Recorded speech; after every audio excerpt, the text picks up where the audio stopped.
Okay, good morning, everyone. As Mayor Pro Tem, I call this meeting to order. City Secretary, would you please call the roll of the required charter officers? Mayor Pro Tem Kaylin Paxson. Present. Council members Sylvia Campos. Here. Eric Cantu. Here. Gil Hernandez. Here. Mark Scott. Here. Carolyn Vaughn. Here. And for the record, Council members Roland Barrera and Everett Roy have recused. Assistant City Manager Ernesto de la Garza. Here. And Assistant City Attorney Lisa Aguilar. Here. Okay, we do have a quorum present to conduct the meeting. And thank you very much. At this time, the council will go into, I apologize. To commence the hearing, again, I apologize. At this time, I open public comment. And to stay consistent with the previous meeting, public comment will be limited to 1 minute per speaker. If we can bring our first speaker forward. May respondent be heard prior to the start of public comment? Yes, sir. Thank you. Respondent has a motion for continuance that he'd like to file with the city secretary right now, and I have a copy of that I'm going to file with the city secretary, and I'd be happy to explain that. And I just, at this point, also have to state my objection. Respondent renews her continuing due process objection that members of this tribunal are material witnesses with personal knowledge of disputed adjudicative facts and therefore cannot simultaneously act as neutral fact finders. Respondent further objects on admission of any evidence on previously asserted evidentiary grounds. May I approach the city secretary and opposing counsel and the dais with my motion for continuance and explain? You may approach us. Thank you.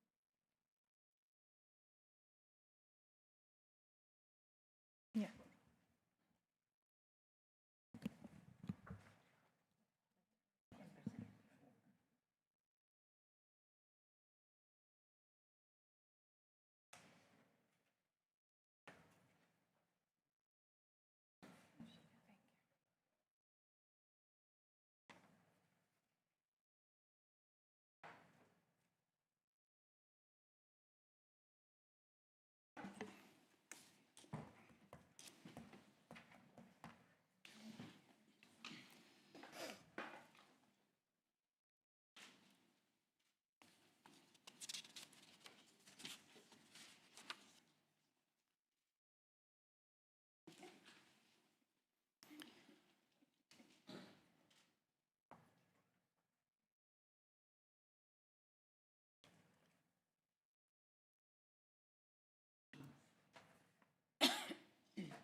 Ms. Rebecca, did each of you receive a copy of this motion? Ma'am, Did each of you receive a copy of this motion? I have the motion now, yes, ma'am, You haven't. but prior, no. Yeah, this is the first we've seen it, but yes. Thank you. Can I request for a copy for each of our board here? And I apologize. I brought 5 copies, and I apologize. I probably should have brought one for everybody. We can make have copies. Electronic transmission. Yeah, we'll make copies. Thank you. Sort of a point of order. I would think public comment should go first. Sort of a point of order, if I may. I would think public comment should go first because it's a meeting that's already been opened. But irrespective of that, totally your discretion. There's other motions that are first filed that I think we ought to get to before this. In other words, I think we should do them in the order they've been filed, because that would be appropriate to follow that order. And just as a very brief response, there was, from the respondent's position, there's a risk of not presenting a motion for continuance as early as possible, and that it can be waived. And so I had to, under procedural rules and under due process, present this to the tribunal as soon as possible. So that's why I did it that way. It's not for any other reason. I can cure that so that we can do the motions in the order they were filed. I'll agree he's not waiving anything. I'll agree he's not waiving anything.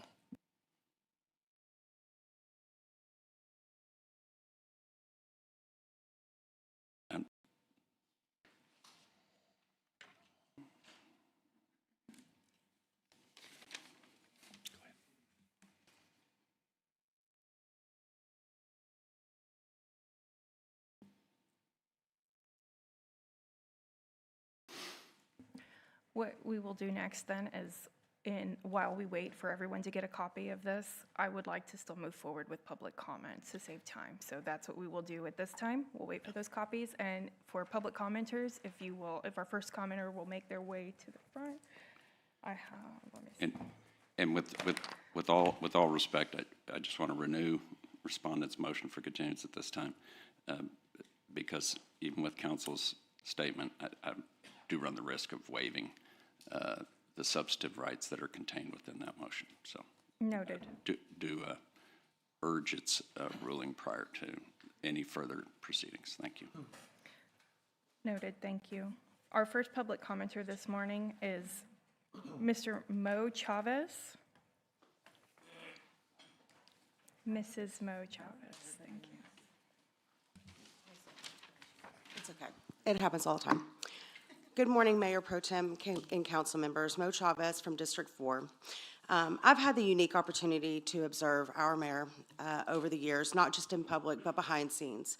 Character is revealed when no one is watching, and I've watched Mayor Guajardo when there was no camera, no microphone was present, and there was no political advantage to be gained. But I was watching, and what I saw was someone who treated every person with kindness, respect, and dignity, regardless of their position or title.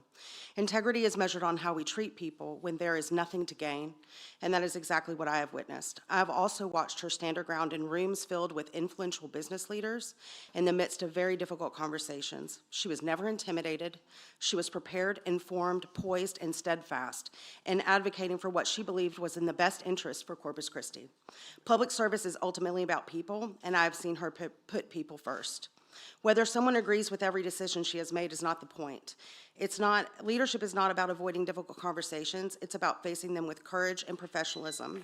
Based on what I've personally witnessed, I believe this council removing the mayor is a mistake. Thank you, Ms. Chavez. Next, we have Jennifer Hedgedorn.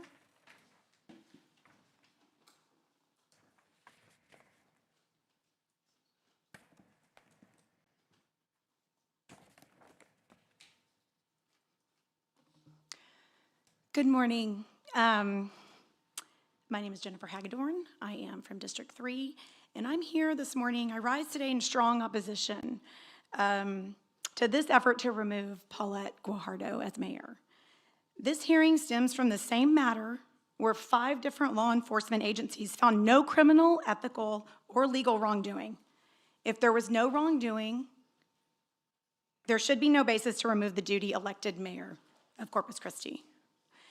The removal petition also ignores key sworn testimony that City Manager Peter Zanoni testified that the mayor did not know the information being alleged, and the Economic Development Director, Heather Horbert, stated in writing that she placed the agenda item herself. Those facts matter. The public also deserves confidence that this process is fair. And when the attorney leading this removal effort is also involved in related litigation against the city, and individuals identified as witnesses are participating in these proceedings, it raises serious questions that cannot simply be ignored. Today, the council is considering removing the mayor just months before voters have their say. And the office of mayor belongs to the people, not to the council. Thank you. Unless there are clear legal grounds, the voters, not politicians, Ms. should Paxton. decide who serves this office. Thank you, Ms. Hedge. All right, thank you. James Allman?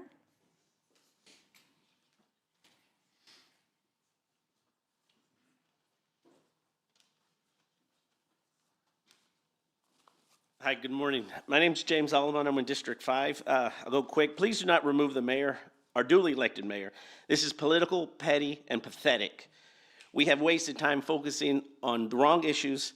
This group who is pushing this circus, you have destroyed the city's reputation, credit, and economy. Every minute spent on this is a minute not spent on real issues. Mr. Gill, you can look at me if you don't mind. You are my councilman. Are you an election denier? Because the city's about to vote. I mean, the city voted for the mayor.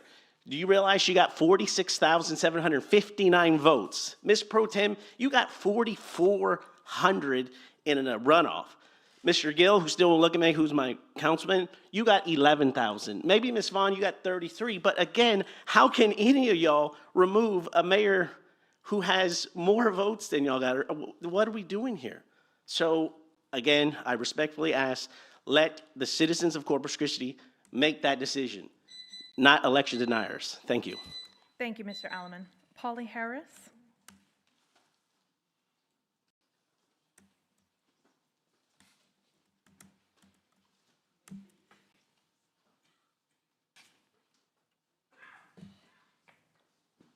Hi, my name is Polly Harris. I live somewhere, anywhere.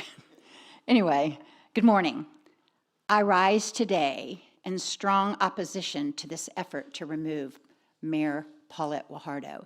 This hearing is about far more than one person. It's about whether the extraordinary power of removal should be used when there has been no finding of criminal wrongdoing, no finding of ethical wrongdoing, and no finding of legal wrongdoing by the agencies that investigated these allegations.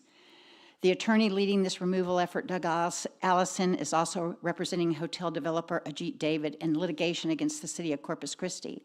At the same time, mediation has been taking place involving the city and members of the council regarding that lawsuit.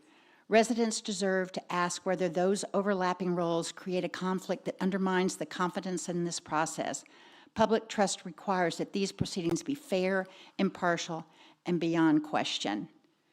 And you know, I have friends from all over the country that are talking about U5. Thank you, And Ms. it's Harris. pathetic. Sharon Custer Sedgwick?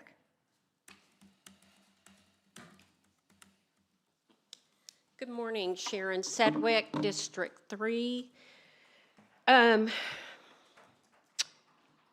going to try not to lose my temper today, I really am. Today, you are considering removing the duly elected mayor approximately 90 days before voting begins. That decision belongs to the voters, not to you guys. I know there's a lot occurring for that mayor seat, but it doesn't belong to you people. The people of Corpus Christi elected their mayor. You've heard the numbers. And absent clear legal grounds, which they have been found none, they should also be the ones who decide who sits in that chair. The public will draw its own conclusions about today's actions. They're not good. They will decide whether this process protected the integrity of our government or weakened public confidence in it. And it's all on you guys. Thank you, Ms. Sedgwick. Alex Harris?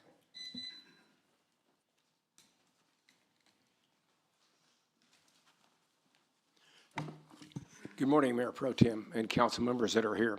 Alex Harris, 2138 State Highway 286. I'm up here in opposition of what you are doing. Who should be on trial today is Carolyn Paxton, Carolyn Vaughn, Caitlin Paxton. Y'all should be on trial, not the mayor. What about the ethics violations I filed against you? For wrongful contributions, for taking contributions and not reporting them, for taking contributions from corporations, from taking contributions from Bayfront Marina that is a corporation that's not allowed to do that. That's what all of these are. I look to the media that is here today. I have all of those on this thumb drive if you would like a copy of them, because I think the public is entitled to see them and to hear them, because that's what this is about, Eric. You know what it's about, just like the video that's out there about you. These are things that y'all are hiding from, completely hiding from. Well, let's disclose them to the public. Let's show the public these violations. Let's open them up, so let's see what you've been doing. Thank you, Mr. Harris. Melinda de los Santos.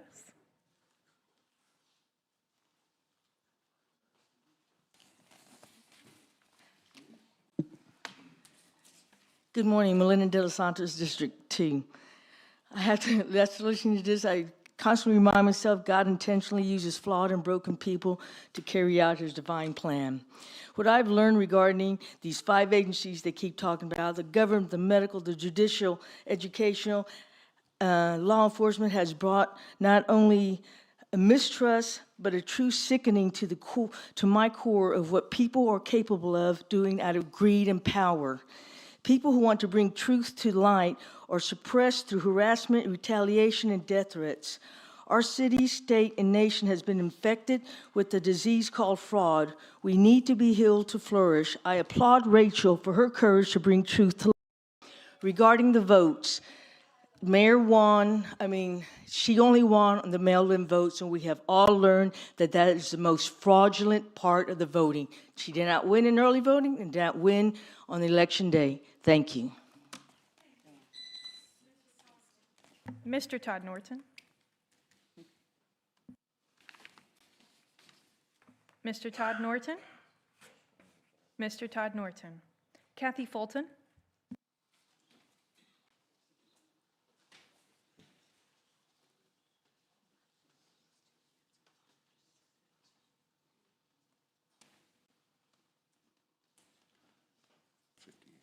Before I start, I'd just like to point out that it says 1 minute or 3 minutes on the agenda, not 1 minute, but I'm just pointing that out.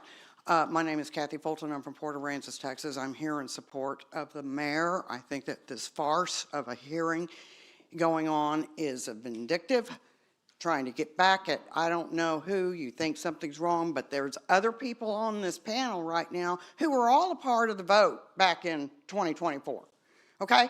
So everybody was aware of everything, and that includes you, Ms. Campos, and you, Mr. Hernandez. This is being led by some people who are the puppeteers, and one of them is sitting right here next to me, and that is Mr. Allison. He is the puppeteer, and you guys are the puppets. So is the public, and let's just be clear, the public is being duped by false allegations against a very reputable and a woman of integrity. The mayor is a good person and is not the one at fault for what's going on. Everybody should be held accountable if that's the case. Everybody that was on that boat back in 2024 should be held accountable. Thank you. Thank you, Ms. Fulton. Mr. Kevin Benton. Mr. Kevin Benton. Mr. Kevin Benton. John Hanzelick. John Hanzelick. John Hanzelick. Rachel Caballero. I'm going to abstain or not speak. Wave, thank you. Miss Sandra Meyer. Good morning, Sandra Meyer from D4. Thank y'all for what y'all are doing as far as being city council people. Just as a reminder, we still have a city ethics policy that says that you are not allowed to vote if you have received campaign contributions within the last cycle. I learned about it coincidentally from Mr. David's lawsuit. That's how I even found the policy. It was in a little footnote. So with that, but the thing I want to say today is y'all are writing your legacy today. because the audit office got weaponized, evidence suggests, is what y'all are doing is going to become the topic of ethics discussions in the Certified Internal Auditor, the Association of Fraud Examiner Groups, for any ethics class. For people that go to college and want to go become auditors, we take ethics classes. This is so far out on the conflict of interest, I promise you, because I had already talked to an accounting professor last year that was Thank you, interested Ms. in this. Meyer. Ms. Rebecca Huerta, I have one signed up for WebEx. Do we have them online? I believe so. Melody Cooper?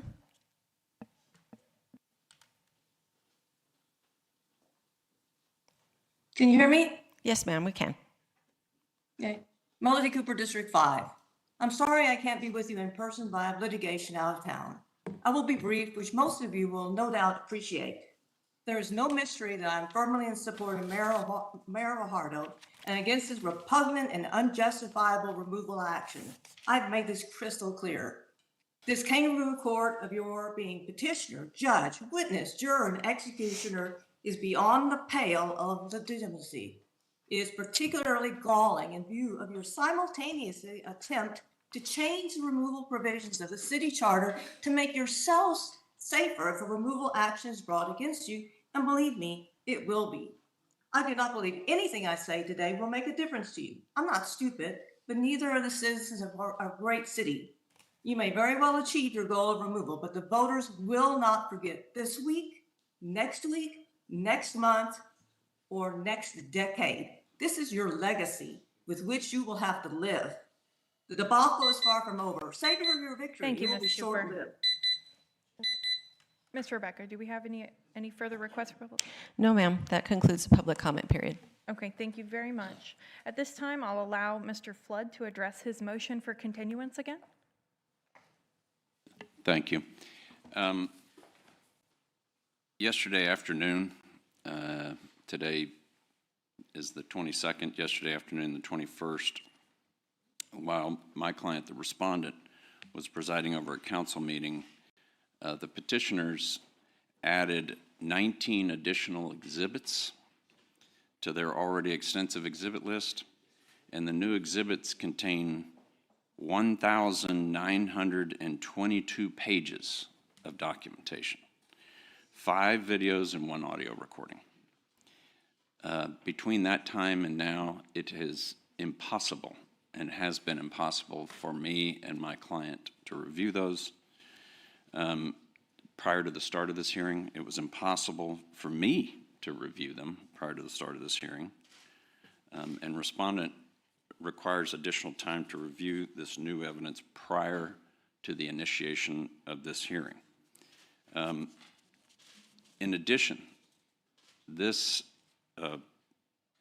provision of nearly 2,000 additional pages of evidence is a further violation of my client's due process. Receipt of new evidence offered against her that she can't review and can't prepare to respond to prior to the start of the hearing violates her procedural and due process and substantive due process rights under Texas and federal law. And in addition to the previously stated, and I will restate, and you will get used to me restating, my objection on due process grounds that members of this tribunal are material witnesses with personal knowledge of disputed adjudicated facts, and therefore cannot, under our Constitution, sit simultaneously as neutral fact finders. And so, on the grounds stated in the motion for continuance, my client respectfully requests a continuance of this hearing in order to provide time to review that evidence before the start of the hearing. Thank you, Mr. Flood. Could you identify which exhibit you're referencing? What are those numbers? I believe it was exhibits. I didn't even print them because it's literally 50 through 68. No. Well, the total number of exhibits were petitioners' exhibits 50 through 68. I kind of took your question to ask about the ones that were 1,900 pages. Do we have those numbers? Oh,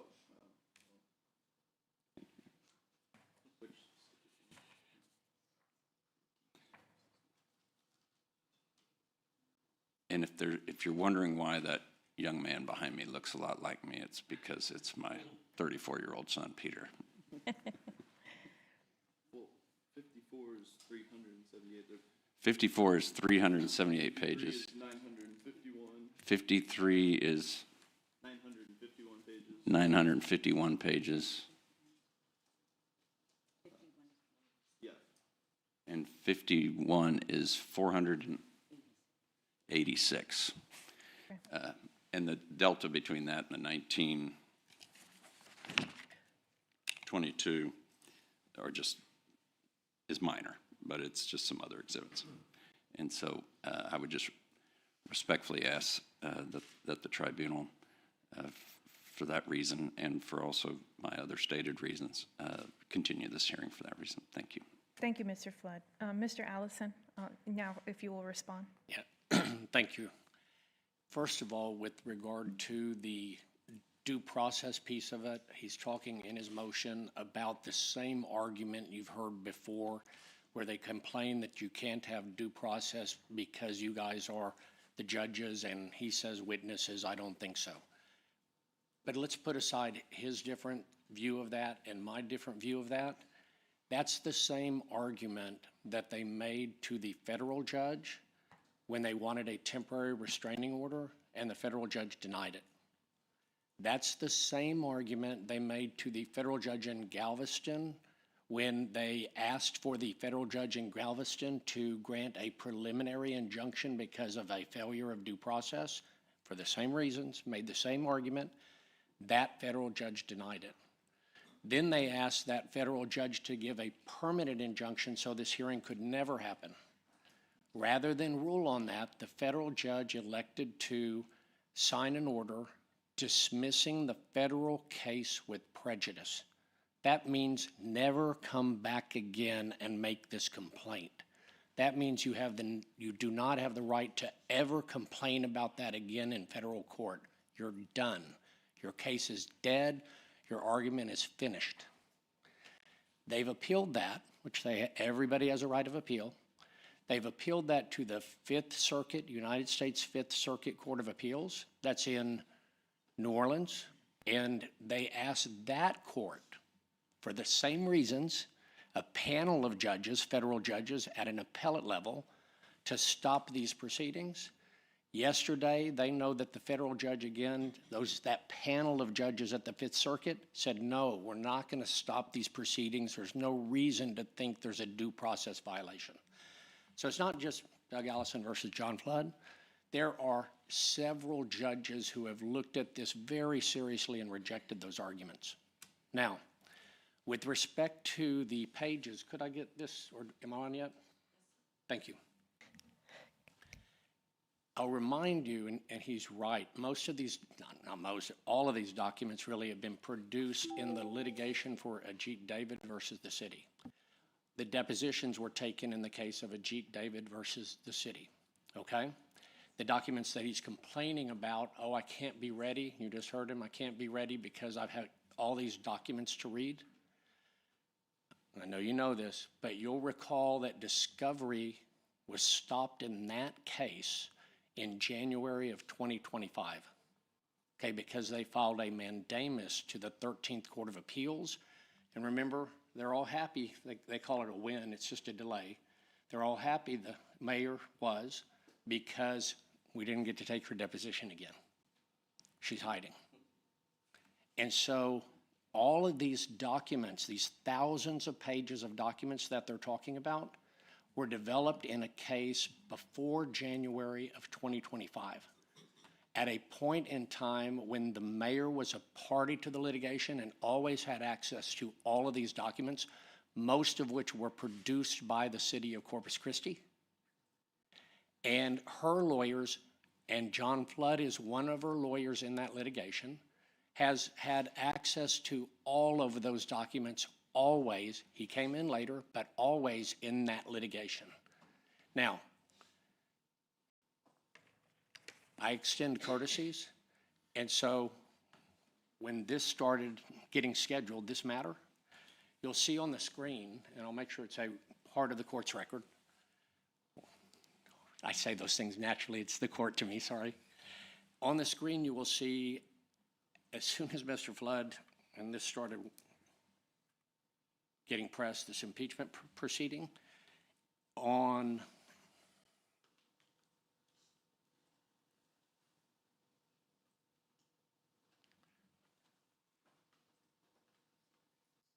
hold on one second there.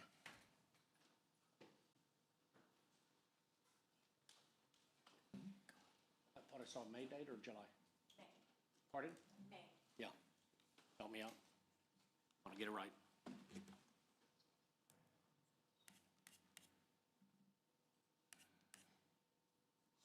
I don't know why it's not there, but it's May. I have it right here.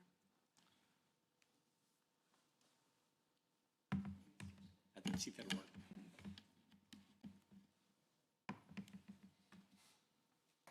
Don't go running off. Gotta help me. I know.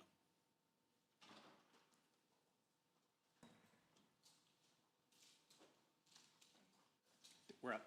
Thank you. On May 20th of 2006, I sent him as a courtesy all the documents. The things he's saying, oh, I got them last minute. And I'm sorry, but there is a trend here where they take too much liberty with the truth. The mayor does. And we're going to see it over and over again in these proceedings. This email. Sir, can you speak into your microphone? Sorry. Pardon? Can you speak into the microphone, please? Thank you. Sorry. Thank you. This email shows that on May 20, 2026, Kim Brunkenhofer works for my office, sent a letter to Mr. Flood, said, Dear John, per Mr. Allison's instructions, below is a Dropbox link with discovery from the city and QOF, referring to the case, along with the transcript of all depositions taken in the case. Everything he's complaining about, he's had for months. When you click on it, cleverly named David, meaning Ajit David, Docs for Flood, meaning John Flood, when you click on the link, you can see 4 folders: depositions, discovery, exhibits, videos. And you can see when you click on the deposition link, he was provided the deposition way back in May, not yesterday, not the day before. It's okay. He was given is it okay? He was given depositions of Alan Wilson, Everett Roy, Heather Holbert, Mike Culbertson, Paulette Guajardo, Peter Zanoni, Philip Ramirez, Roland Barrera, and Sony Purnell. He was also, if you click on the discovery file, he was given, if you click on their 2 sub-files, really, and sub-files, you can see the production, all the different documents filed relating to the city. You can see all the different documents that he's complaining he's saying he didn't get for the mayor. You can see all the different documents produced by intervener QOF. He was also given, because we had been ordering and numbering exhibits, he was given an exhibit file that had all of the exhibits that had been marked by DAA, that's me, all of the other exhibits, all of the exhibits to the official transcripts, and all of the exhibits with transcripts, okay? And he was given also the videos. In fact, there's just several sub-files you can see in the video file. And the point is a very simple one. I understand that they keep asking and asking and asking for something that the federal judge has told them they're not entitled to. And they keep not telling you the truth about things, like trying to make you believe that we gave them documents for the first time last night. They have had a tremendous opportunity to prepare for this. You all know that you initially tried to set this hearing within, I think, 45 days, and they objected, and then you extended the date to, I think, set it about 60 days out. This is a matter that has been going on for well over a year, with the mayor having been a party and having full access to all of the information. So respectfully, we would ask that the motion be denied. And I'll get that and mark it as just an exhibit to this motion for continuance hearing, what I just presented.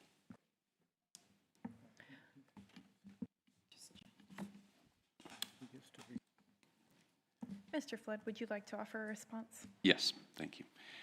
So the conflation of a lawsuit against the city brought by Mr. Allison's client, Mr. David, which seeks declaratory judgment that was filed, I believe, in 2004 and has its own separate track. The conflation of that proceeding with this proceeding presents this council with a big problem. And that is what he is suggesting, is that the provision of process in that matter is sufficient for the provision of process in this matter. And that is a legal concept with no basis. In this matter, this proceeding, where my client stands to run the risk within a charter provision at the city level, in this conflicted tribunal, she received 1,922 new pages of documents 20 hours ago. In this proceeding, it cannot be that due process in this proceeding is going to be based upon some sort of argument that there was a provision of materials from some other proceeding. This proceeding is presumably going to receive evidence.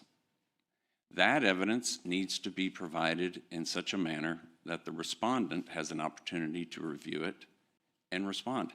I haven't even looked at those exhibits because it would have been impossible to do so. I don't have the duty to go try and see if it matches up with something from another case. That's a different case. It's not this case. This case is different. It's not the same proceeding.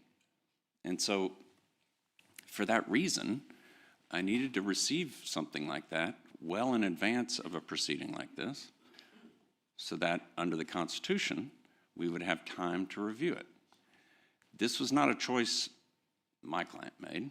This was a choice that the petitioners made, and that was to provide this volume of evidence on the eve of a removal proceeding. And so we would simply ask for a continuance of the proceeding on that ground.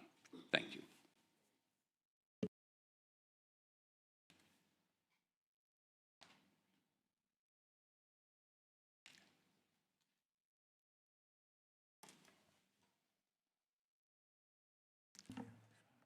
Mr. Allison, do you have a response or any further comments? I mean, my only additional response would be, I guess he's abandoning his earlier argument that he didn't have them. I mean, just pretty convenient. I have no idea whether these documents, I'm hearing a representation, but without any sort of opportunity to review them, I have no idea whether they are or not. That's the whole point. They weren't provided in this proceeding timely. Okay, thank you, gentlemen. Does this panel, have you received your copy of this motion? Yes. Okay, then at this time, I see there's a comment, but I would like to recommend denial of the request for continuance because I believe a remedy is in striking the added exhibits.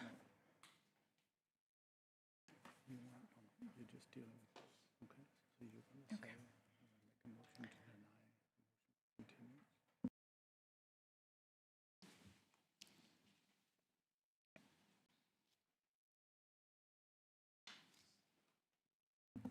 My apologies while we cleared that up.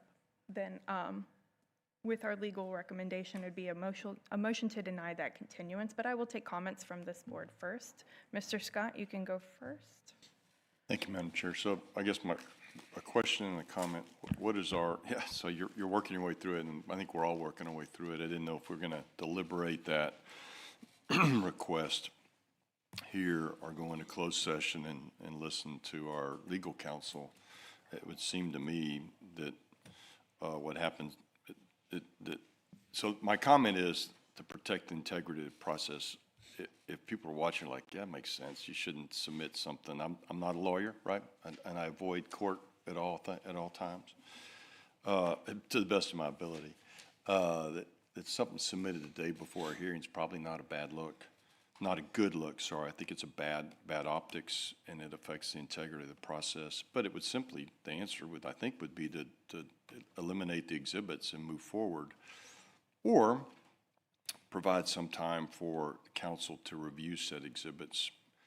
You know, we're here for 2 days, so I thought the answer would be just to either provide the continuance or remove the exhibits submitted yesterday, because it eliminates the issue if we don't. So that's my position is, and I'm okay with just eliminating the exhibits, because it would seem to me if that they should have been submitted all at the same time or in the same general time frame, because I just think it's bad optics. So, yeah, so my position would be to either grant a continuance or deny if we can, the exhibits submitted yesterday. Thank you, Mr. Scott. Did I hear a motion from this side?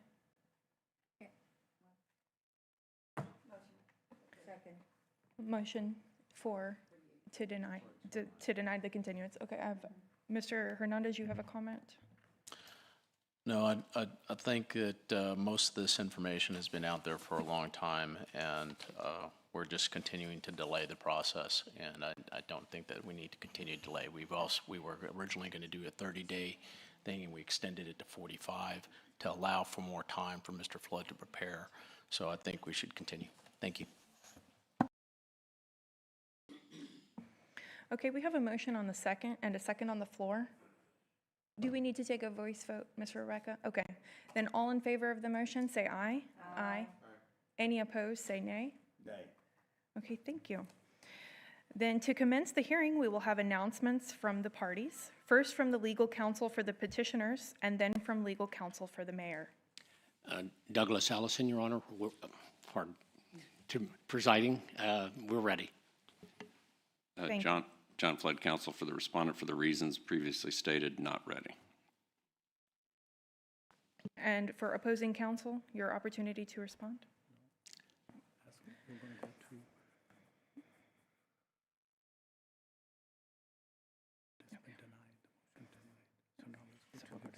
Okay, excuse me, apologies. Do the petitioners wish to offer exhibits into evidence? It's my understanding, Mr. Allison, that you have numerous. That I have exhibits? Yes, sir. I do, and just for the record, I submitted most of my exhibits about 2 months ago, and I think I got their exhibits probably a few days ago, and all that's still ready. If it facilitates things, I will tell you, you all, with the presiding and members, we get better at that, you know, we're here obviously committed to transparency and full disclosure of all information. And with that in mind, we do not have any objections to any of their exhibits so that the public can have a full public hearing. And we do have a motion. We filed it way back 2 months ago, and then we recently supplemented it with the additional exhibits. And we do have a motion with the appropriate affidavit following the city rules of procedures that you guys adopted, I think, June 2nd, following that protocol and having an affidavit to prove up those proposed exhibits or those pieces of evidence that have been presented by us. And those are exhibit numbers 1 through 68. And we would offer those at this time because they are supported by an appropriate affidavit. And that is specifically what the city rules adopted on June 2nd ask for. So we would offer those exhibits at this time. Thank you. Mr. Flood, are there any objections? Yes, sure, yes. And if you could state those at this time. respondent objects to admission of exhibits. And I do have to state that the repeated inference that the insistence of due process is somehow repugnant is something I need to level an objection to on behalf of the 14th Amendment and on behalf of our people. The fact that the respondent in this situation is insisting and objecting is not something that should be weaponized and tried to use against her. It should be respected, with all due respect. And so she does have objections to the evidence, and I'm going to continue to object to the evidence because that's what she should do, what I should do in this situation. And so petitioner's exhibits, Exhibit 32 is an email from Mr. Ajit David. And plaintiff's objection to Exhibit 32 is a hearsay objection. This tribunal's rules strictly prohibit the admission of hearsay evidence, and this email is an out-of-court statement offered for the truth of the matter, inserted, including his own opinions regarding this project, this competing hotel project, FEMA, and the incentive application. The email also consists largely of his own personal opinions, conclusions, and speculation regarding fraud and FEMA requirements, economic development policy, developers' motives. That sort of hearsay is not reliable evidence. It's simply his out-of-court accusations, opinions, and theories about what he believed was occurring. And that is the type of hearsay evidence that is not admissible, and so we object to Exhibit 32. And request a ruling sustaining that objection. Specific objections to all the exhibits that he wants to, so you can take them all as a group. Mr. Yes, Floyd. and I'm sorry. Thank you. I do have one more objection that I needed to have leveled already. I didn't realize it, and Ms. Cantu, who's been with me for 25 years, handed me a note. The affidavit referenced by counsel a moment ago purporting to substantiate the authentication of their exhibits only cover numbers 1 through 45. They do not cover the numerous exhibits provided after that. So that would be another objection that I would ask the tribunal to specifically rule on, and that is any exhibits after 46 or after 45 lack foundation. Mr. Flood, I'm going to request at this time if you will list your objections to all exhibits so that we can handle them at this time. That's fine. Happy to do that. So that last objection was a global objection. It's based on a lack of foundation, and those are from 46 through 68. So I just went over, and the record will reflect an objection made on Exhibit 32. The next objection will apply to Exhibits 34, 57, and 58. This is an audio recording made by Mr. Ajit David, and I think 57 is a redundant copy, and then I believe 58 is a transcript of that. The objection to this is also hearsay. According to this court's procedures, hearsay is not admissible. This recording is an out-of-court statement offered to prove the truth of the matters asserted in it, including that there was tampering, a scheme, a narrative, and these other alleged misconduct. And Mr. Zanoni's statements do not fall within any hearsay exclusion or exception applicable to this proceeding. And also, within the hearsay rules, and those are found in 801, 802, 803, 804, and 805 of the Texas Rules of Evidence. 805 is a rule against having hearsay embedded within other hearsay. And we also object to Exhibits 34, 57, and 58 for that reason, because there is multiple hearsay embedded within the hearsay in those exhibits. For example, Mike Culbertson said, "Somebody told me today," references to what the applicant said. The recordings also contain lay opinion, which is also inadmissible opinions, and it contains a bunch of speculation. So for those reasons, we would ask that the objections to Exhibits 34, 57, and 58 be sustained. And I am a little reticent about not asking for a specific ruling on each one of these objections at the time. I'm sure your counsel, Judge Shamsey, understands my reticence in that regard. So I am going to request it with full knowledge that I understand that you're not going to grant it at that time. So I'm going to request a ruling on the objections already made. Having heard no ruling, I'll move on. Exhibit 36. This is a exhibit that's been submitted by the petitioners. It is a email from September 2025. It's simply incomplete. It does not contain all of the information that was provided in the email from Mr. Risley, and so it's therefore misleading. And request an objection on that. Respondent has actually submitted the entire email, and so I would simply request that that exhibit, the objection to that exhibit, be sustained. Exhibit 39 and 40 are statutes or penal code provisions. One is the forgery statute, the other is the criminal party liability. That they're simply not evidence. That's law, and so we would object to them as they state what the law is. They're not relevant or admissible, and requested a ruling on those exhibits. Exhibit 43. Well, I'll skip 43. The next one are exhibits 46 through 48.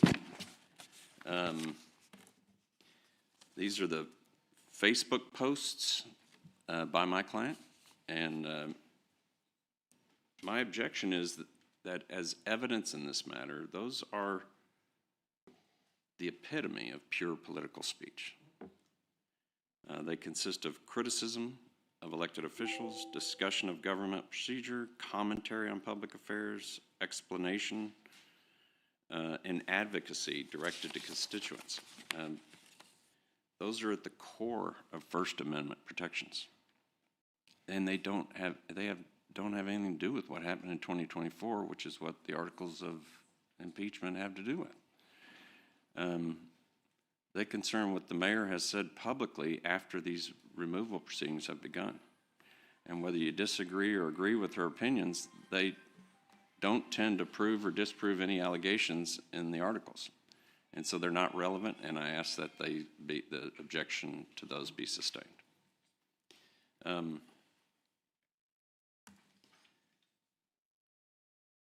Exhibits 51, 53, and 54, as I've stated previously, are the incredibly voluminous exhibits.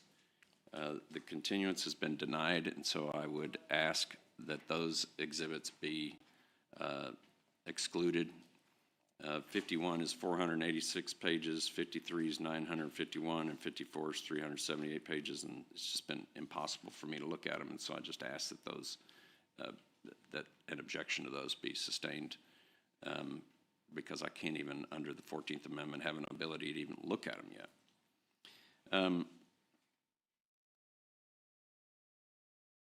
And without waiving my objection to the failure to grant a continuance based on the late filed exhibits, and subject to my earlier objection that there has been no foundation laid for exhibits 46 through 68 from an authenticity standpoint. Exhibit 63 appears to be a text message between Peter Zanoni and I don't know who. It lacks foundation, and so I would object to it on that basis.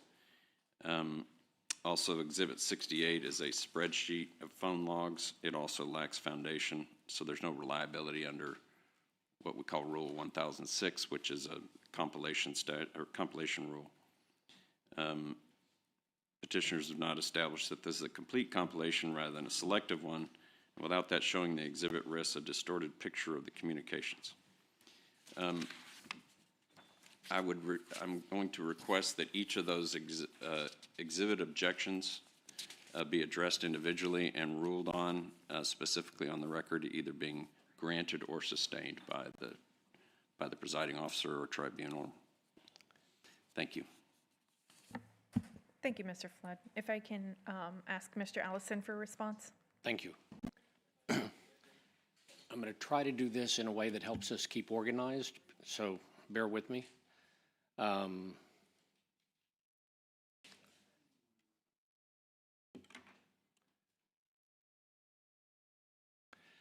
With regard to Exhibit 36, I think I understand he's saying mine is incomplete and he has a complete exhibit. And if he has a complete exhibit, I don't have any problem withdrawing my current exhibit number 36 and substituting his exhibit 36, so long as no information, it's not less information is my understanding of what he's representing. So in other words, I think we can resolve that one without a ruling, but rather resolve that one by agreement. Okay? Happy to have the entire document. With regard to, I'm going to try to start, you're going to see the trend here. I'm going to try to start on things that maybe we can agree to make the contested issues less or fewer. With regard to petitioners' exhibits 39 and 40, I actually think he's right that the correct way to handle them is not to put them into evidence. Those are the penal code statutes. So I'll withdraw my request to put them into evidence, which is what he's objecting to.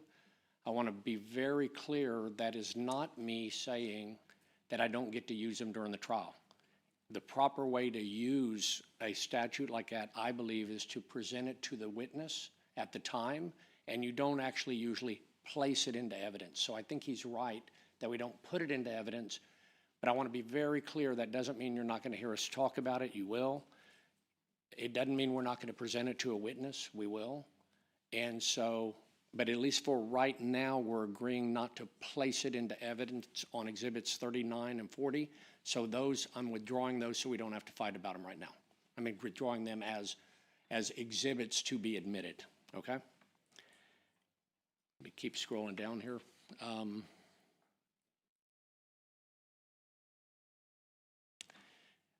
46 and 47 and 48. Again, I think those are exhibits that I get to use in cross-examination with the mayor, and I will do that at the appropriate time and reserve my right to offer them as exhibits at that time. But to get us moving along, right now I'll withdraw the offer of 46, 47, and 48. Again, making it very clear to you all, that doesn't mean we're not going to see them later. I'm reserving that right.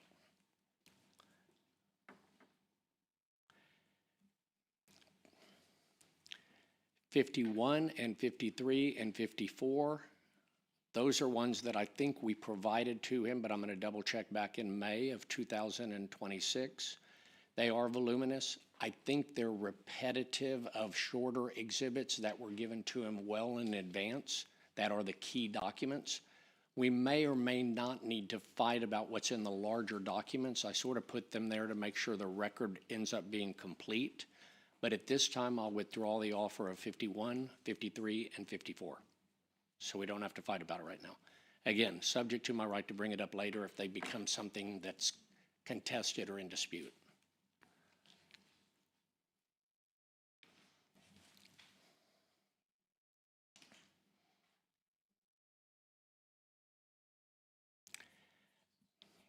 That leaves us with a much fewer number of exhibits that I think we need to deal with right now, that I am going to continue to offer along with my original offer of all of my exhibits subject to what I've just said or explained. And so let me go through those that I want to respond to.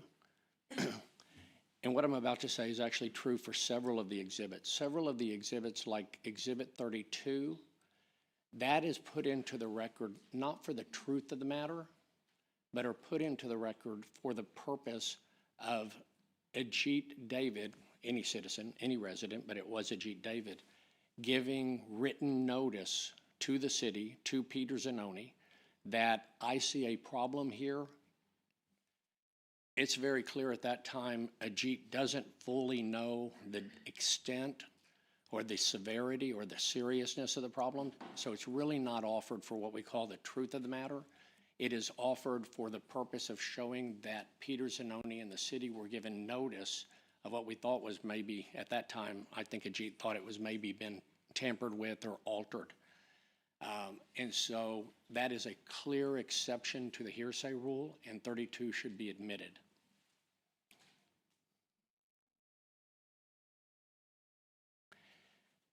That is also true of Exhibit 34.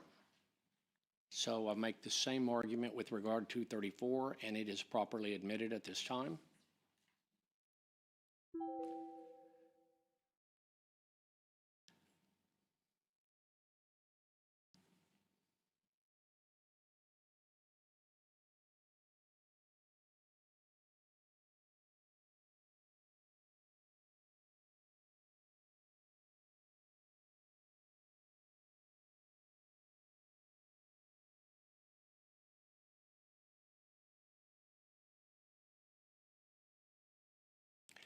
That is also true for Exhibits 57 and 58, so those are properly admitted at this time.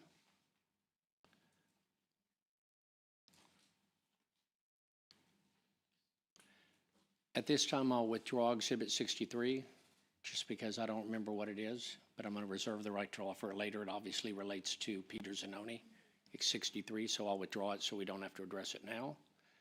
And then Exhibit number 68 is admissible under Rule 1006. He referred to it. It is a summary of voluminous records. Lawyers do this all the time, and so it is ordinarily appropriate, and it is an admissible form of evidence. And just so you know, all of the underlying data, which means phone records from Devin Bacta and Philip Ramirez, those documents have been provided to them. They have the source data. And Exhibit 68 is nothing more than a summary of those documents, with the exception of, I think the only thing not summarized is the number of phone calls between Philip and Devin. In other words, it shows the phone calls between either Devin and Philip and Mayor or Heather or Peter or Leo Lavari and Culbertson and Randy Augmeyer. And so that is properly admissible, and 68 should be admitted. So I hope I've helped in terms of narrowing the scope of what we need to do, but for those that I am standing on and have offered a reply, we think all of the exhibits, except the ones that I've withdrawn right now, and should be admitted. Thank you. Brief reply.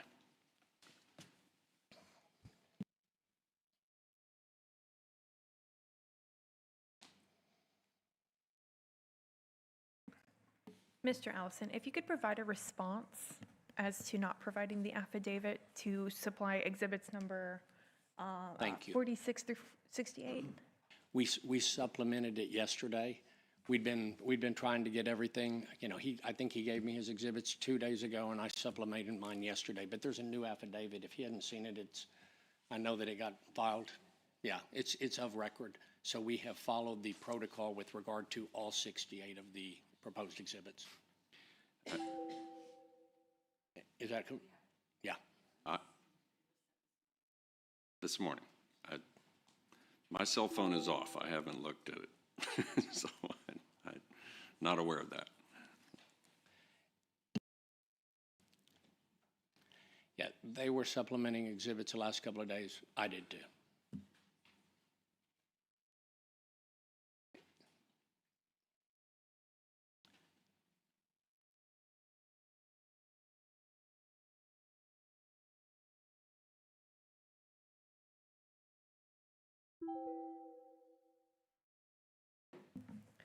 Okay, thank you. Mr. Flood, do you have any responses to that? I'd like to get a copy of whatever that was just handed out. I don't have a copy of that. You have an. Oh, great, thank you. So subject to receiving that, I can address whatever it is that's being handed out. Not even certain what it is. I do have some specific responses to the specific exhibits that council just referred to. I've received something called Petitioner's Amended Motion to Admit Exhibits filed. It says filed July 21, 26.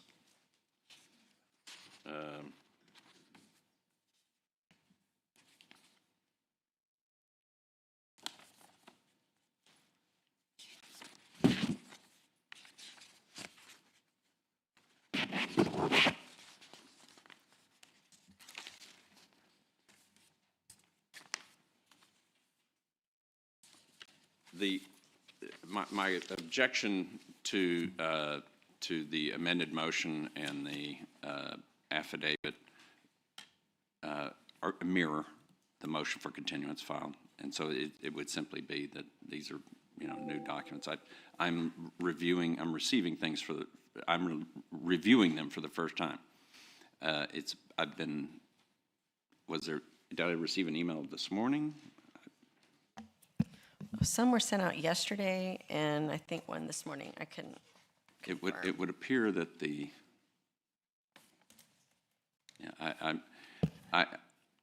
so my objection to the petitioner's amended motion to admit exhibits in the affidavit of Douglas Allison is simply based on surprise because I haven't even had a chance to look at them.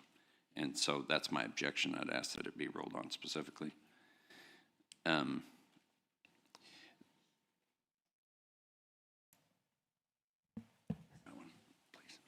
I do want to get back to the exhibits, if we can. I'd like that's my response to the materials I was just handed, which are petitioner's amended motion to admit exhibits and the affidavit of Douglas Allison, simply because I haven't had an opportunity to look at those, and so I would simply make an objection under due process grounds, lack of opportunity. Exhibit 32, this is the Ajit David email. Counsel suggested that it's not being offered for the truth, which is what the way around the hearsay. There is another objection, however, that was not addressed, and that is relevance. These are simply Mr. David's out-of-court accusations, opinions, theories about what he believed was occurring, and so it's just simply not relevant. And so that was another one of our respondents' objections. The other exhibits 34, 57, and 58 are the audio recordings of the calls with David. The not offered for the truth of the matter response to a hearsay objection does not meet the objection under Rule 805, and that is that the recording contains hearsay within hearsay. And so that objection it stands, and request that it be sustained.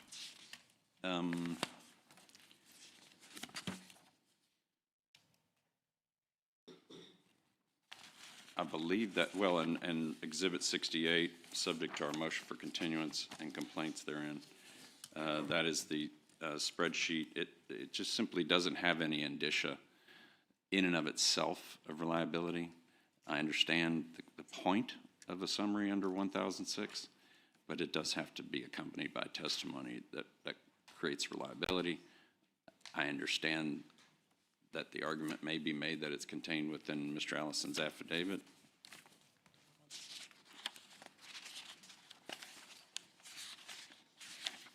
And all it says is that it is a spreadsheet. It does not state that it is an accurate representation of the materials contained therein, so for that reason I have to file an objection. Thank you, and I would request that all of those objections just made, Exhibits 32, 34, 57, 58, and to the summary exhibit 68, which I believe are the ones that survive the withdrawals by petitioner, and that still have objections. I request that the objections to all those be sustained. Thank you.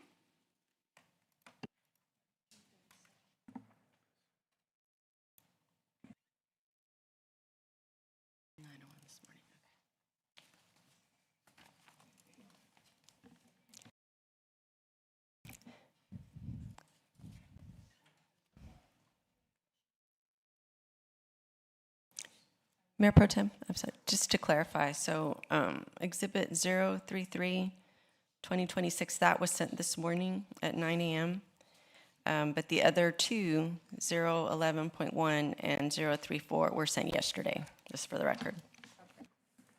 Thank you, Ms. Rebecca.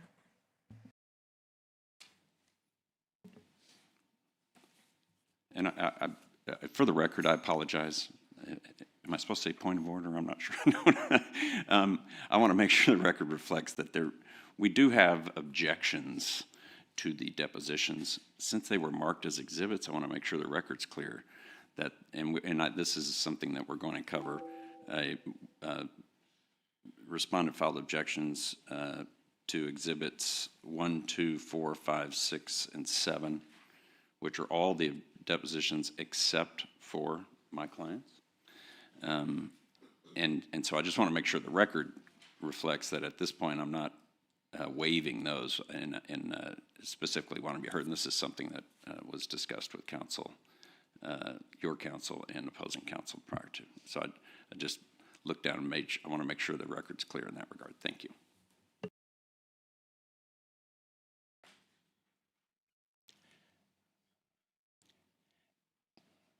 I was going to help on note taking too, if it helps.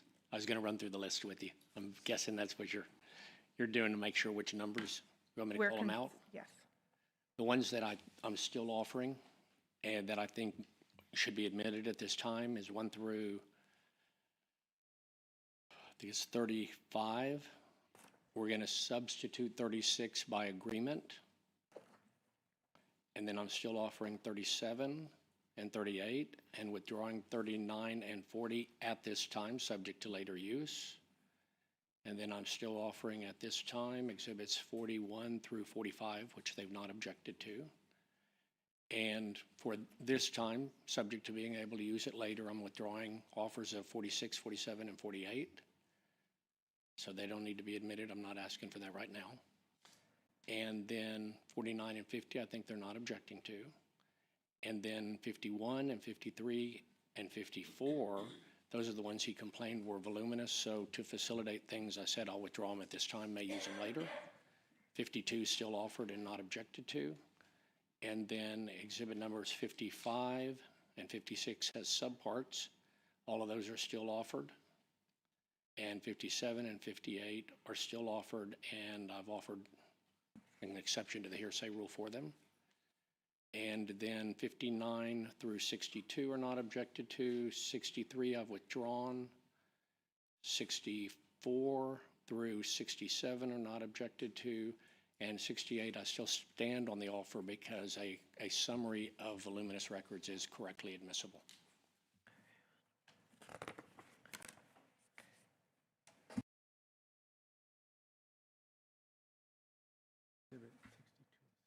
So we'd all of From those at 62 this and time. 63, could you repeat that list one more time? We're trying to take notes, go a little bit fast. I'm sorry, you know, and I wanted to go through it because I do know it's important to make sure the list is correct. I And this appreciate time that. I'm going to just say the ones I'm still offering.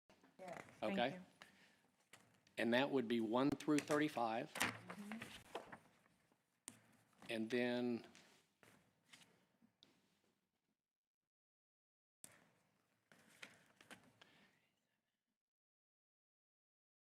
we're still going to offer 36 subject to it being modified by agreement. So we're still offering it. Still offering 37 and 38. Still offering 41 through 45.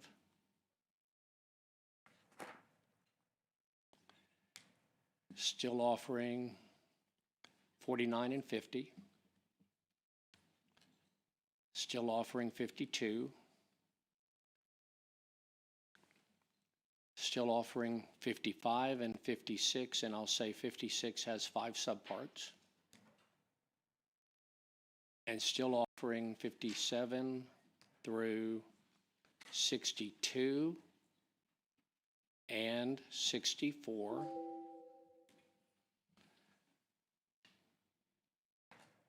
Through 68.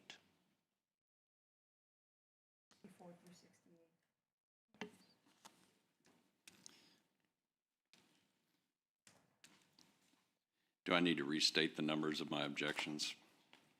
It's easy. Sure, thank you. Thank you. The petitioner exhibits objected to, as stated previously, all of which are incorporated here into this statement, are Exhibit 32, 34. Again, these are petitioner's exhibits. 32, 34, 57, 58, 36, subject to it being substituted.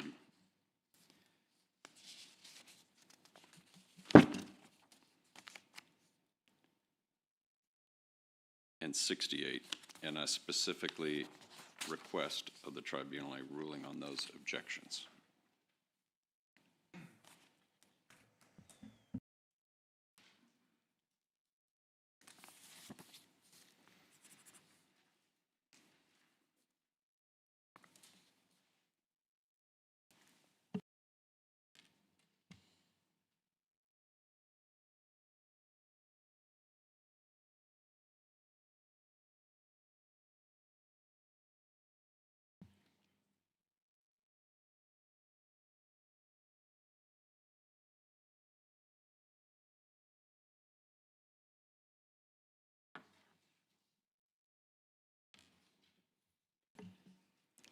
And I do have one additional objection to all the exhibits, which is a global objection to the exhibits. Thank you.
Okay, I'm going to entertain a motion to accept or deny the exhibits listed through sections 1 through 49. We will discuss those first. And I have Councilmember Hernandez. Okay, based on what's agreed upon here so far, except items 1 through 35, substitute item number 36, except number 37, 38, 41 through 45, and number 49.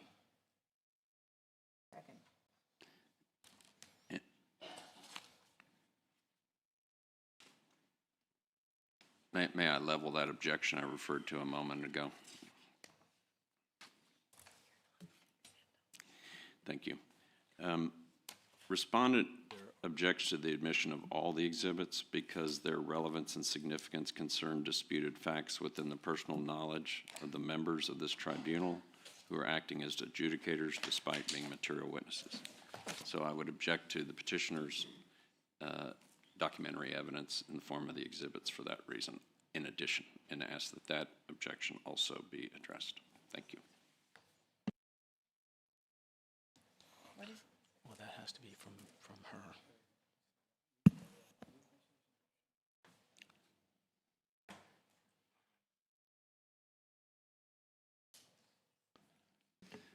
And when I say addressed, I mean ruled upon. Thank you.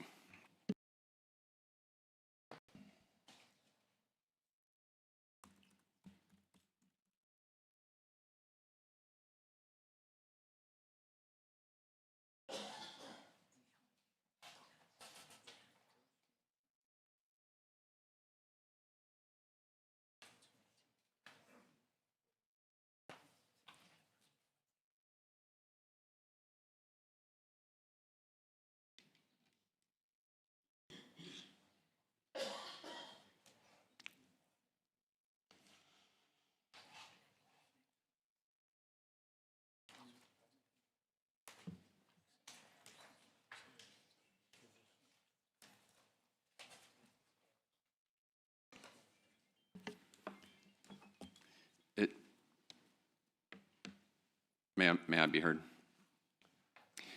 My understanding is the motion included exhibits 1, 2, 4, 5, 6, and 7, and the mayor has filed objections to those specifically, separately, in a motion to exclude. And so, and that has not been heard. I have not had an opportunity to have that heard.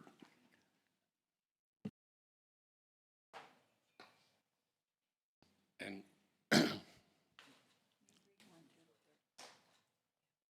Okay, we'll reserve and address that request for motion after this one that's here. There's been a motion, but before we address that motion, I would like the panel to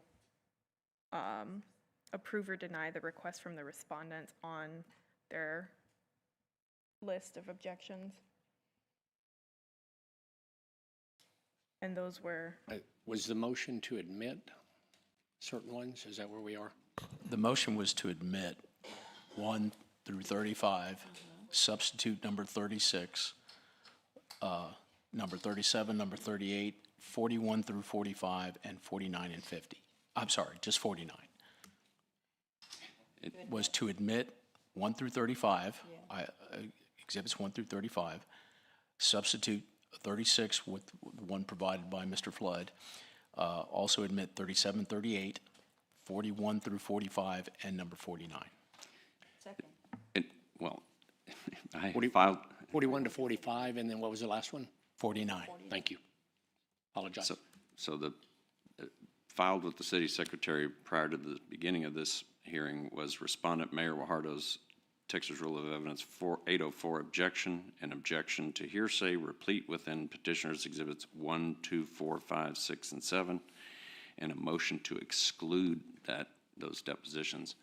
And so because the motion would attempt to bypass that motion that's been previously filed before this hearing, I simply have to object to that motion on that. And I don't know if I have the right to object to that motion, but for purposes of my record, I definitely need to make sure that that motion is entertained and heard separate and apart from the discussion we just had about specific objections that I had to 32, et cetera.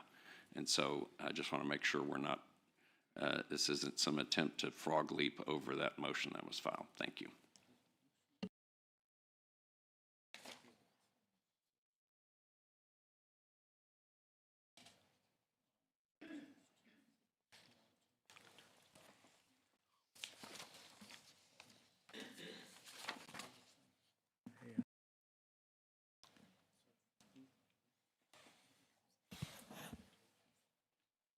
To exclude his pleadings specifically on the deposition. okay, since we have this motion and second, but on items 1 through 49, is there a motion to clarify on the request for items 1, 2, 4, 5, 6, and 7? I do have a question on that. And this maybe that could just be answered by Mr. Shamsi. Is sworn testimony considered hearsay?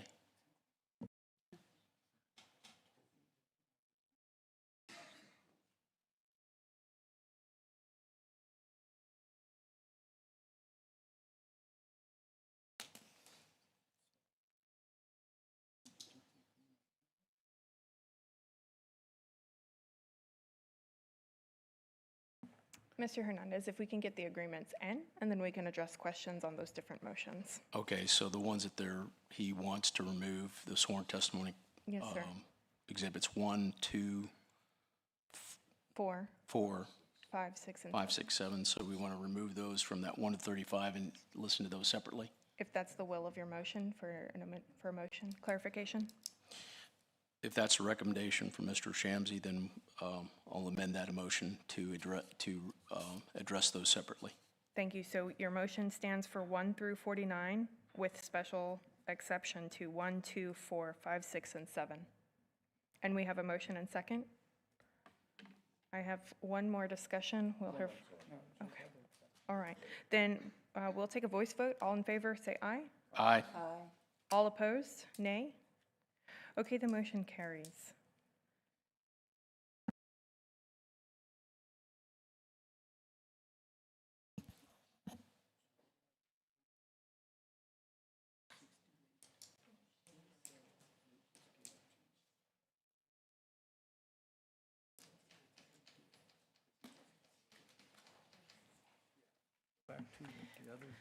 Okay, Mayor- before, Mayor Pro Tem, just for the record, so it wasn't 1 through 49, right? It was 1 through 35, 36 by agreement, 37 through 38, 41 through 45, 49, and then excluding 1, 2, 4, 5, 6, and 7, right? Yes. Okay, thank you. thank you, Rebecca.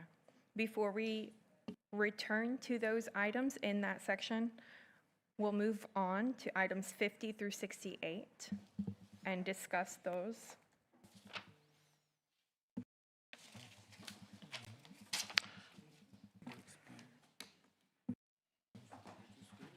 Mr. Flood, if you could explain for us again your objections to that section of exhibits. Again, 50 through 68. Sure. Those were provided yesterday, and those are, they are the topic of the motion for continuance that the tribunal has already denied. And those were contained the multiple pages. My understanding is 51, 53, and 54 have been withdrawn, as well as 63. And so the surviving objection, obviously subject to my global objection, which is that I object to admission of any of the exhibits because their relevance and significance concern disputed facts within the personal knowledge of members of this tribunal who are acting as adjudicators despite being material witnesses. That would be Exhibit 68, which is the summary exhibit, which is the objection is a lack of foundation. And those have already been addressed. We've already addressed those by argument.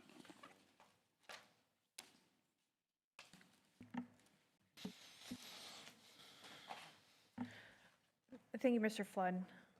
Is there a motion to admit or deny? Make a motion to admit items number 50, 52, 55 through 56, 57 through 62, and 64 through 68.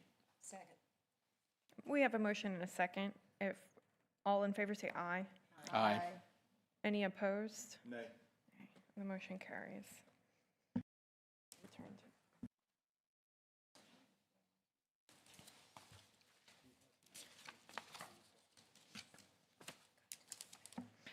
Okay, there's a motion to exclude the depositions before us. Mr. Hernandez, did you have a comment? No. I'm sorry.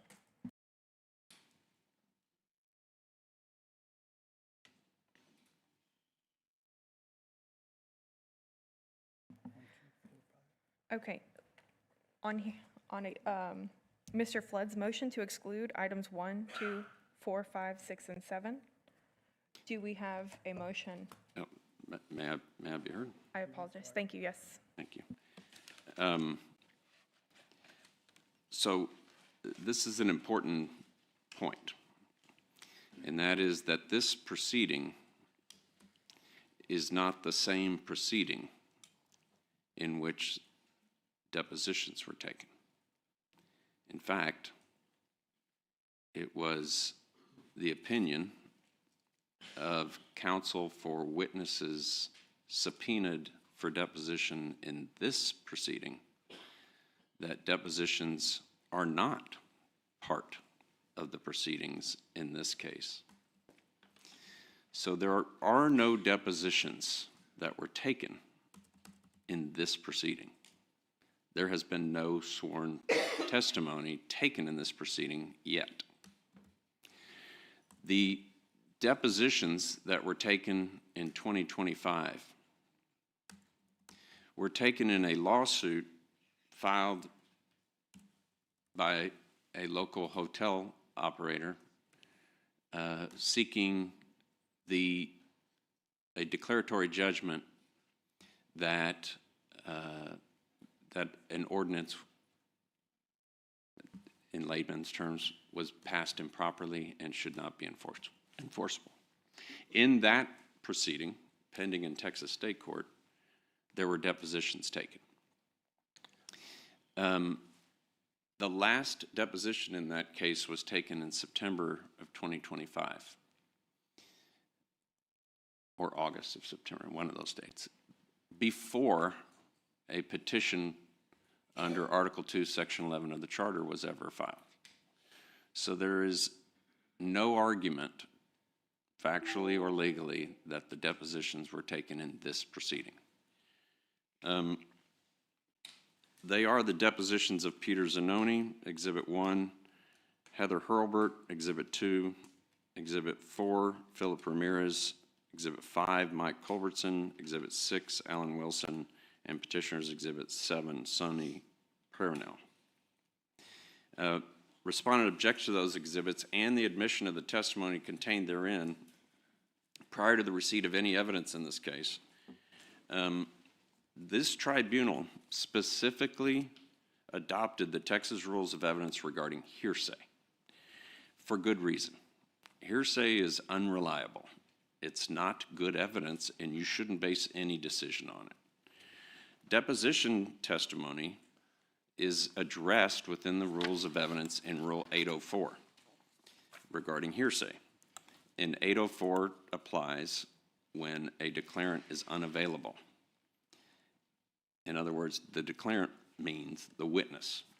In this case, there's been no showing that the declarants are unavailable. The witnesses are available by all accounts. Therefore, under this tribunal's own rules, when it adopted the rules regarding hearsay, these depositions became inadmissible. So we specifically object to the admission of the depositions based on Rule 805. Also, and you can see this in my motion, there's an attachment, several attachments that address Rule 805, which is also a hearsay rule.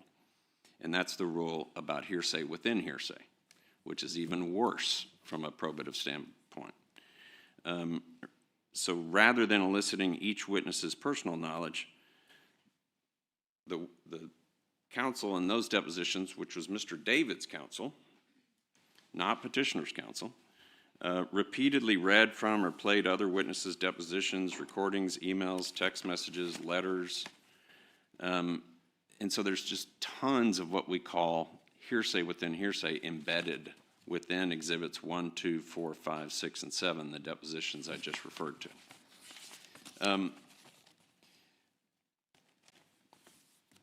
In addition, to the extent that is testimony from witnesses that's going to be attempted to be admitted in this matter, respondent objects that that testimony is being received and evaluated by tribunal members who themselves possess firsthand knowledge of the same disputed facts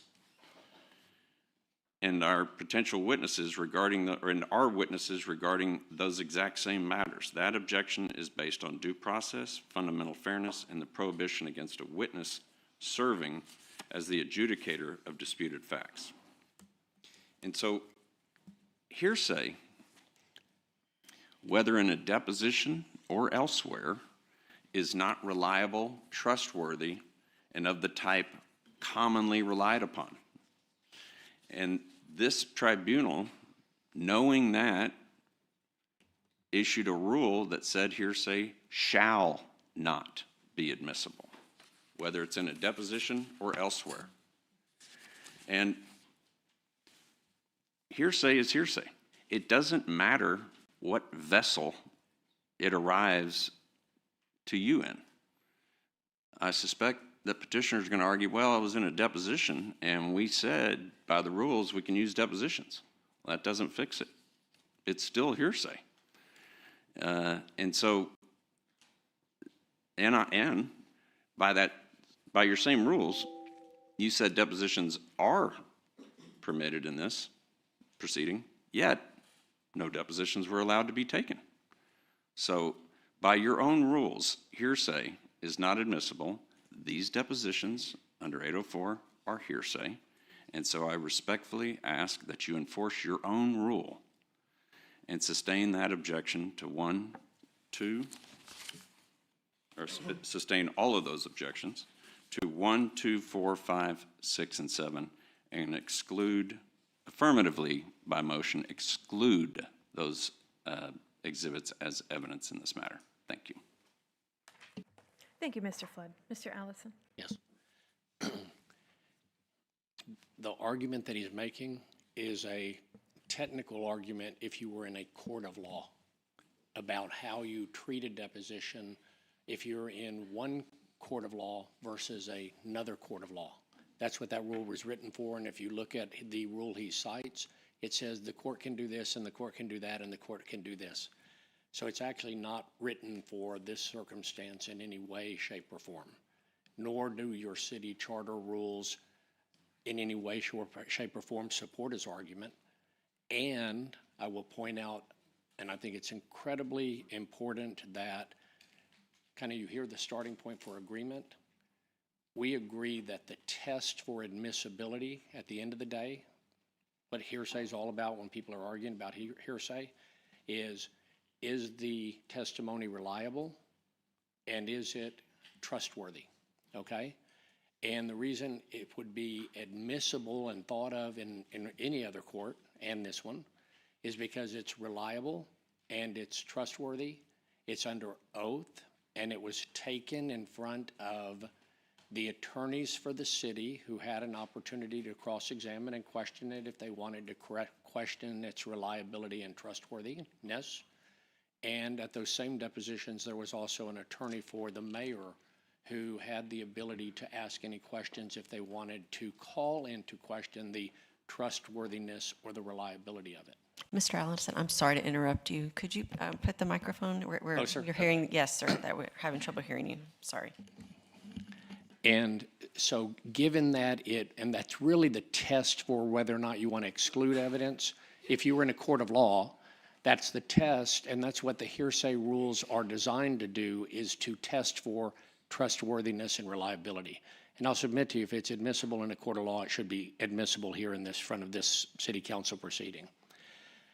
Specifically, though, I also want to point out to you, because you all passed, amended, and just real candidly, I offered proposed amendments to expressly allow these exact depositions to be used in front of you for this proceeding. Those were some of the revisions I proposed. They objected. You guys ruled and made specific provisions for allowing depositions to be utilized, period. And he's trying to confuse you. I'm going to use his fancy word, conflate. He's trying to conflate discovery and depositions. Yes, they tried to do pre-hearing discovery, and that is not allowed by the rules. That's why we did not take the depositions of several people who were noticed to have their deposition taken. That would have been discovery. That would have opened up the can of worms where we would have been here weeks or months, who knows, okay? That is not the same as whether or not, that's not the same question. Just because those depositions, that has nothing to do with the fact that you guys expressly passed rules on June 2nd that said exactly and specifically that depositions can be utilized. And everybody knew what those depositions were, because you remember I gave them back to them on May 20th, okay? And so that rule, see if I can find it here, states that all testimony, live or by deposition, shall be presented under oath. It all goes on to say that the oath has to be administered by somebody who's qualified to administer an oath in the state of Texas. That's the trustworthy and reliability piece of it. That allows, that express provision in your rules was done for the purpose of using these exact depositions and was passed by you. So you've already said you can use depositions, and you can use those depositions. We've already had that fight. What he's doing then is he's going back to and it's listed in your rules as a general rule about hearsay. He's going back to your general rule and saying, well, I want to apply the general rule, not your specific rule that you passed for depositions. And legally, his argument is completely flawed, and let me tell you why. There's a Texas Government Code 311.026. Very important. All lawyers know it. Everyone lives by it. Judges live by it.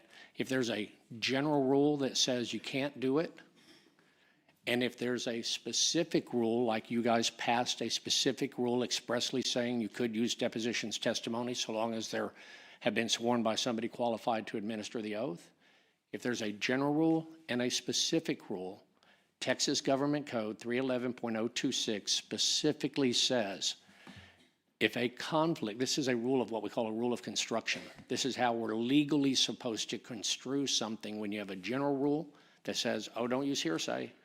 And then you have a specific rule that says you can use the depositions so long as they're sworn. Okay? When you have that situation, 311.026 says, if the conflict between the general provision and the special or local provision is irreconcilable, in other words, this kind of says that and that one says this, the special or local provision, not the general one, prevails as an exception to the general rule. In other words, Texas law tells us over and over again in case law, this is statutory law in the government code, we get told over and over and over again that if there's a specific rule, it takes precedence over a general rule, and it's treated as, quote, an exception to the general rule. Here you all very clearly in the rules, and we argued about it back at the time because I didn't want to use depositions, and we said, yeah, we need to be able to use the depositions. And we argued about it, and you guys modified the rules on June 2nd and expressly allowed the depositions to be used. So I think very clearly when you look at you all's rules that you passed, when you look at Texas law, when you look at even the rules of hearsay, because we know that rule is really designed from one court to another, which doesn't apply here, that particular rule that he's referring to. All of those things tell us that, of course, you should be able to use the depositions that have been taken under oath when counsel for the mayor, counsel for the city, and counsel for Mr. David were present. All interested parties were represented.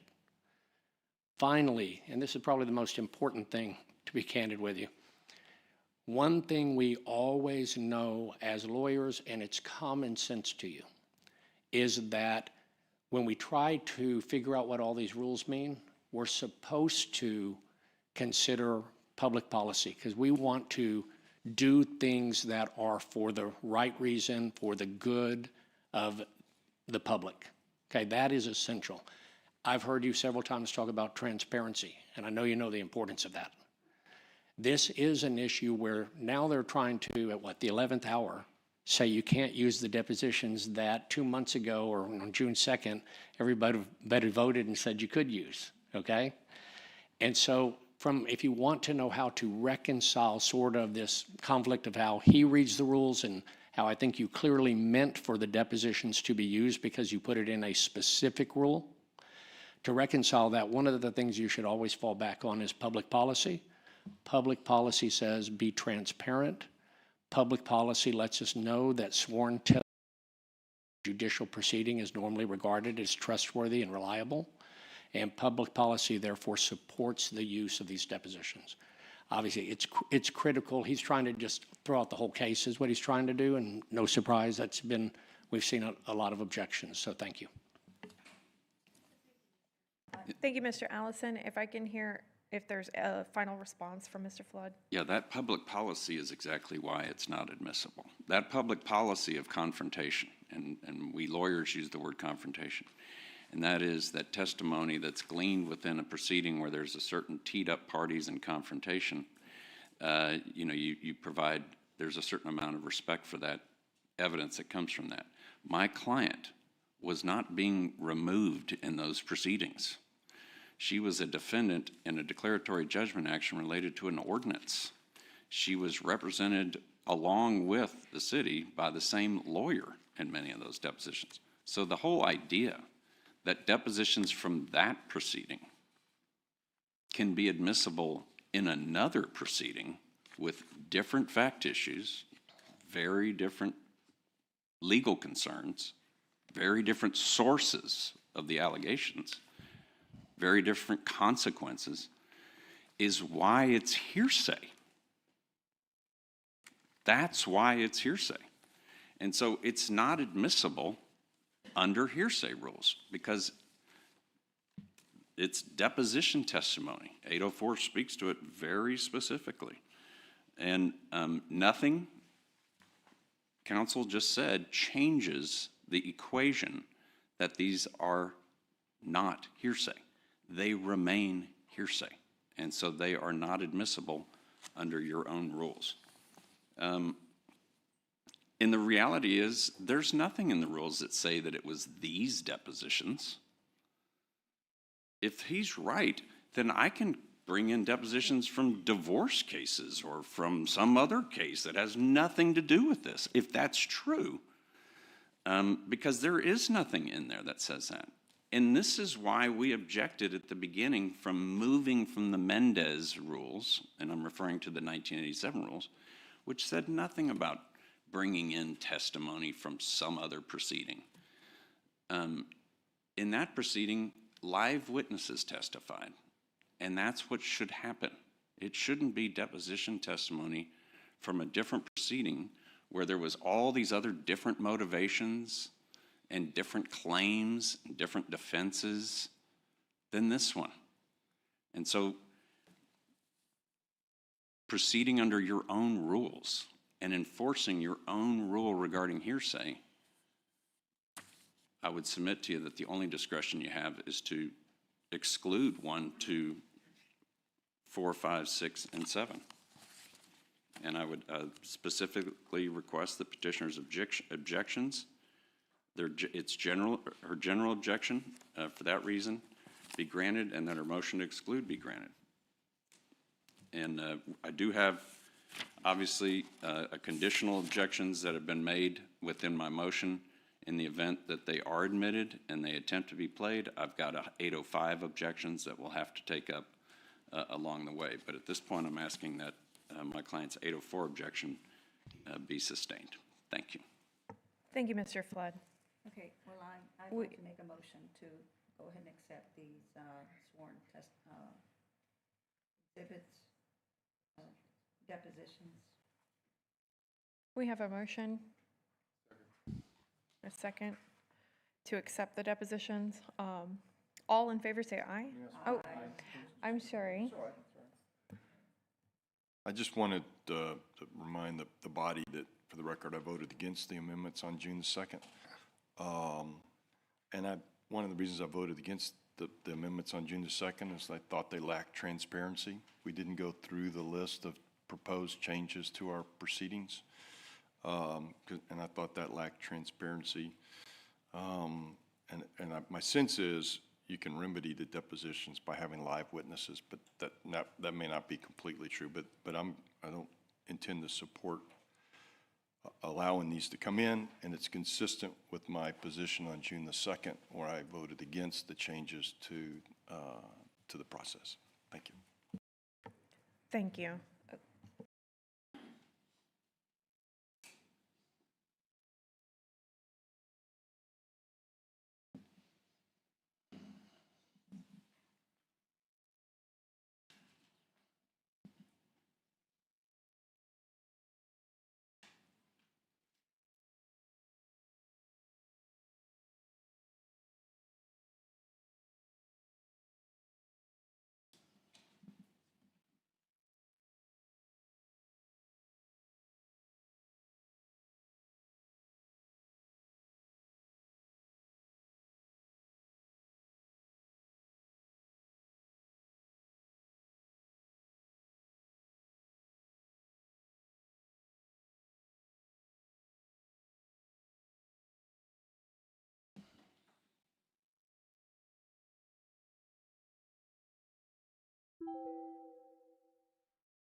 Okay.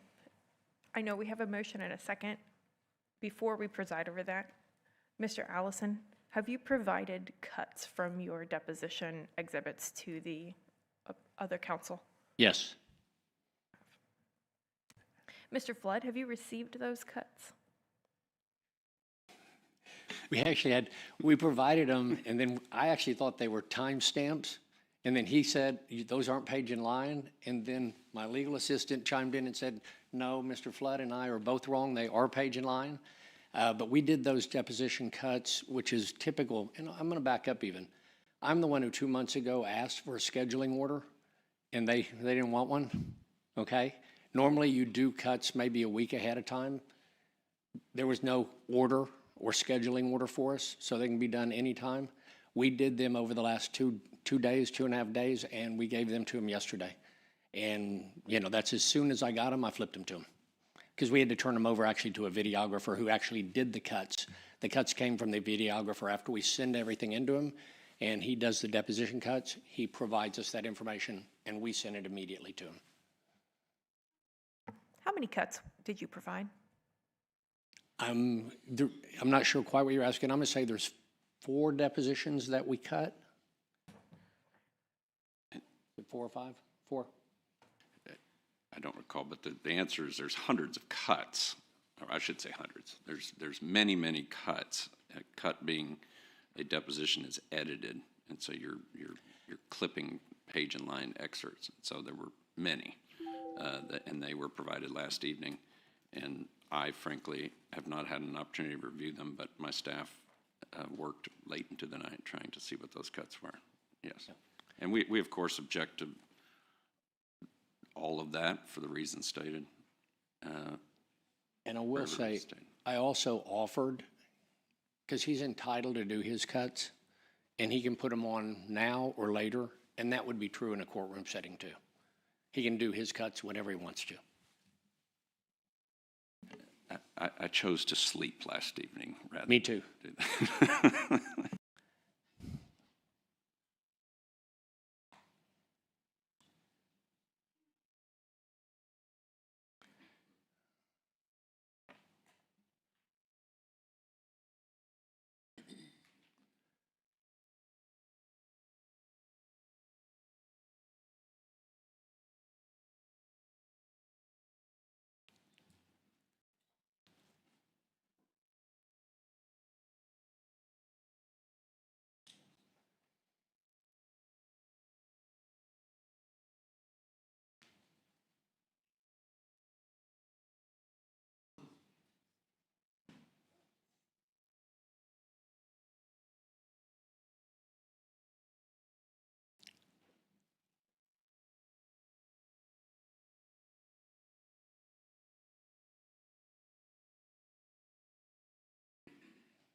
The specific answer to the question was 5 deposition cuts at There you go. 5:06 p.m. Central Daylight Time. There you go. Thank you.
All right, think you have your- whoever authored that motion, was that Sylvia? I think it's her motion. I imagine There she is. I'm waiting for her to return. Thank I you. have a question real quick. Ms. Sylvia, with your motion that you have on the floor, I am requesting for your consideration to modify your motion. And accept that, accept the admittance, subject to the defendant's right to review his objection at the time offered. You agree to the I don't amendment? understand that. You mean to review the cuts and offer? cuts. Offer counter cuts? And offer, renew his objection at the time that they're offered. Oh, okay, to renew his objections. Okay, offer subject to his right to further object to it. Thank you. And you're amenable to the amendment? Yes, So we have a motion and second on the floor without amendment. with the amendment. She's made a motion to accept the exhibits of depositions with the admittance being subject to allowing the defendant their right to renew their objection at the time it's being offered. May I ask for clarification? Yes, sir. Thank you. The exhibits are 1, 2, sorry, I have the wrong one in front of me, as stated. 1, 2, 4, 5, and 6. Yes, and 7. And those have been moved for admitted in mass. In other words, they're the entire depositions. And so that's the motion, is to admit the entire depositions, not cuts. The cuts are the subject of what I anticipate, or what I've been informed, would be submitted here live. And so I think we want to make sure that the record is clear that this objection is to the depositions in their entirety. And I'm asking that objection under Rule 804, and as stated in my motion, my objections and motion, be ruled upon. The issue of what is specifically submitted during this hearing, separately from the exhibits being admitted, is a different issue. And I think that may be what is attempting to be addressed. I do have in my motion a separate listing of objections that are exhibits that you saw, and those are 805 objections, which are hearsay within hearsay. And those objections, I intend, having received the cuts, I intend to interrupt, unfortunately, and again, I apologize for all the objections, but it's literally my job.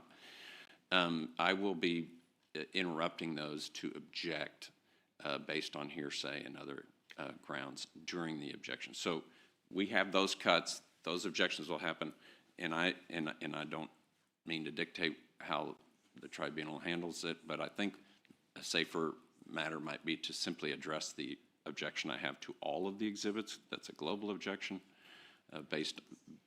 which is based both on the due process grounds I stated earlier, as well as that contained within my objection and motion to exclude.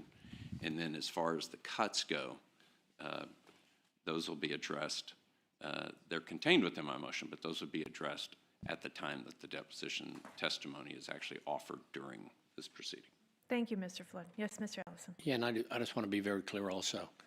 And the idea that he'll be interrupting and making objections is how we do it in court, so that's not a shocker to me.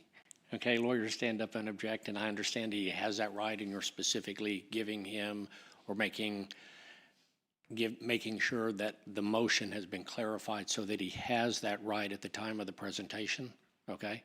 But I still think, now that that's all clarified, that he gets to do that and he gets to interrupt, and he's already intended to do that, I think the motion and the motion as amended now takes care of that, which is the motion is to allow it subject to allowing him to make those objections at the appropriate time. And so we would ask that that motion be voted on. But I don't. Yes, sir. Just for clarity, I just need to make sure that my motion to exclude them under Rule 804 is ruled upon, and it's not bypassed. And so I'm going to keep insisting that motion to exclude all of them for the reasons I've already argued. Without regard to page and line cuts, that's a separate issue. That assumes they're admitted at all. And so I do need to ask the tribunal to please address my motion, which is a motion to exclude all of them under Rule 804 and this tribunal's own procedural rules. Thank you. Except now what he's asking you to do is, I guess, not do your motions. He wants you to change your motion, and that's just not really quite how city council, I think, works. You made a motion, you have a second. It addresses his motion. It implicitly says his motion is denied as modified, and it's sufficient. So I ask that we follow the city process that you guys have already been doing. Thank you. We have a motion and a second as amended. All in favor, say aye. Aye. All opposed, say nay. Nay. Okay, the motion carries. Thank you.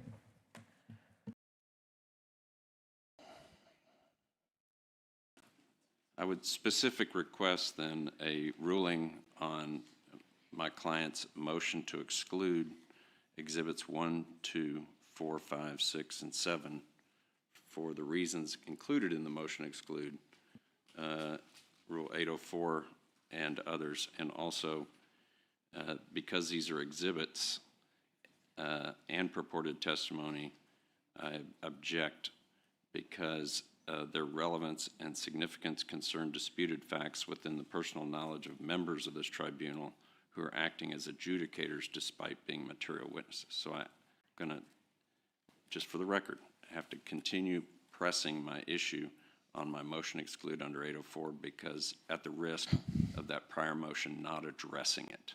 Thank you. My response is simple. You've already addressed the 804 portion of it and given him a right to object when we're playing the clips, so that's done. And the rest of his comment there, we're going back to, you know, federal judge has already ruled and we get to continue and you guys get to be the presiding and members of the council pursuant to city charter. Federal judge has already supported your ability to do that, and so I honestly don't think there's any more. I think he's clarified his objection and he's made it noted for the record. I think the only thing to do now probably is to note the objection, but I don't think there needs to be another motion.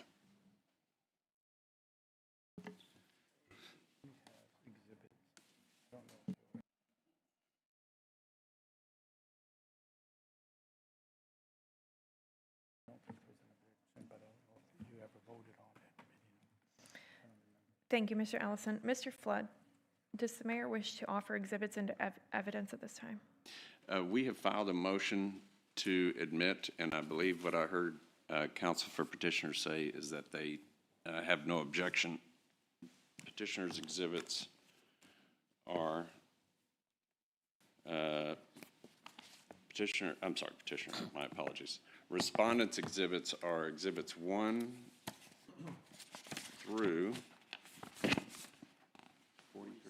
47, 1 through 47. We have filed a motion, and I understand there is no opposition, and we request that Mayor's Exhibits 1, Respondents' Exhibits 1 through 47 be admitted.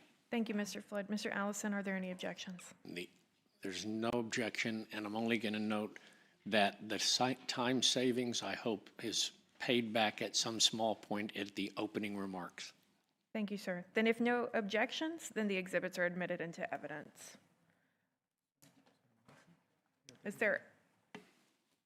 Would anyone like to make a motion on this panel to admit these exhibits into evidence?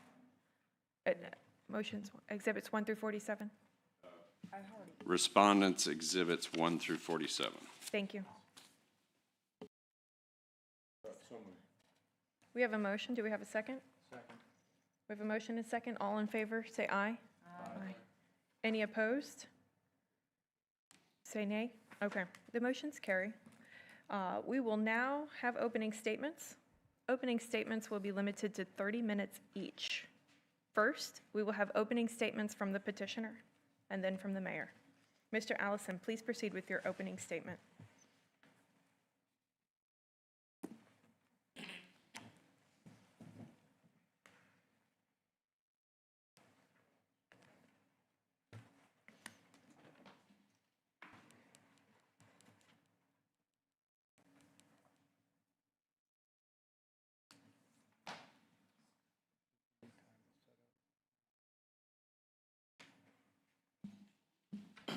May I proceed? Yes, sir. And I am in just a minute going to need access. Not quite yet. Thank you. Give you a heads up there.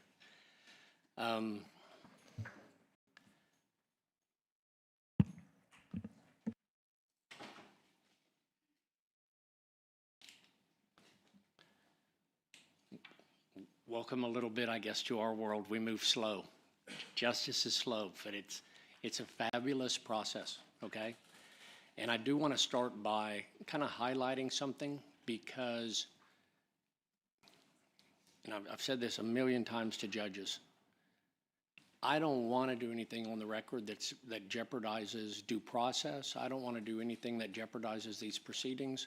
We are here in good faith, and we are here to present a case on why the mayor ought to be impeached, okay, on its absolute merit. And that process requires time. And again, it's tough because it's cumbersome. The law is cumbersome to deliver justice. And I want to kind of remind you of this, and that is, we see impeachments all the time, right? We see them at the not all the time, but we see them at the federal level. We see them at the state level. We see them in other counties. We see where different people are removed from time to time. And we probably know most about it in the context of a federal or a state impeachment where the House impeaches, and then it's a two-step process, and then the Senate convicts or removes the president.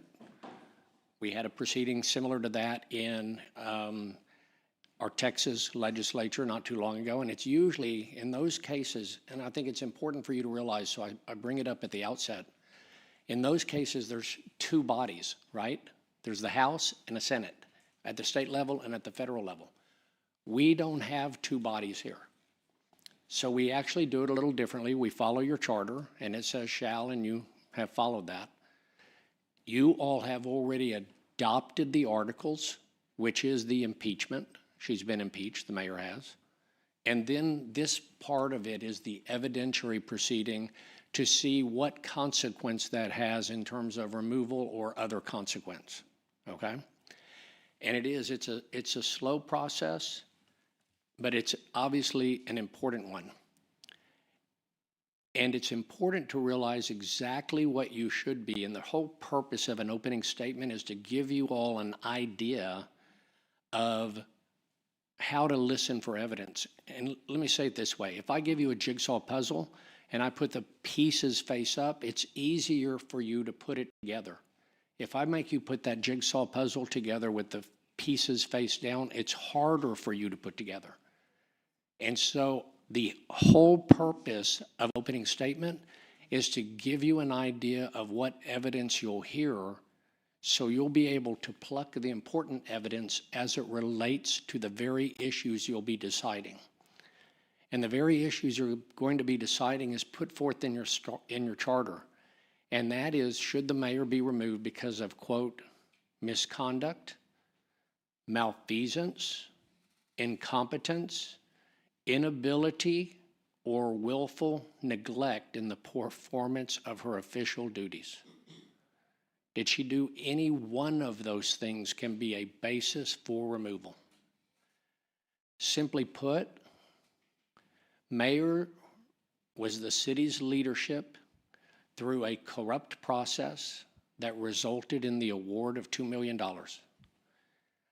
I think we all, it is, and there was some public comment talking about character, talking about integrity, and our public processes deserve more than to hand out this kind of tax, this amount of taxpayer money, when there was a alteration, which is a corruption, by definition, absolutely a corruption of a federal document, and misleading statements made that are, by express contract terms, reasons for default, which you have already found. The misleading statements made by the applicant QOF and their altering of a federal document that either from beginning to end or certainly by March of 2024, the mayor knew. All of the evidence is the mayor knew. And I'm going to detail that in just a minute in more detail. But what we need to be so careful of, and I want to say this, if I say it once, bless you, that's not what I'm going to say 1,000 times. But if I say it once, I should say it 1,000 times, because this is really where we are as a community. And I hate to say it, we're probably there nationally and at a state level, and we're wrestling with it. And all we can do is take care of it at a community level. Because what we tolerate is what I want to say over and over. What we tolerate, we become. Think about that. If we say it is okay to alter federal documents and come get taxpayer money, it is the worst signal that we are available to be corrupted. What we tolerate, we become.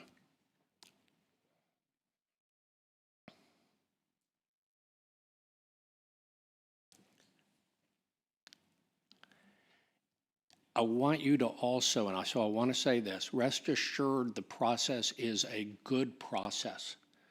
The federal court denied their request for temporary restraining order. Federal court denied their request for preliminary injunction. The federal court dismissed their lawsuit, and you and I both know they're out on the radio shouting that they won. And every legal maneuver they've taken has been denied. They even went, you realize the only place left for them to go is the United States Supreme Court. The Fifth Circuit, United States Fifth Circuit Court of Appeals, has already denied their request for injunctive relief. The process is good. What are we not here for? And I think this is, again, something so important. We are not here to decide whether or not there was, in fact, a crime. That's Peter Zannoni's word that he used beginning back in April of 2024. Not my word, not Ajit David's word. But it's not what we're here to decide. This is an impeachment proceeding that will talk about whether or not the mayor is guilty of misconduct, malfeasance, incompetence, inability, or willful neglect of her performance of official duties. I'm quoting. So when anybody stands up and says, oh, there's no crime, so what? I think there was, but that's just my opinion. Peter Zannoni called it a crime. That was his opinion. Heather Hulbert has said it violates forgery statute, and Peter agrees. That's their opinion under oath. But we're not here to decide it.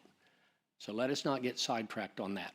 We all know that O.J. Simpson knows even if you don't get convicted in criminal court, it doesn't mean they won't find some responsibility, right? We are not here to decide whether or not the downtown project is a good project. I've lived here all my life. I like the project. I'm glad they're building downtown. I want it to be successful. What I'm certain of is that is a completely different question than whether or not the processes to get the $2 million were corrupt. It's not about whether or not we want the project. The project, I think it's good to develop downtown. I don't have any problem saying that. But you absolutely have to separate that from the certainty that forging, tampering with a federal writing is the correct word, screenshot. Tampering with it can never be acceptable, and the mayor's promotion of it after she knew that has to be a violation of her official duties. If she says, quite frankly, oh, how could I have known? The truth is so many people told her. So if she wants to really say, I didn't understand it, she's incompetent, which is grounds for removal. But I think it's more likely that it's misconduct and malfeasance and willful neglect on her part. She willfully neglected her duties, which is a basis, according to that's the term in the charter. She willfully neglected her duties in order for her friends to get the grant. Now,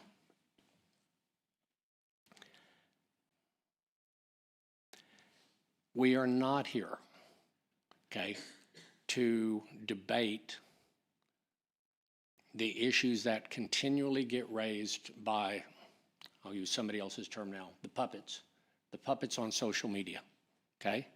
Don't get me wrong, there are some social media posts of the mayors that I think I put on the exhibit list because if she wants to say things inconsistent, I have a right to impeach her with her public statements. But we're not here, I mean, one could argue birds of a feather, but I mean, Tunches, we're not here to talk about the Chronica and what he says is true or not.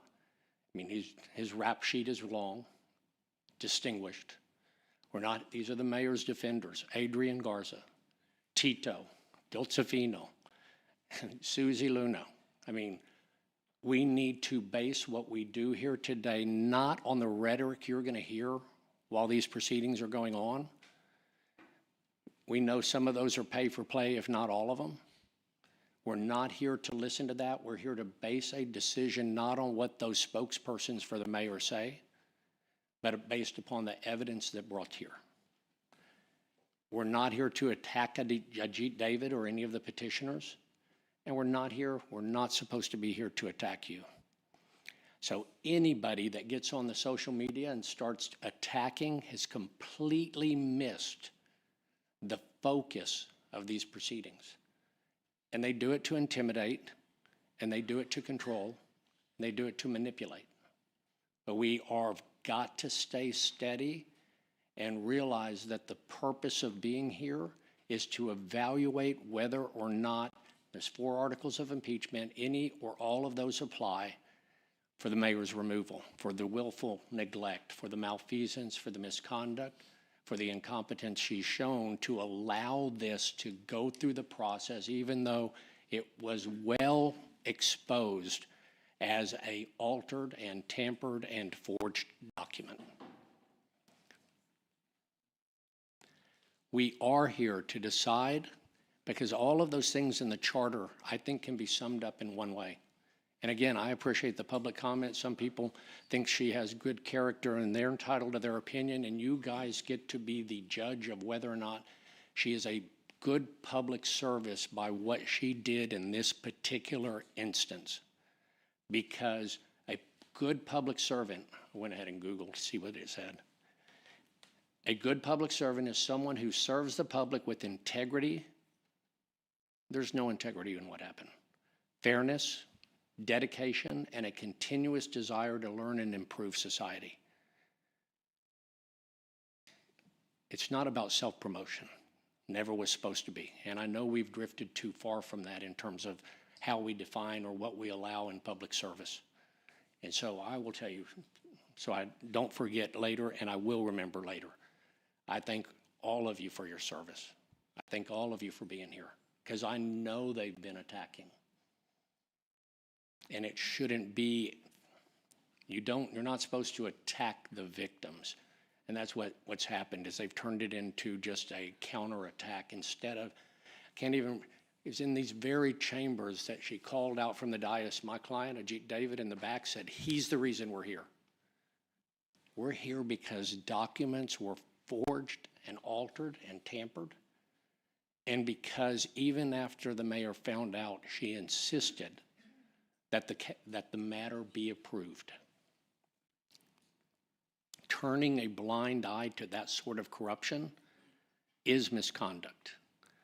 You can argue about whether or not it is felonious and requires criminal prosecution, but it's certainly, by definition, you're not supposed to lie to the Type B board, and you're not supposed to alter a document, and when you find out about it, you're not supposed to say, pass it anyway.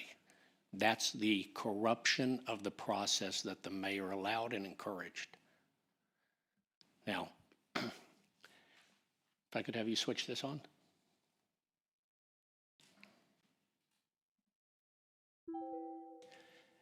Again, I know it takes a little while to go through this, but it saves us time, because what I now get to do is go through some exhibits. Again, so when they come up, you'll be familiar with them. I started with this exhibit because we all know the phrase that the buck stops here. When you are and the mayor is, as presiding, when the buck stops here, it stops with the presiding officer. And that would be true, the mayor. She would be responsible even if Peter had done it without telling her, even if Heather had done it without telling her, even if Type B had done everything without telling her. If there's a corruption of process, the buck stops with the mayor. Because if she didn't know about it, it's her own time and it's her own incompetence. We all know she boasts being a full-time mayor. That means she has full-time responsibility. But of course, that's not our facts. We know that she did know about the corruption of the process and still encouraged it.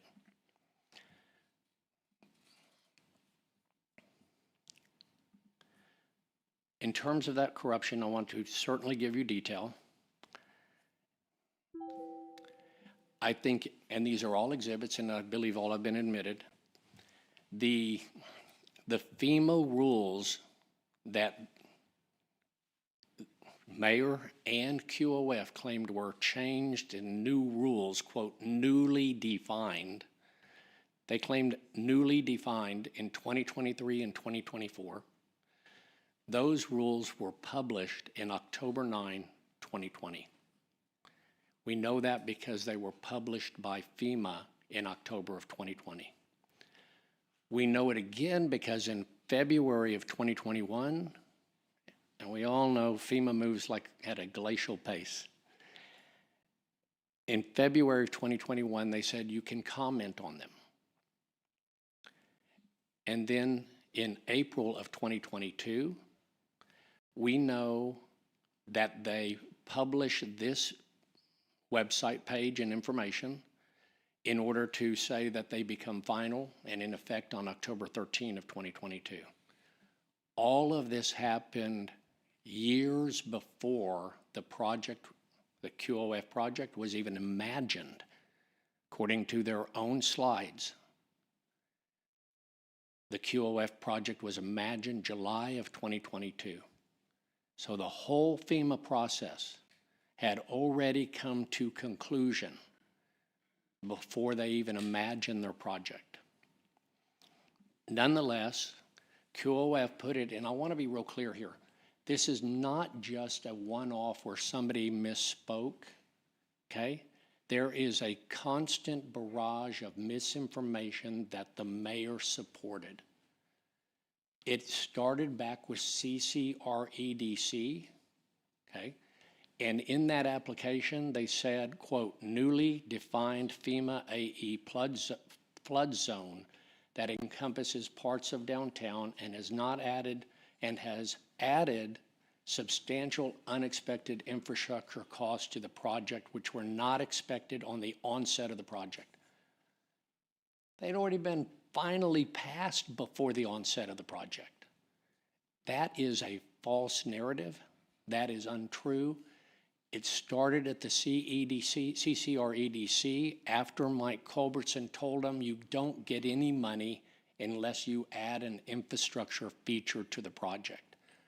So back in mid-2023, and then this application September of 2023, the applicant knew, and I think there's 120 phone calls in the key period between either applicant and Peter or mayor, or most of them are there. 50 of them are with the mayor. I mean, there was clear ongoing communication even early on, but we know for certain later the mayor nonetheless knew about the fraud and decided she was going to still support the project, knowing that it had found its origins completely in fraud. But in September of 2023, here's the certification. Applicant certifies it. But we know that the slide that they used, and you have a red box here in the middle, over here, we know that slide is where they removed the dates, because the dates, if you look over here on the left side, this is their slide with my modifications on it. Their slide said project was reimagined in July 2022 as a 126-room hotel project. And we know if you leave the April date there, it doesn't make any sense to say we're surprised, because it was sent to you before you even imagined the project. So they removed the date. How did they do that?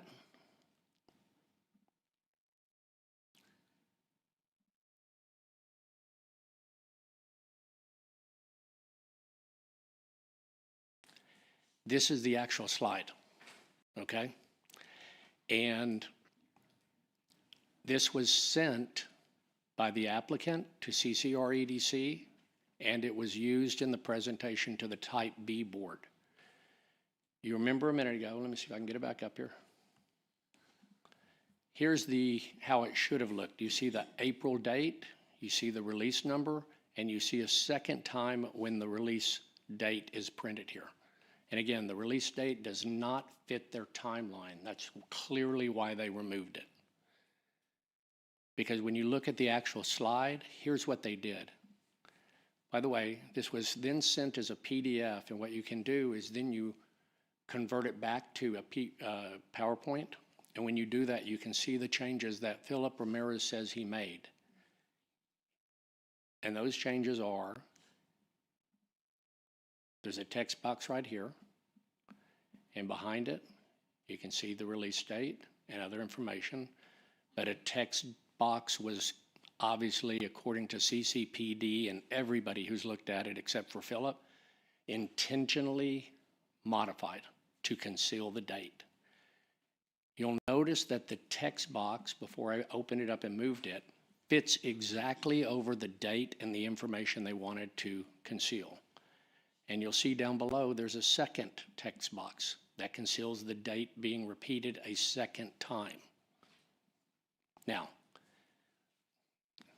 I'm no wizard. Maybe Philip Ramirez can do it in fewer strokes, but the way I know how to do this, and we did it in his deposition, you'll see that, is that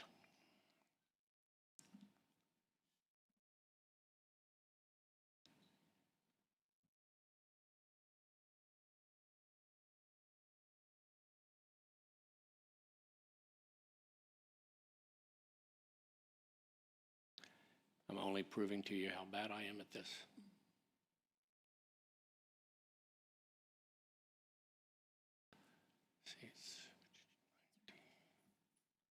By the way, whenever I go to this slide, I always click Don't Save so that I don't mess it up in its original form, okay? So I'm going to Don't Save.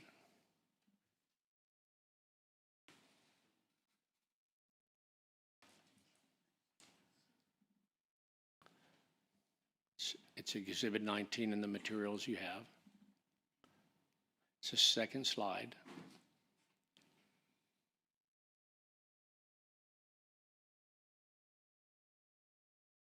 There it is. To do what they did, what the applicant did, you see where you go to text box, or this is one way to do it. You go to text box, you click it. Look, for example, this section up here, that's one click, by the way. And then I have to define what I want to conceal. You see how I'm dragging the box over everything, that top bar? And then I create the box, or I have to position the box over what I want to conceal.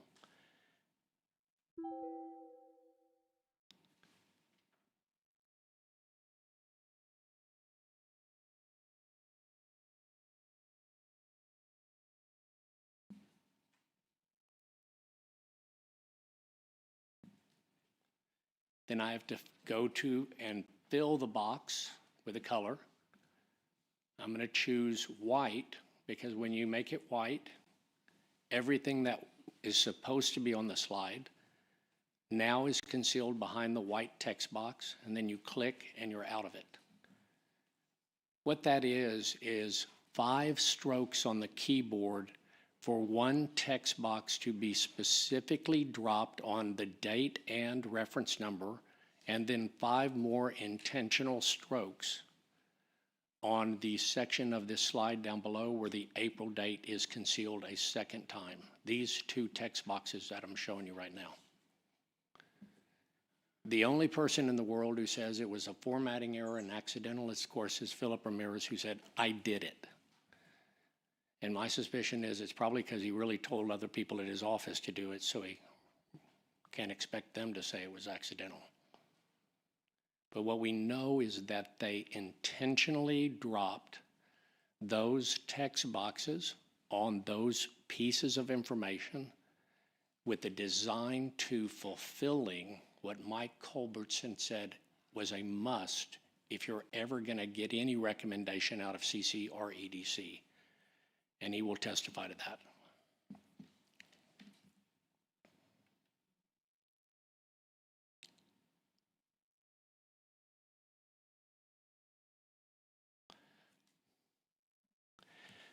So then what you're going to see in the evidence is that the lie was perpetuated and the lie was repeatedly carried by the mayor, certainly including for a long period of time after she was told of it. That is malfeasance, that is misconduct, that is neglect, willful neglect of her duties. That is not being a public servant who is protecting the taxpayer dollar. When you trace through the information, some of these I'll go through quickly, but when you trace through the information, you'll see that in October of 2023, it says the grant will be utilized for additional costs associated to newly defined FEMA AE flood zone requirements. The lie got repeated by CCREDC. I've already shown you that the lie was promised or certified by Philip Ramirez. The lie then was also repeated in November 8. It's not like it was a one-off, where it says the grant will be utilized for additional costs associated to newly defined FEMA flood zone requirements. Newly defined, they were 3 years old by this point in time. Additional documents show, this one is the November 9 board meeting. And they presented, and at this board meeting, it is the mayor herself who, and these are important points. This is my writing here where it says violations. The mayor weighed in at this meeting, you can see on this document, and supported a $2 million award. How is that a neglect of her duty? One, remember, you pay CCREDC to tell you what the award should be, and they said at most, assuming there's an infrastructure component, which there was not, at most you can give $1,043,000. But the mayor said, no, let's violate that rule. Let's neglect my duty, and we're gonna award $2 million. That's one way that she interfered with the process and got outside the process, outside her official duties. Another way is we know that any award would violate the requirement for infrastructure, but she did it anyway. She used her weight of office for that. And we also know, because we have the emails from the applicant, when they say, well, if we don't give you the award, what will we, are you gonna still come? What's it gonna do to the project? And they get a response back that says, well, it's gonna take us longer to do the rooftop bar and the finish out. It wasn't even, the emails, they knew it wasn't even infrastructure that it was gonna really be used for. And they knew that the project was already committed, and already committed projects are not supposed to get incentive money. So the mayor led the charge through this meeting to try to get $2 million. You'll see by reading it, it failed, and then it got renewed in Type B. So it fails there, and it actually gets a recommendation for $1,040,000. That was a Brian Gully move. Okay, it's in the notes. And while she is attending the confidential meeting, think about this, while she's attending a meeting she's sworn in her official duties, she's there as mayor. She's promised confidentiality. What is she doing? She's texting Devin. What's the I assume she means economic impact of the hotel? In EDC meeting, talking about your $2 million ask, she tells Devin, this is Paulette, work phone, I have it. Devin responds, thanks for looking out for us. It's confidential. That is a breach of her, a neglect of her duty. So then it goes on, and we know that the slide is created in this window, and then it goes back in front of the Type B Port Corporation. And what do they say? It's a grant of $2 million to be, even though CCREDC had trimmed it back to $1 million, now it goes, miraculously back to 2 million to be utilized for additional costs associated with newly defined, should have said 3-year-old. We knew about them before and they were final before we even imagined the project. But it says the grant will be in for costs associated to newly defined FEMA flood zone requirements. That's how it started. Is that my 30? Oh my gosh, how time flies. I apologize. If I may just wrap up with 1 minute. Okay. You'll see that as it progressed to City Council, we know that it was exposed by Ajit David. We know that Peter, in his recorded statement, which has been admitted, says it was a scheme and it was that way from the beginning. We know that Ajit David stood here and told the mayor face-to-face on April 16th, stood here and told the mayor face-to-face on April 23rd, and that her own legal department told her and that Peter Zanoni told her, don't do it, and she pushed for it anyway. All neglect of her duty. Thank you. Thank you, Mr. Allison. Mr. Madam Chair, can we take can I have a 5-minute break? I'll be right back. Yes, we'll give Mr. Flood time to set up for his opening statement while you have 5. If you'd Stretch. like. Yes, sir. 5-minute recess.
So, if you ever preside and you're like, oh, no, there's somebody in there. Somebody else.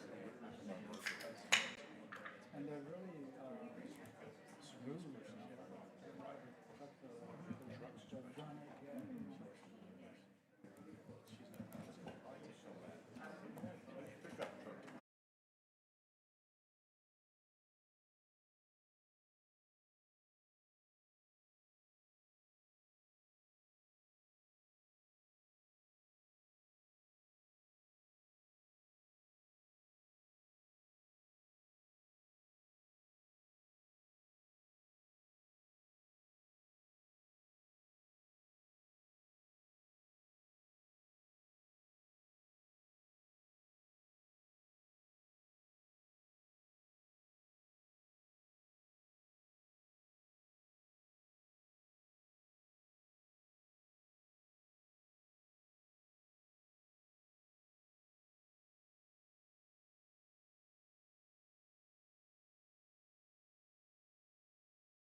Okay, welcome back, everyone. Mr. Flood, if you would please proceed with your opening statement. Rebecca, yes. If I may, I'd like to make some remarks prior to my attorney making his remarks this morning, opening remarks. So I'd like to address everyone. Today is a day I never believed that the people of Corpus Christi would have to witness. Disagreement is not the issue before us today. Disagreement is essential.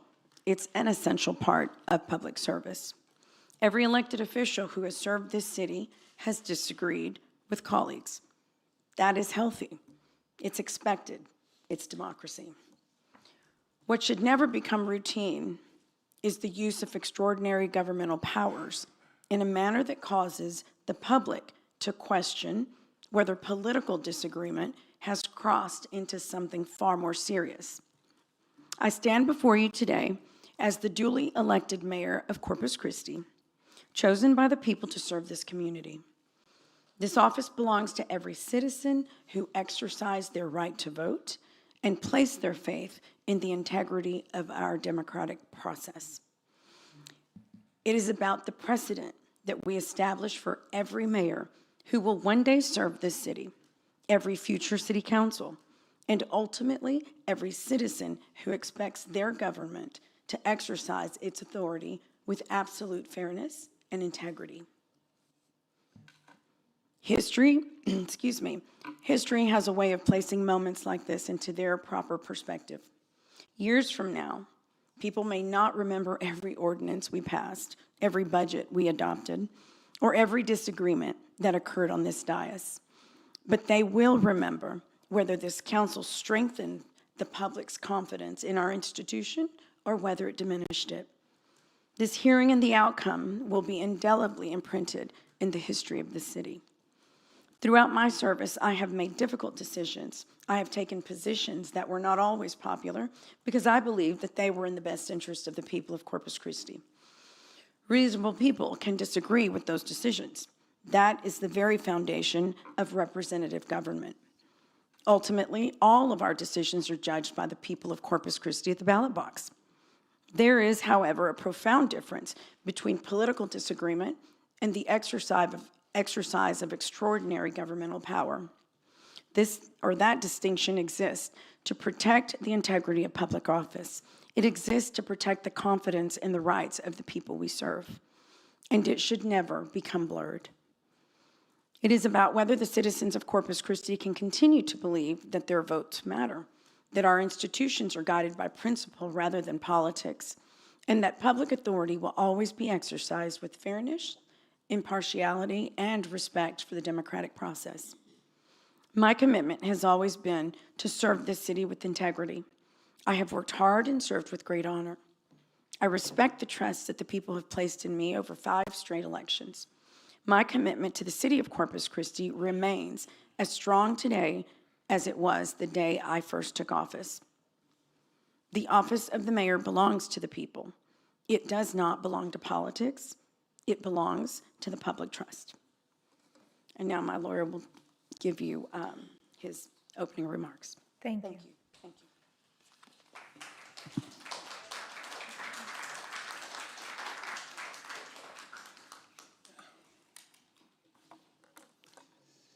Today, and through this proceeding, you all are not sitting in your political position. You're sitting as judges of the evidence. That's a big task, and it's different. You have to take off whatever hat you wear up there normally, and you got to squint those eyes and look at the evidence in a different way than you would normally, the way you would normally do your job up there. Because this is a different job that you've been signed up for here. And what you do is you rely only on the evidence. That's it. And what is evidence and what isn't? You know what isn't is speculation. Speculation's not evidence. It's none. It's zero. It deserves nothing. Assuming is not evidence. That's a nothing. Presuming, not evidence.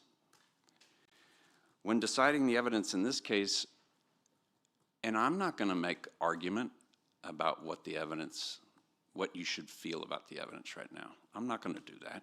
I'm not going to incorporate any assumptions. What I'm going to ask you to do is to understand that at the end, there must be evidence of the things that are alleged in these articles. It has to be, the conclusions that you're asked to draw on have to be more than assumptions. They have to be more than speculation. It has to be evidence at the end that you have seen, okay? That's what you do when you're judges of evidence. And what the evidence is going to show is this hotel, this project, my client liked it. She liked it. In fact, I think everybody likes it. She always liked it first time she heard about it. Her goal was revitalization of downtown. That's a great goal. Nobody disagrees with that one. Her focus was the project, not the people involved in it. That's a huge distinction. Now, you've heard all kinds of stuff about FEMA and fraud and alterations and forgery and crime. What you're going to hear is my client left all of that to the experts, and that's what you should do. And I submit that's what happened. Again, she felt in 2023 that it was good for downtown. And by the time this incentive arrived at this place, actually it was over at the RTA building, on February 20th, Staff came and told her that FEMA was the reason. Okay. And she and others voted in favor of it. And when I say FEMA, I'm just saying in a very general sense. I'm not getting into the details there. And then you'll learn that Leah Olivari at the Type B board saw a Channel 3 story saying that that was the reason, and she reached out by email on March 1st to city staff and said, whoa, what are you doing? That's not why we approved this. How did that ever even get up here? And Ms. Campos and Mr. Hernandez remember, Everett Roy, by the time April 23rd's over here, he chastised staff for allowing that to happen. So the Type B board, the staff said February 20th, the reason was FEMA. Type B comes, Leah Olivari comes forward and says, no, that had nothing to do with it. And there's an investigation that happens, rightfully so. And it gets back to this dais on April 23rd, and the reason is revitalization, which was actually the reason why the Type B board approved it, not FEMA. And the slide issue, which we just heard a lot about, was under investigation. The EDC, like I said, supported this project. You've heard about the meeting at the EDC. The EDC RIMS analysis says that this is a $1,043,000 benefit. Bart Brazelton moves to approve the $2 million. That fails. 3 people voted in favor of it, 6 against. And then there was a motion for the full $2 million, and that passed. And so then, I'm sorry, I apologize, for the $1,043,000, I had it backwards. The $2 million was the first one, the 143 passed. So the EDC supported it. My client voted in favor of that. And so in December 2023, when the application reaches the Type B board, the board met in executive session and decided, came out and unanimously supported the incentive due to its, quote, catalytic nature, and that would help revitalize the town. So that was December of 2023. That's when the Type B board said, we like this project, we want it to go forward. And specifically, Leah Olivari stated, quote, not because of the additional flood or FEMA or any of that, this board felt this would be a catalyst for downtown. So that's what the Type B board said. And sitting in that Type B board was City Manager Peter Zanoni, sitting over to the right. You'll see videos that we have submitted those videos, they're admitted. That was 2.5 months before the February 20 hearing, or meeting. That was 2.5 months before that February 20th meeting. And then on January 22nd, a month before the first reading of the ordinance, the Type B board is there meeting again and talking about the incentive, and they say, the reason that the board agreed this was a worthwhile project is not because of all the FEMA floodplain zone requirements and everything, but mainly we saw this as a kind of capstone project in the downtown area to spur other development. We're not interested in fixing everybody's FEMA problem. So the reason for the Type B board approval, the problem, it didn't make it here. It never made it here on that first reading. The REDC is who then interfaced with the city, and they provided the infamous slide, which was not created by my client, that's for sure. Had nothing to do with anything like that. It provided the council with the FEMA justification that was specifically rejected by the Type B board. At the February 20 meeting, the mayor relied on staff's recommendation. She already supported the project. Staff told her it was because of FEMA stuff, which was not true, and she relied on staff and supported it. Between February 20th and April 23rd, the controversy hits. The city manager investigated.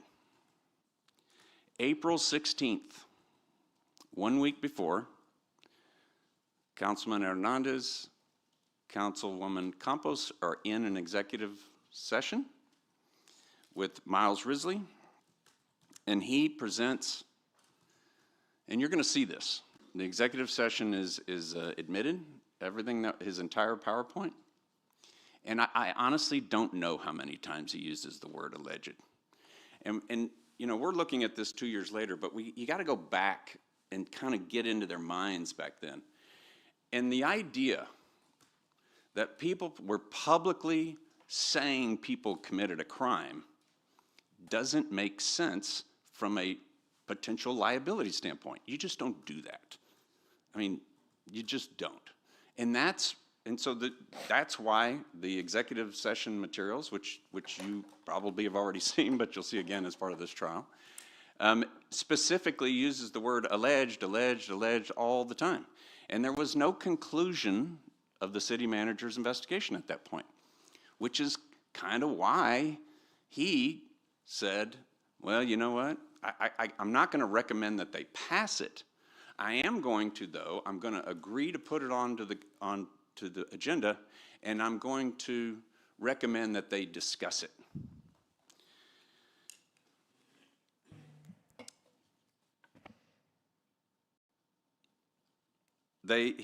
In his executive session, he says, third parties alleged.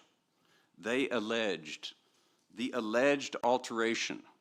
Alleged. He says it again. He explained each element of this fraud scheme that's been characterized today as a conclusion. They were all described as allegations. No conclusions. And the suggestion's been made that the mayor put this on the agenda. That's not true. Mr. Zanoni's deposition makes it clear that there were council members who wanted it on the agenda. She sure wanted it on the agenda because she liked the project. Because at that point, it had been made clear about the Type B's reasoning. But you know what? Even if she had put it on the agenda, really? Conduct to put something on an agenda for public debate?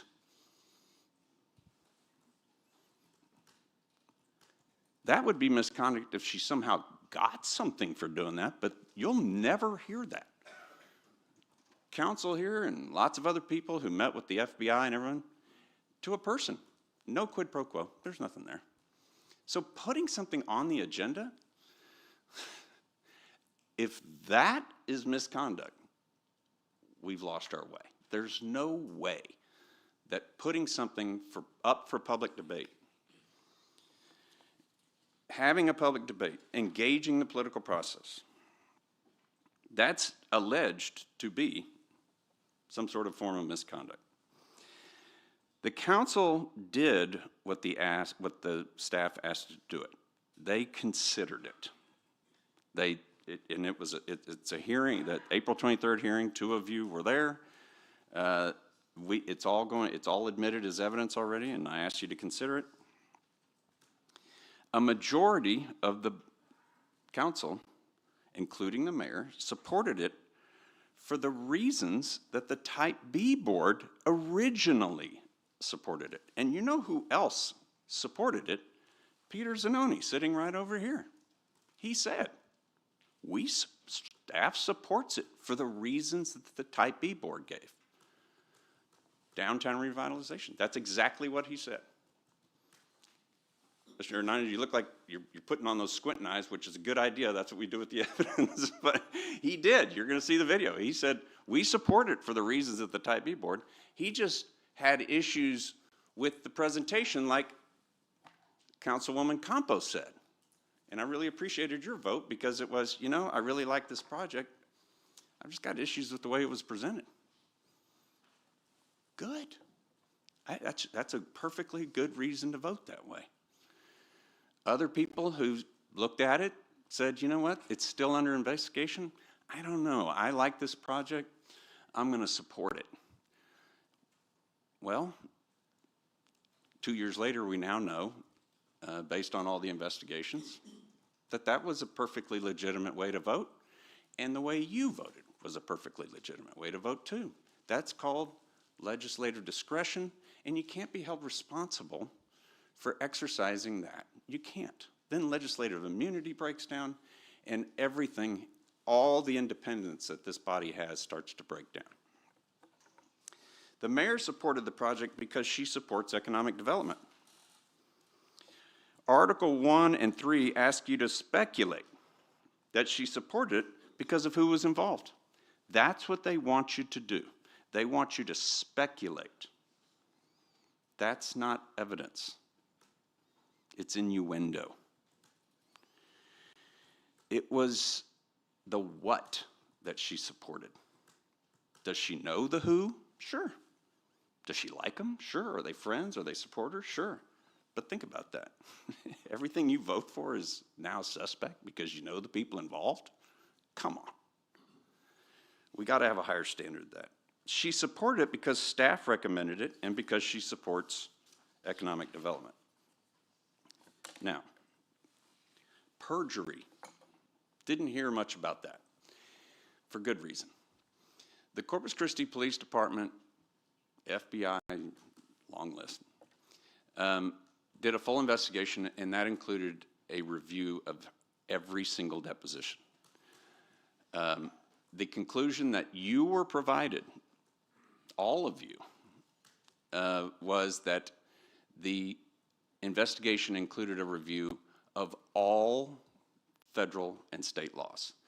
And so really, in a removal proceeding under Article 2, Section 11, this body is going to be the one that decides that a criminal code violation occurred? You would be the first ones to do that. And she didn't commit perjury. She consistently testified exactly what the evidence shows, which is there were no conclusions. Every single time she was asked, she answered honestly, and that was, I never received any sort of conclusions, which was true. Being a careful witness is good. Listening to questions carefully is good. Answering carefully and candidly is good. And I use the word carefully, and you know, if you're working off from a position of biased assumptions, you would think, oh, he said the word carefully because she needed to be careful. No, it's because she took her oath seriously. That's what perjury is about. Does the person blow off their oath, or do they really, really take it seriously? It would be a giant leap for this board, for this tribunal, to wade into those waters when the police, district attorney, they looked at the deposition, of course, we know that, and did not wade into those waters. Okay, and I'm going to not take all my time. Article 3 relates to the breach of confidentiality of the Economic Development Corporation, and that is, I think the evidence, you've already seen it, and that is a text message from a person on the board asking an applicant what the economic impact is of their project. That's the EDC's job. So the notion that a person on the board asking an applicant what the economic impact is somehow a breach of confidentiality is not valid. It's not supported. That's not a thing. It is normal. That's healthy. That was exactly what everybody at that board was trying to figure out as well. To conclude that it's somehow a violation of something just doesn't make any sense, because she's doing exactly what it is she was supposed to be doing there. the fact that the respondent says something in the fact of, thank you for taking care of us, that's not her words. She didn't say that. Again, you can't, because you're judges, you can't let your own bias assumptions step in and say, oh, yeah, well. The minute you say, oh, yeah, wow, you've lost it. You've lost your role. I'm sorry, I shouldn't say lost it. I just mean you're starting to step out and you're starting to step into the speculation and all of that they want you to engage in. There is a lot more I could say, but I think my client said it best up front. What I want to also reflect is that I really do appreciate all of the public service that all of you do. I do. I can't imagine the time and energy that you all spend on this. No, I don't mean this. I just mean this being council members. And I look forward to meeting with you again in this manner at the end of this and talking about the evidence that you've heard and to see if you got to see the evidence and it wasn't just based on assumptions and that it wasn't just based on, some sort of biased assumption about how you're going to take the evidence, but is it really, really, really evidence that there was some sort of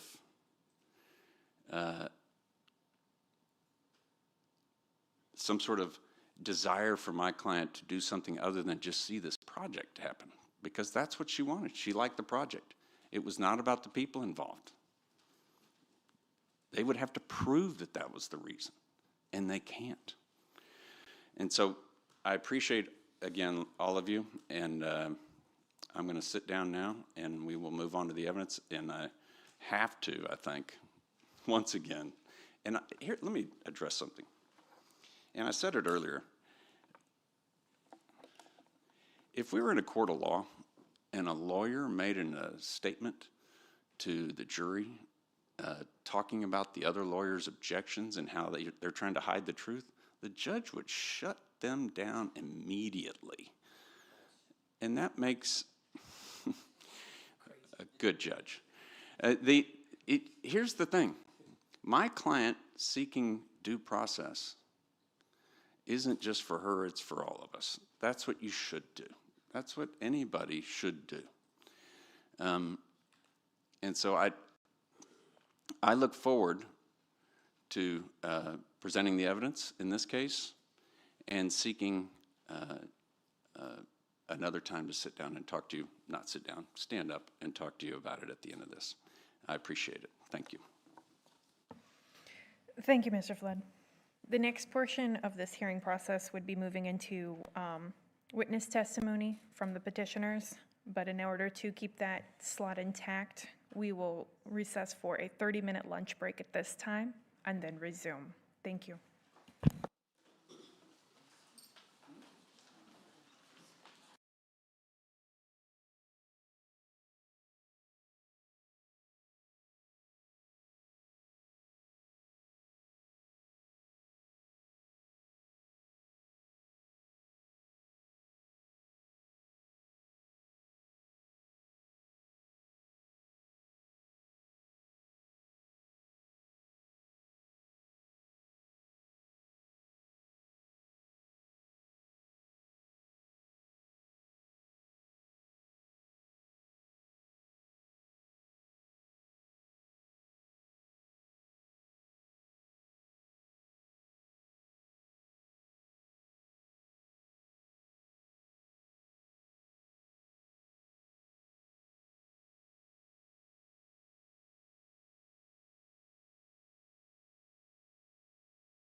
Okay, we will reconvene this hearing.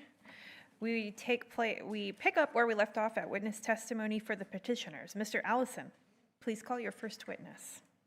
By video deposition, we're calling Mike Culbertson. And I've asked Ms. Gonzalez to be sort of my technical help on it. Thank you.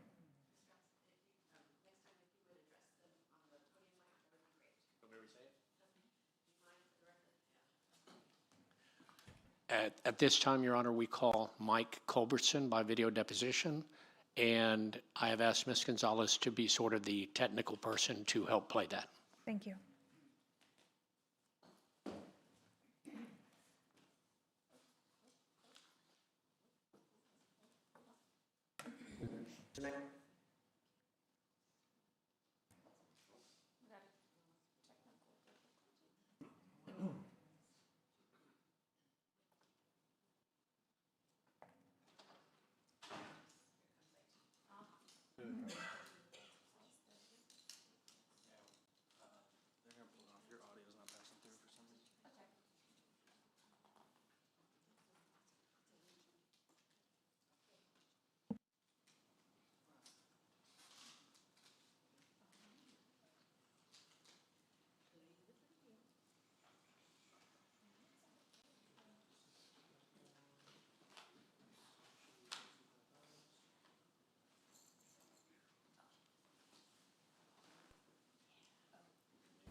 Hence the reason I don't try to do it.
If I may, before the testimony starts, I'm going to have to restate another objection.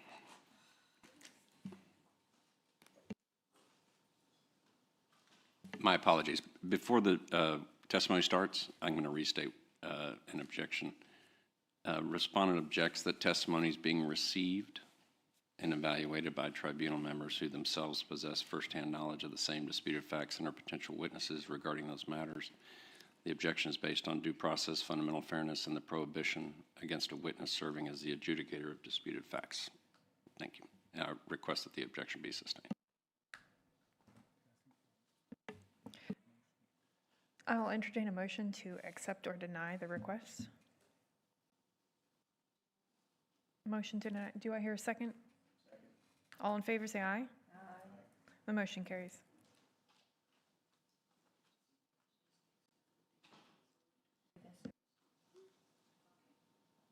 Thank you. And I apologize ahead of time.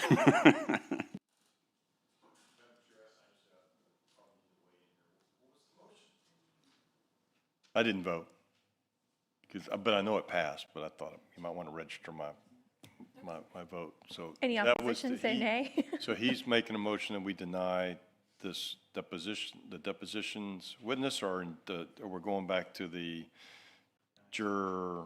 No, the objection was to the calling of a witness in this tribunal, and I'm happy to restate it. Respondent objects that testimony is being received and evaluated by tribunal members who themselves possess firsthand knowledge of the same disputed facts and are potential witnesses regarding those matters. The objection is based on due process, fundamental fairness, and the prohibition against a witness serving as the adjudicator of disputed facts. Got it. And then the motion was made to deny. Right, his motion, and I vote nay to the motion to deny his motion. Noted, sir. Thank you, ma'am. Yes, sir. Thank you, ma'am. Sorry to bother you.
Will you state your name, please?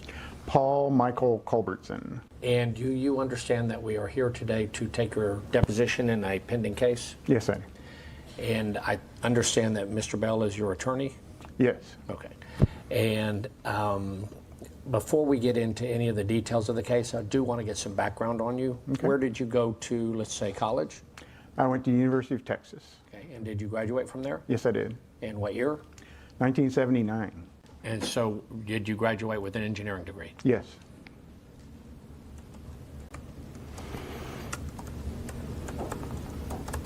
Did you, when you started, well, did you do any postgraduate work? I did not. Did you go into the workforce? I joined the Navy. And how long did you serve in the Navy? Till 1993, so that'd be 14 years. Thank you for your service. And in 1993, well, let me ask you this. What did you do for the Navy? I was a carrier pilot. I flew the A6 Intruder. And what does that mean you're doing? That means I was flying off of carriers in attack squadron.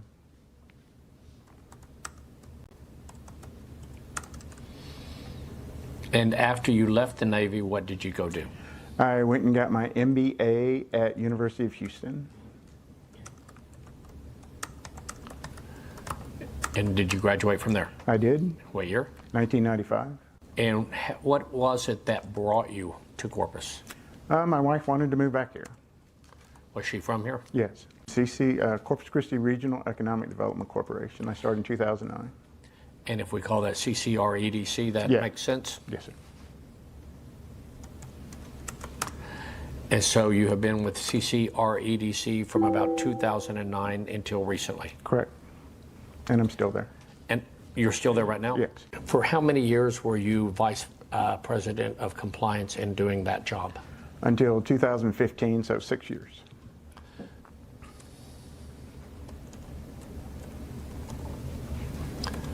Actually, I kept that even though in 2015 I became Chief Operating Officer. 2015? Correct. But then you continued in your role as VP of Compliance and Incentives also? Correct. And so how long did you continue in your role as VP of Compliance and Incentives? 2021. Tell me what you were doing as a practical matter. So I was responsible for the execution of everything in the office. So I had worked, so people reported to me and then on to the CEO. How long were you the COO? I was made interim CEO in July of '22, and I was made permanent CEO in April of '23. And how would you describe the job of the CEO? CEO is responsible for everything to the board, for the actions and execution of everything economic development in that office and in the region. And we define the region as the MSA, which is Nueces, San Patricio, and Aransas counties. And in exchange for that, do you have responsibilities for the city? Yes, we provide staffing for Type B projects that come to the city.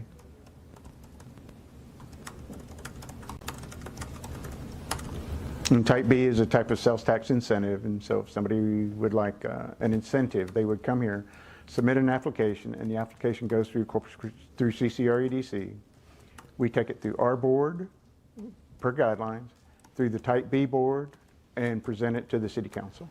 And I know that you know we're here to talk eventually about Yes, sir. the downtown hotel project, whatever we want to call that. What do you refer to that as? Homewood Suites. Homewood Suites. And did Homewood Suites run through this type of B process? That's correct. Is there some sort of a written document that lays out that process? Yes, the Type B guidelines. They're done by Type B and approved by the city council. And do those Type B guidelines lay out the probably with more specificity, this procedure you're telling me about? Yes. I think the first thing you said is you all are responsible for, and by you I mean the REDC, Understand. that the REDC is responsible for receiving applications? That's correct. After that, we run through to make sure the application's complete, and we start working economic impact models using a RIMS-2 model, RIMS, and then 2 I's, RIMS-2. There are 2 different ways to do economic impact. One is RIMS and one is IMPLAN, IMPLAN. And these are accepted, used by the Bureau of Labor Statistics, and we go through that. And I'm going to slow you down for a minute Okay. because you're ahead of me just definitely on something that I don't understand there. All Okay, right. You being the expert on it. and No, not that's me. fine. Okay, so in order to evaluate the economic impact, it sounds like you run it through 2 models? No, just one, the RIMS-2. And how do you, RIM? RIMS, all caps, and in space, and in capital I, capital I. And we call it, that looks like RIMS 2 to me, but you called it? No, RIMS-2. Okay, RIMS 2. Okay, got it. Okay, and RIMS 2, tell me specifically, you say you run it through that. I guess you're doing that because it is a model that probably based on whatever type of business or industry and probably a multitude of factors. This computer software is designed to help you understand the economic impact of that coming to our community? That is correct. It gives us how much taxes, various taxes will be collected from the project. So those taxes obvious ones, property tax, sales tax, but also by creating jobs, those people buy things, and so we collect those sales tax. If it's a hotel, if it's a destination hotel, then we would look at HOT, which is hotel occupancy tax. And also the building permits, whatever, but those are pretty much a wash. And all of those are revenue sources? To the city. We do it by payback and investment return, and return on investment, ROI. So payback means that, say you give $50,000 in incentives, how long would it take for the taxes generated to equal 50,000? And so that's the payback period.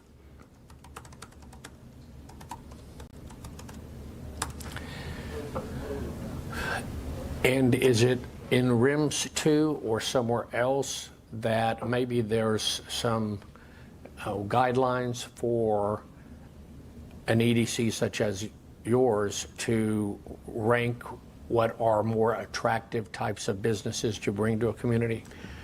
We have by the type A, now type B, we've always used a 5-year payback and greater than 12% return on investment.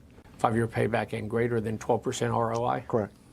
At least 12%. But on the private projects, your criteria for supporting it and recommending it is this 5-year payback and greater than 12% ROI. Correct. You're really feeding data into a computer and looking for a result. Correct. Okay. And that's how it's supposed to work at EDC. Correct. Okay, and so what I'd like to do is understand what the different data is that is inputted into RIMS. Mm-hmm.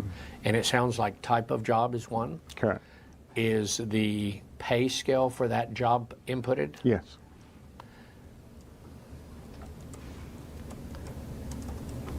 Is the number of jobs inputted? Yes.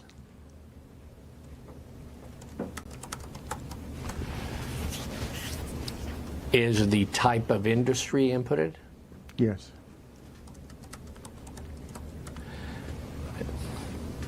So far, I'm just guessing good. No, It's not no, that that's it's fine. not that Yeah. I know. I'm just trying to think about what things would give influence economic output. Go ahead. So capital investment, but not only capital investment, when? So when? When? For example, if it was a $20 million or say a $100 million project, if you had all the spending in the first year, it would be much better than have the spending over a 3-year construction period. Makes perfect sense to me. Is CCREDC's decision to recommend or not recommend a project directed solely by its economic impact? Yes. Now, it goes before the board, and the board can decide, but so far, it has been the impact. Has been what? So far, it has just been determined by the impact. Does that impact the RIM score?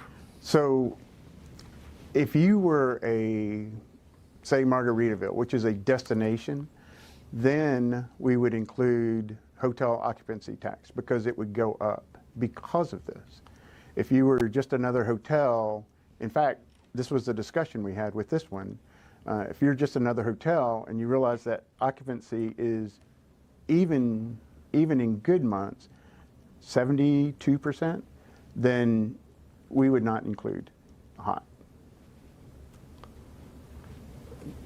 You would not include the hot tax? Right. And hot can be huge. I mean, it's what, 9%, you know, for whatever. So 9% of your hotel bill has 9% added on. That goes to Corpus Christi. Okay. And so you're saying that you would factor in, for example, if it's a type of hotel that is a destination? Correct. Will draw new people here? Then that's another positive thing in the equation. Right. Is that considered by RIMS 2, or is that something? Yes. Okay, so that is another data point. Right. But we intentionally did not use it for this one. Okay. Homewood Suites is not a. Yeah, it's not a destination. It's not. It doesn't draw Yeah. people. Oh, I want to go stay at a home. I want to go. I want to go stay at a Homewood suite. Yeah. Fair enough. So then you're going to get all the data points, put them into RIMS 2. You're going to get a report. Correct. What do we call that report? Really, it's just the economic impact report. When the application is in progress or completed, who does it get distributed to? It goes to Randy, myself, and then once we have it, we have a requirement under the guidelines to give it to the city manager, the assistant city manager of economic development, which is now Heather, and the mayor.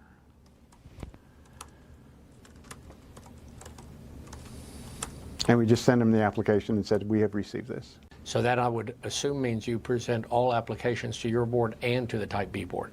Yes. But is there a written guideline for Type B? Yes. What do we call that?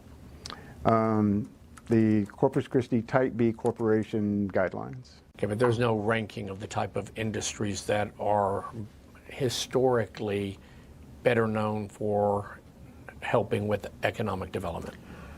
RIMS 2 would take care of that because, for example, if you had like I said, a refinery could create 8 jobs, while a restaurant actually will create 0.6 jobs. So it takes care of that in its, when it comes back and spits out, the payback and the return on investment. But no, we do not. While we have a preference, there is no preference in RIMS. RIMS 2 does not see that. It just takes the investment, jobs, salary, and. RIMS is running a program. Correct. Okay, but you said we have a preference. Who's we? We, the EDC. And what is the EDC's preference? EDC is manufacturing. What are the parameters that you think of in terms of hotel? Well, we would like more of a destination one if we can. Slitterbond comes to mind, a Margaritaville, something like that. A 4 or 5 star would be preferable to a 2-star or no star. Obviously, number of jobs has that impact. But if you had a 2-star but had a lot of jobs, you know, it's probably worth it. So. Okay, so kind of with the hotel, in your mind, you start thinking we'd rather have a destination hotel, we'd rather have a 4 or 5 star, right, so far? Yeah, we'd rather have that, but we just put it into RIMS and see that it hits those numbers. Right, but you've been doing this a long time, so I'm more to get the sense that, that you know what it has the smell test to you. Right. It does. Okay, when it walks in the door and you hear what they're doing, you go, oh, this is what I like about it, this is what I Yeah. don't like about it. All right. Okay, what does a hotel do? I think it's 1.3. So it's pretty low. Yes. You said the preference is manufacturing. Why? What are the things that manufacturing does? Because manufacturing actually increases the wealth of the region by exporting goods and/or services and bringing money from the outside in. So manufacturing, for example, creates more jobs, creates higher paying jobs. Right. And brings money from the outside. Brings wealth to the community. Right. Okay. And do you look at hotels as creating higher paying jobs or not? No. Do you look at hotels as bringing wealth to the area? No. No, not really. Yeah, because most of the staff there are lower paying jobs. Correct. I think I've heard a number that at a hotel like Home Suites that there is a specific number assigned or a dollar amount assigned to the average wage that it's going to bring. That's correct. And do you remember what it is for Home Suites? I do not. Does around $13 sound right per hour? It seems low. Okay, but historically hotels bring low paying jobs. Yes. Which is taken into account by RIMS too. And all we're doing here is kind of cannibalizing. Right. So I am sure there's a RIMS 2 report, I guess we ought to call it the Economic Development Report for the home suite projects. That's correct. And do you remember how it scored? It was within the 5-year payback and at least 12% for what we recommended. In other words, for a specific dollar amount? Correct. And what was that dollar amount? For our recommendation was, and I don't know the entire one, but it was $1,043,000. $1,043,000? Yes. And so did you take that to, I guess, first, when you say the recommendation, that's staff's recommendation? Correct. And that's after the application and after it gets put through the RIMS 2? That's correct. The ask was $1 million? It was $2 million. From the project, it was $2 million. Fair enough. Who asked? The project, it was Philip Ramirez. Do you remember roughly the date of the application? It was the end of September of 23. I want to say the Type B meeting was December of 2023. Does that sound right? Yeah, that sounds right. I think just before the break, we were sort of getting our timeline in terms of Yes, when sir. it went in front of the REDC board. Correct. And it sounds like that would have been after September, but certainly before December of 2023. Correct. And during the presentation, what the ask was $2 million? Correct. To the REDC. Yes. And the staff's recommendation was $1 million. Not on that one, not on the presentation. On the second one where we voted, it was $1 million. Okay. And that's because the staff had completed their analysis of where it kind of, what benefit, cost benefit there was to it. Right. Is that a public meeting? The first meeting with the REDC, is that a public meeting? No, we're a 501c6, so we're private. Then the Type B board presentation, when that was made to the Type B board, that was in an open meeting. I have a video, Yes. I have a videotape of it. Yes, it was. On the application, did they identify what the money that would be given to them, if any, what it would be used for? Yes. And what was Randy telling you he had been told by Philip and Devin? That due to increase in construction costs plus the FEMA requirements, that's what the ask was for. And by plus the FEMA requirements, you mean the changes they were saying had occurred at FEMA with regard to the floodplain? Correct. I mean, the amount matters? Yes. And reasons matter? Correct. Did you ever have conversations with Philip Ramirez about the $2 million ask for the changes in FEMA floodplain? Besides, that was one of the reasons. No, we didn't have anything else besides that. Or we had because of that. I'm not sure I understand your answer. We did not have a specific conversation about the FEMA change. Just that due to the FEMA change. It's just what? Due to the FEMA change. Okay. Due to the FEMA floodplain change. Right, in downtown, that's why the ask was where it was. But I mean, you heard those words from Philip Ramirez. Yes. You know I know a little about that.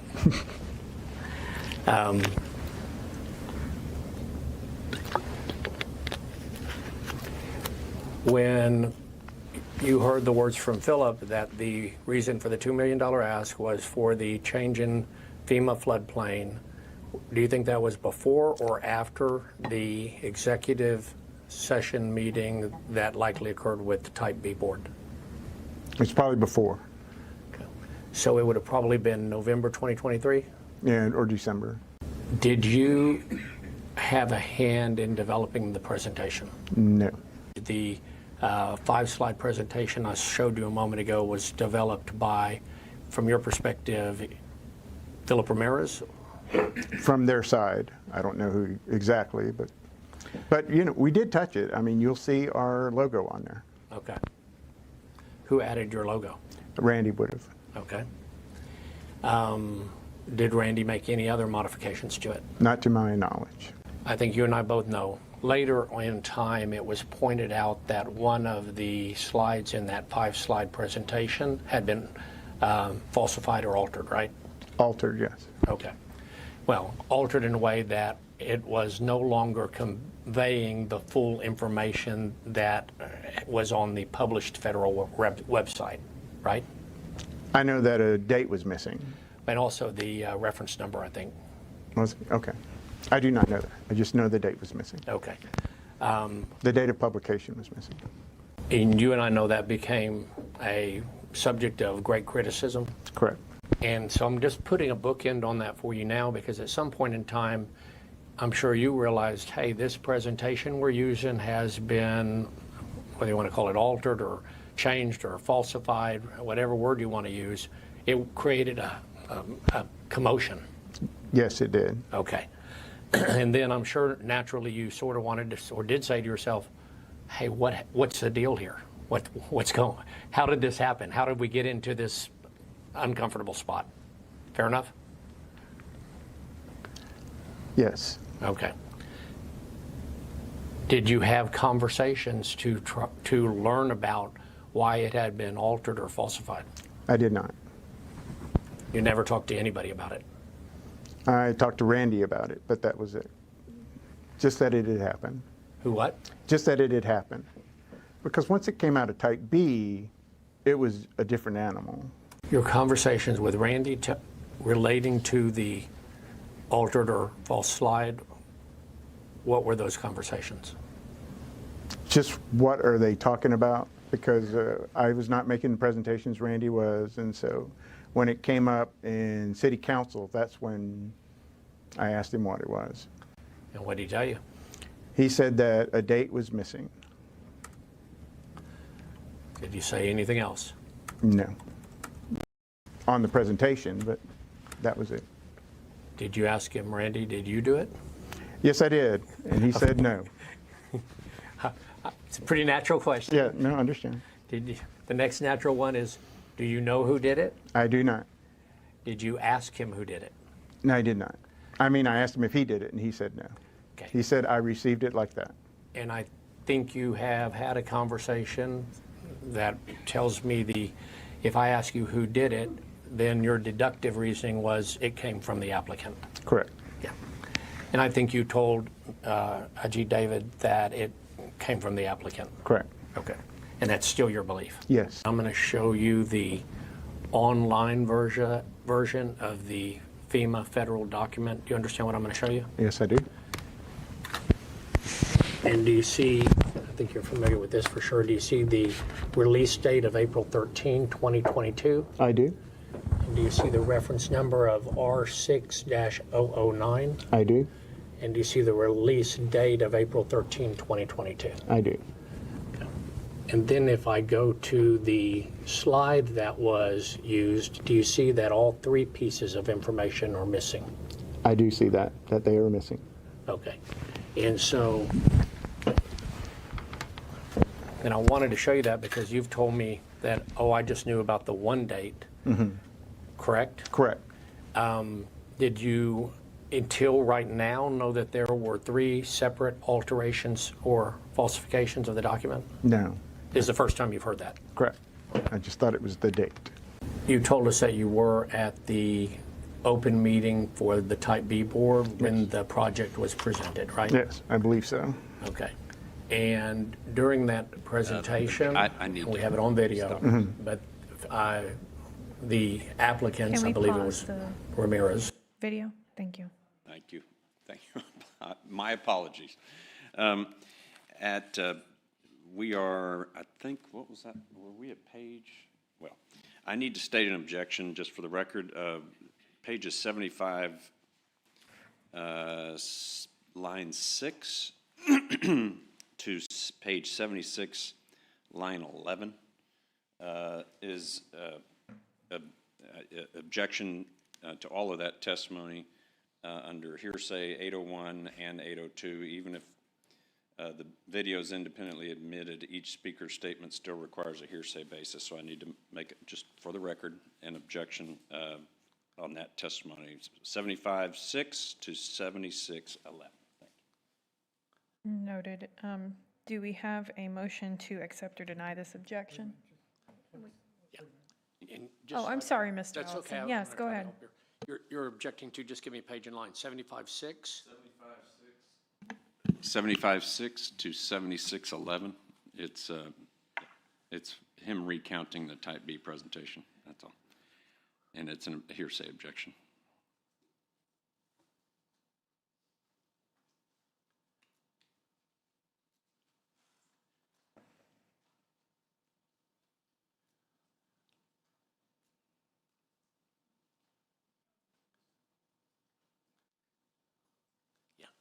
And the actual video says the same thing, which is the proper evidence, and it's already in the record. So I'll make this suggestion. I'll withdraw it from the presentation, but let's not spend too much time technically trying to make sure it doesn't play, since I know, you see what I mean? I mean, just don't, let's just, because we don't have our operator here, but I don't know how they get to skip around or not. So with us withdrawing it, you don't really need to do anything. So there's an agreement. Pardon? So there's an agreement to exclude that? Yes, I'll agree to his request, so it's done by agreement. And because we know that the full video of the Type B presentation is already in evidence. Thank you. And however they take care of that logistically, I agree he's not waiving. He being the respondent, thank you, I appreciate that. You're welcome.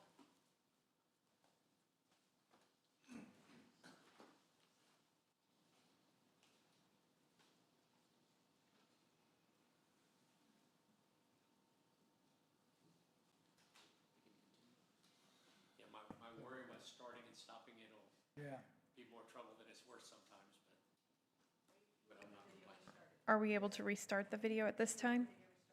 Yes. You can skip it, great, but if not, just let it play. Philip Ramirez talked about how they'd reimagine that project in July of 2022. Do you remember that? Something like that. I do not remember. You remember that they asked for $2 million? Yes.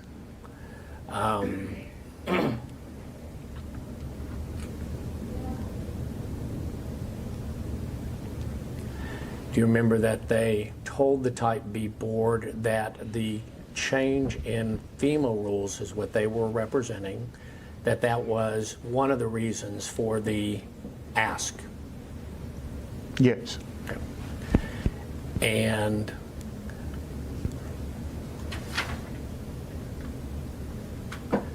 that they needed the $2 million, or at least a portion of it, in order to comply with these new, what they call new FEMA requirements. Yes.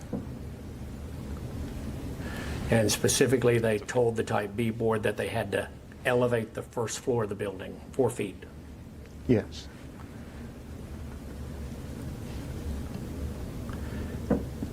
and that they were kind of caught by surprise by, it's the way they expressed it, by these new FEMA rules and did not anticipate it, and therefore were making this monetary ask. Do you remember that? I remember the gist of that, yes. But I'm talking about, it's always been in the 100-year floodplain, right? I assume so, yes, sir. Yeah. I mean, Corpus didn't get lower Right. or higher. Yeah, correct. Yes, sir. So in terms of it being in a floodplain, at the time they bought the property, at the time they reimagined the project, and for decades before that, that piece of property has been in the floodplain, 100-year floodplain for decades, right? I assume so. But I mean, you know that the elevation hadn't changed and the floodplains are basically the same for decades. That's correct. Yeah. And that's anything down the hill, we're up on the hill right now, Right. anything down the hill is considered in the floodplain. Correct. Okay. And that's been true for a long, long, long time. Yes, Okay. So you would expect them to make sure the property's insurable? correct. You would expect them, before they come ask for $2 million, to make sure what the floodplain was for the project? That's correct. You would expect them to be keeping up with FEMA rules to make sure that they know they can succeed with the project? I would assume that. Well, you would Yes. expect them to. Right, You yes. don't. That's their job as the developer? Mhm. Yes? Yes, And their job in Philip's case is being the architect? yes, Okay. And I'm sure you're familiar enough to know that architects deal with floodplain on every project. yes, here, yes. Some places you maybe don't have to deal with it, but here you know it's something you got to check on every project before you put a penny in. Correct. Okay. Did you ever have any conversations with Peter Zanoni about the hullabaloo? We spoke briefly about it, I think the time we spoke about it was actually, he asked about the presentation, and we told him where we got it from, and that we hadn't altered it except for put our logo on it, and that they were delaying the February meeting, and that was it.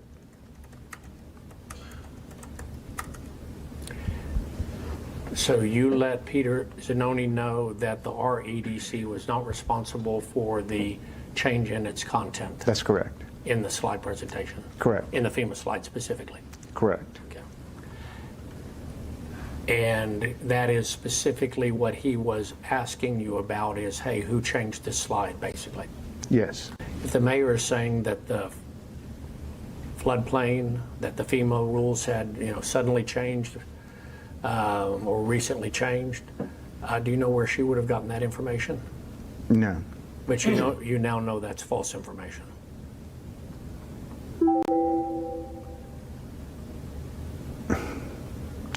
That they've recently changed? I mean, Well, the changes were announced back in April and finalized in October, and then it's Right. a year plus later. That's not a recent change. Agreed? yeah, I agree to the dates. Okay. If they didn't imagine it until July of 2022, Yeah, then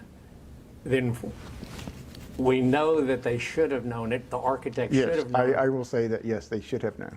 Okay, the architect should have known before they even announced the changes. Yes, And the architect should have known when the changes were going to come into effect, yes. effect before he even imagined the project, apparently, right? I would assume so, yes. Okay.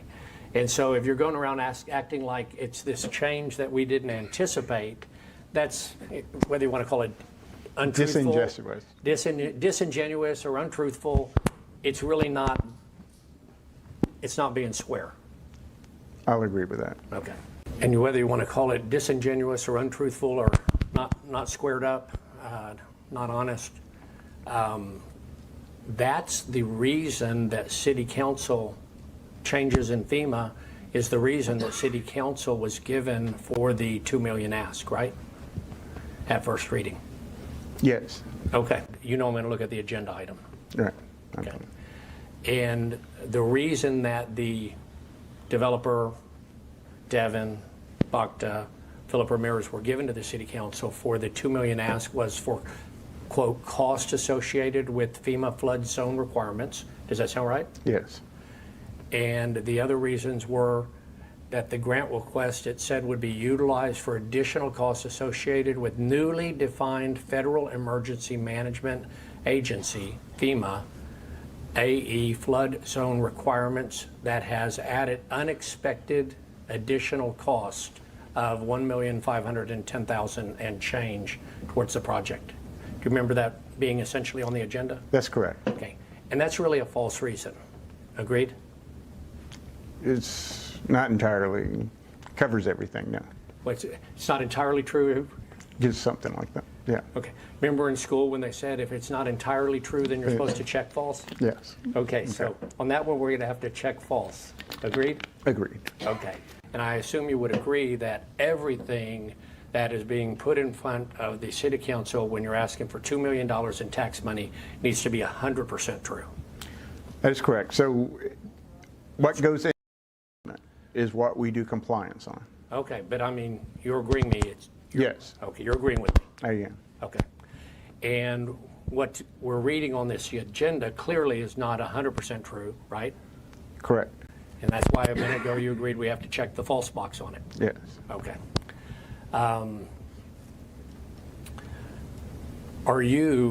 Do you think that it is, by the way, and what we're talking about here, these were the reasons that Philip Ramirez and Devin Bacta were telling the city council for providing a incentive of $2 million in taxpayer money to their project, right? Correct. And like you said earlier, reasons matter. All right. Okay? It's important that the reason be correctly stated before anyone ever considers a incentive of $2 million like this. Correct. Okay. Reasons are a critical part of the evaluation to either support something or not support something. Correct. Okay. I mean, if you don't have a good reason, then you probably shouldn't get the money. All right. Okay. Correct.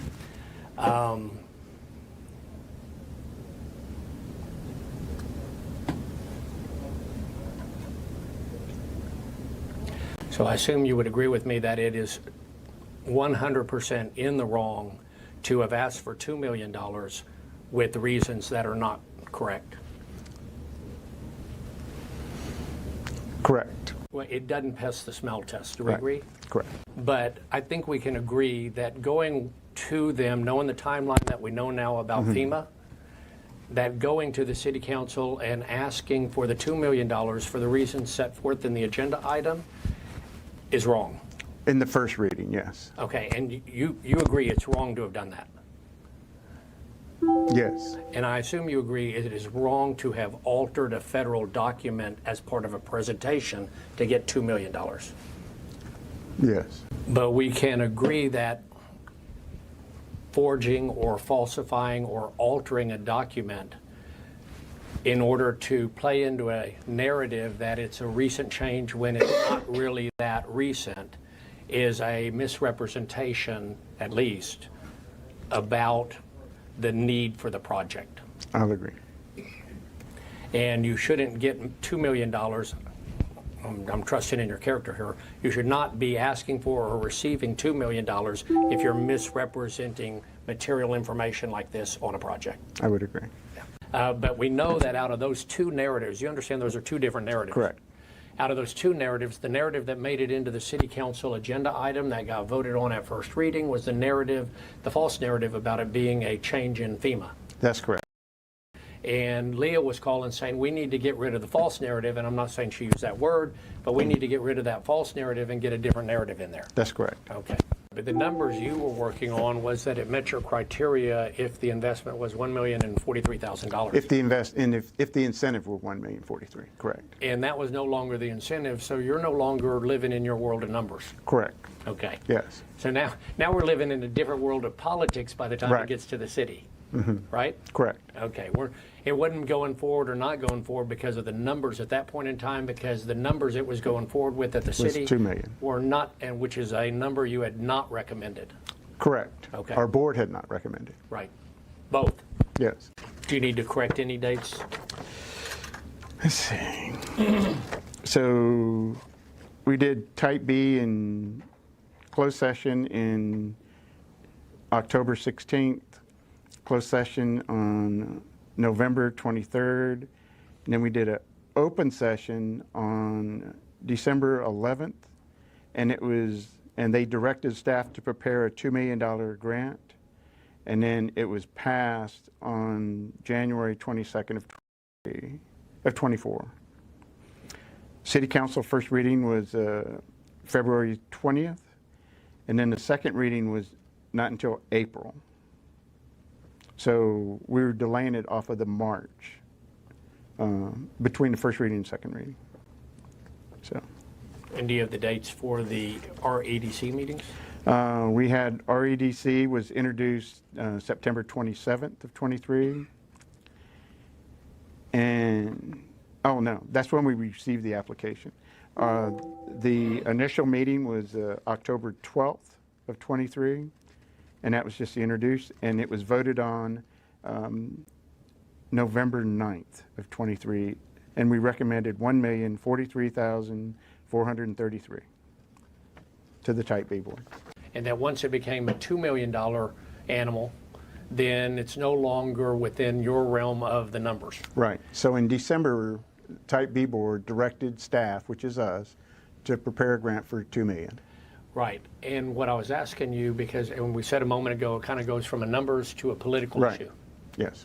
And I'm going to read you the agenda item at the second meeting. Okay. But it reads as follows, the agenda item. Ordinance authorizing an agreement between Type B Corporation and Elevate QOF LLC for a total incentive amount not to exceed $2 million for Homewood Suites by Hilton at the corner of N. Chaparral Street and Lomax Street. Do you understand so far? Yes. So far, no change, right? Correct. Then it continues, for costs associated with the street level retail public space and outdoor dining area activation, including gray box and finish out, including necessary flood wall and dry flood proofing to allow a consistent street level access, authorizing the expenditure up to $2 million from the Type B unreserved fund balance and amending the fiscal year 2023-2024 budget to increase expenditures by $2 million. First of all, do you understand what I've read to you? I do. And does that sound like what the second? It sounded like, yes. Okay. And you realize they were referring to this, they being the city, was treating this like it's a second reading on ordinance 240256, right? Yes. But like we discussed earlier, the narrative has completely changed, right? That's correct. And so the reason that we're now seeing, and let's just recap, the reason that was put in the first reading for the $2 million was because of these changes in FEMA rules. And now it doesn't even mention that. Correct. Okay. Now it's making it sound like it's cost associated with street level retail, public space, outdoor dining, things that are very, very different, right? Yes. And like we said earlier, reasons matter. Yes. And here, because of how they've changed the reason behind it, we're not getting really two votes on the same thing. Correct. Okay. And again, you can't predict if it would get more or less votes because of how it was changed. That's up to each individual council member. Correct. Okay. And so if the second reading on ordinance 240256 had the same wording as the first reading, where it's relying upon an altered federal document, you can't tell us if it would have passed or not. I could not, correct, I could not tell you.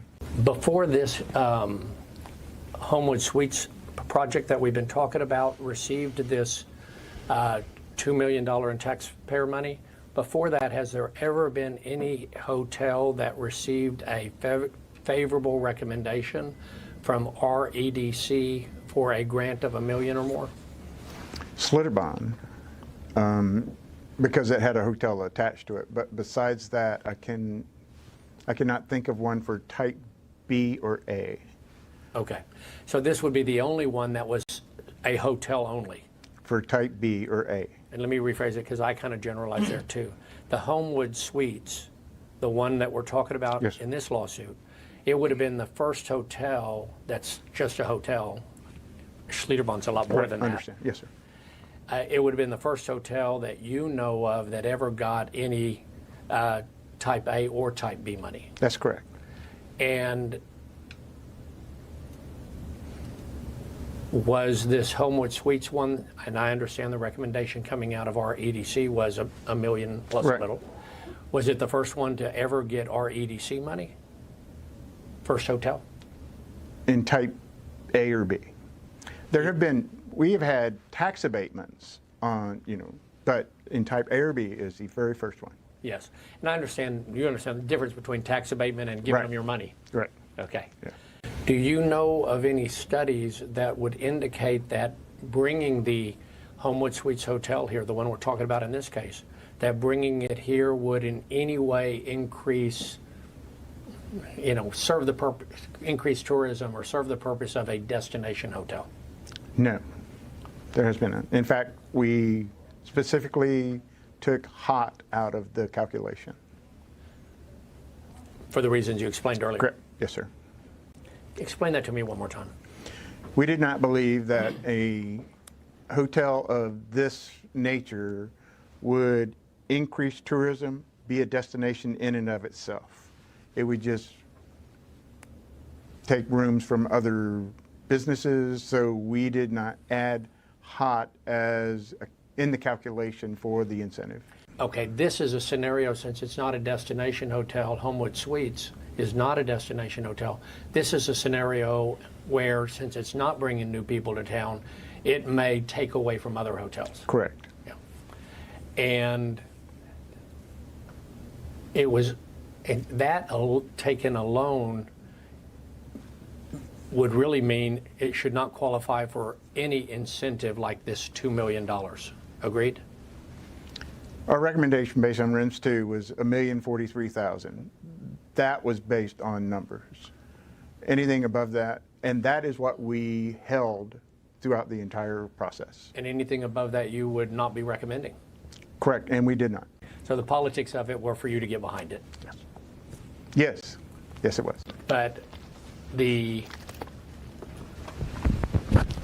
phenomenon you described earlier, where if one new restaurant opens, one closes, because this is not a destination hotel, it runs the risk of doing that here in Corpus, right? That's correct.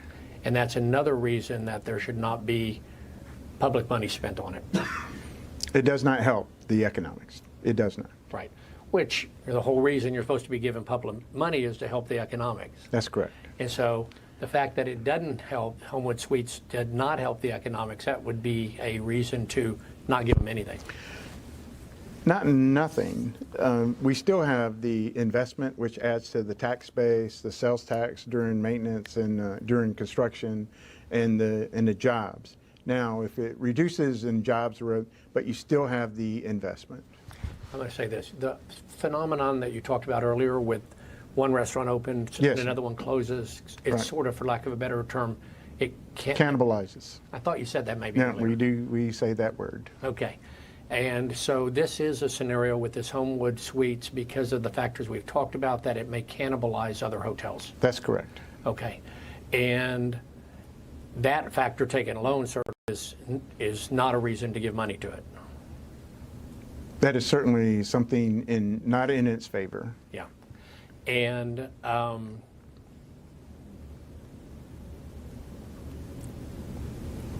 because it is supposed to be, the money is supposed to be for the purpose of giving an incentive to increase economic development.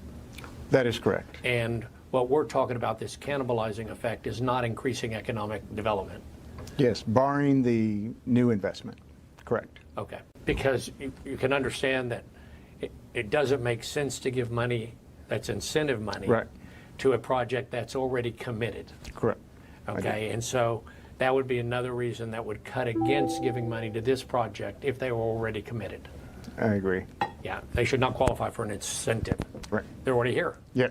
I'm going to read you a transcript of a recorded statement of Peter Zanoni. Okay. When you read the entire PowerPoint, it was so obvious that the writer Could we wanted pause one the to video? believe. Thank you. Yes, sir, Mr. Flood. Thank you. I have an objection to this section. It's 119.14 to 120.13. And earlier, in response to, and the objection is, this is counsel in the deposition reads Zanoni's recorded statement that the presentation had been altered and was designed, anyway. It's hearsay within hearsay under Rule 805.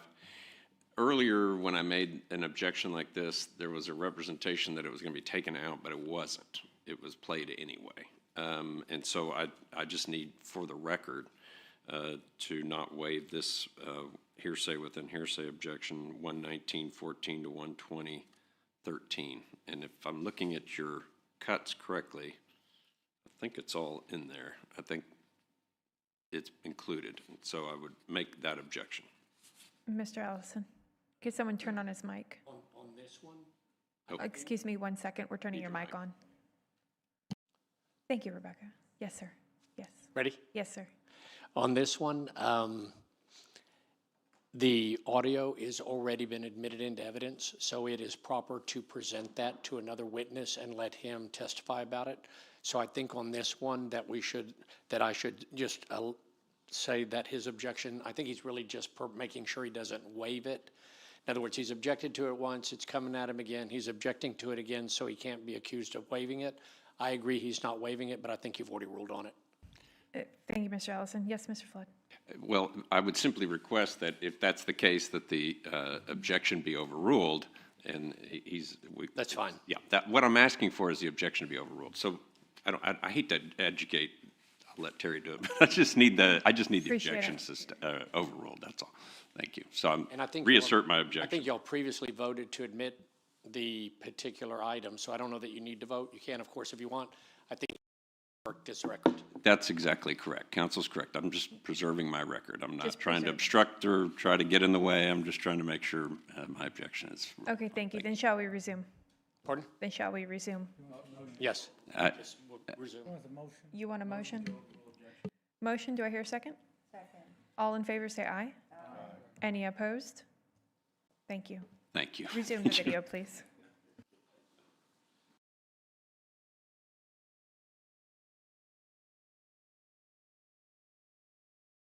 That the FEMA change was just recently released and this and that.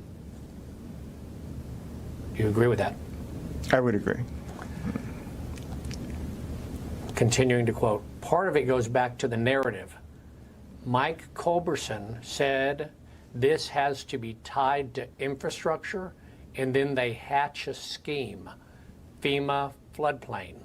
That's infrastructure, fixing the bottom floors.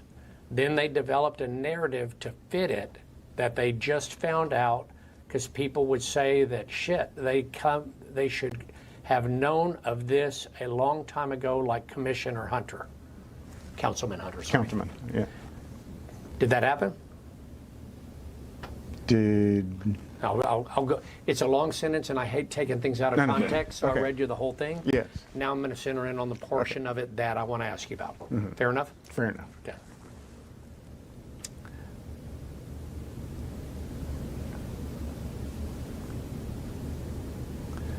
Part of it goes back to the narrative. Mike Culberson said this has to be tied to the infrastructure, and then they hatch a scheme, FEMA floodplain. Do you agree with that part of it? I agree that I said it had to be tied to infrastructure. I'm not sure about hatching the scheme, but And who did you say it had to be tied to infrastructure? I told both my board, the project, and Type B that it had to be tied to infrastructure.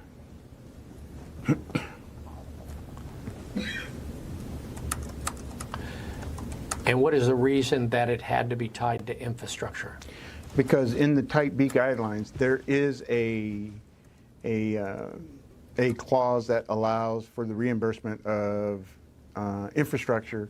And in fact, that's all we've ever done when we looked at projects like this, that it's tied to infrastructure. And so when would you have made that statement that it had to be tied to infrastructure? I'm sure I would have said it prior to even to the project even before it went to our board. Before the first presentation? or- Yes, Pardon? yes. So the first before, presentation. before the first presentation to the REDC? Correct.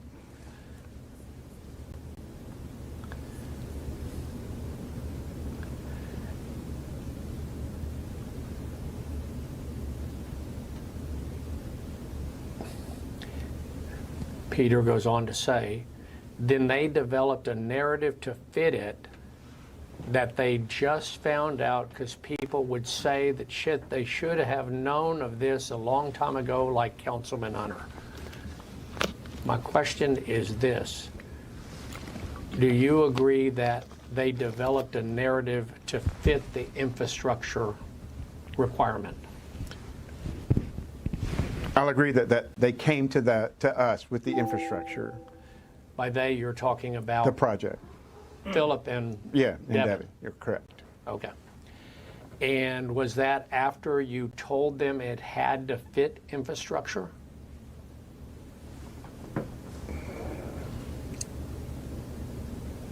I'm sure I probably told them when we first started talking about it.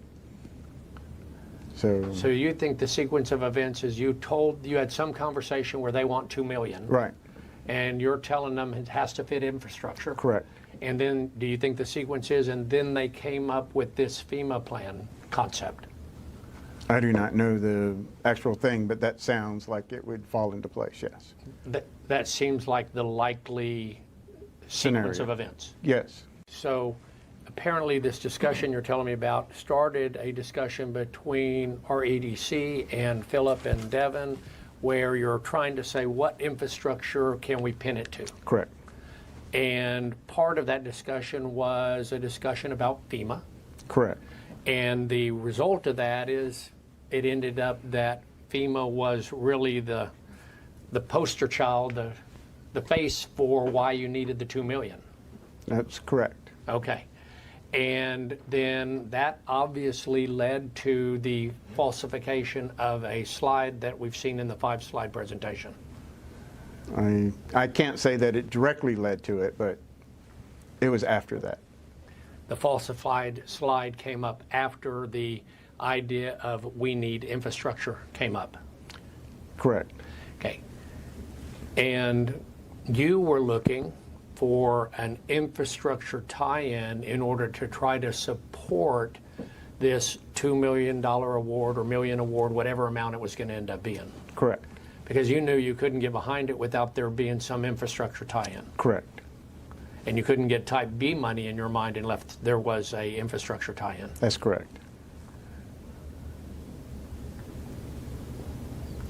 When you were having those conversations, well, it sounds like these conversations were directly between you and Philip? They were probably between Philip and Randy, and I was kept apprised. Okay. Or it may have happened the very first time we met about it. You know, they came to the office and we talked about it, and I said it has to be tied to infrastructure. You told that directly to Philip? That's correct. Okay. And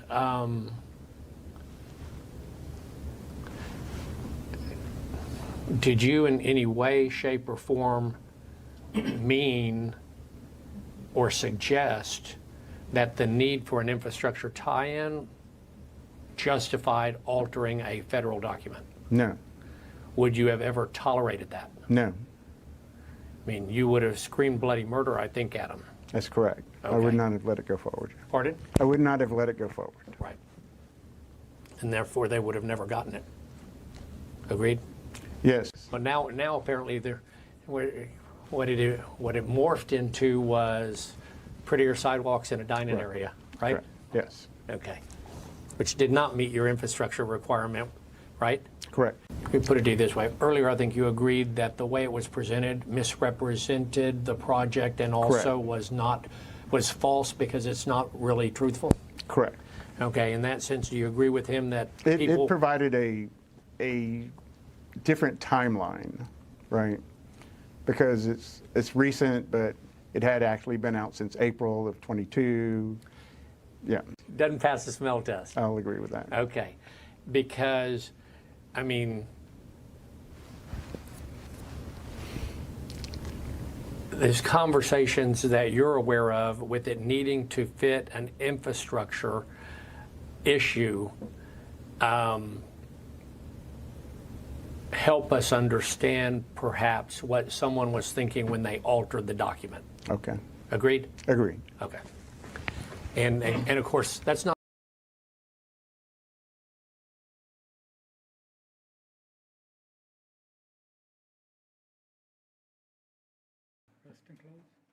That concludes our offer of portions of the deposition of Mike Culberson.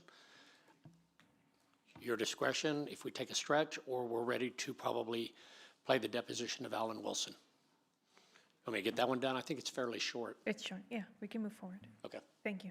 Will you state your name, please? Alan Wilson. Mr. Wilson, I think you know that we are here today in relation to a matter that was before the, what we call Type B Board, is that right? Correct, that's correct. And how long have you been with Charter Bank? This past April was 9 years. And how long have you been Vice President? Executive, I've been an executive vice president or a market president for 20 years. How long have you been in the banking industry? I was telling Rosie, this month is 43 years in Corpus Christi. And what part of the business of banking have you been involved with over your career? Commercial lending and then management. Tell me just very generically, because just generally, what's that process for commercial lending? Well, if you're talking about when you start your career, you learn to analyze credit.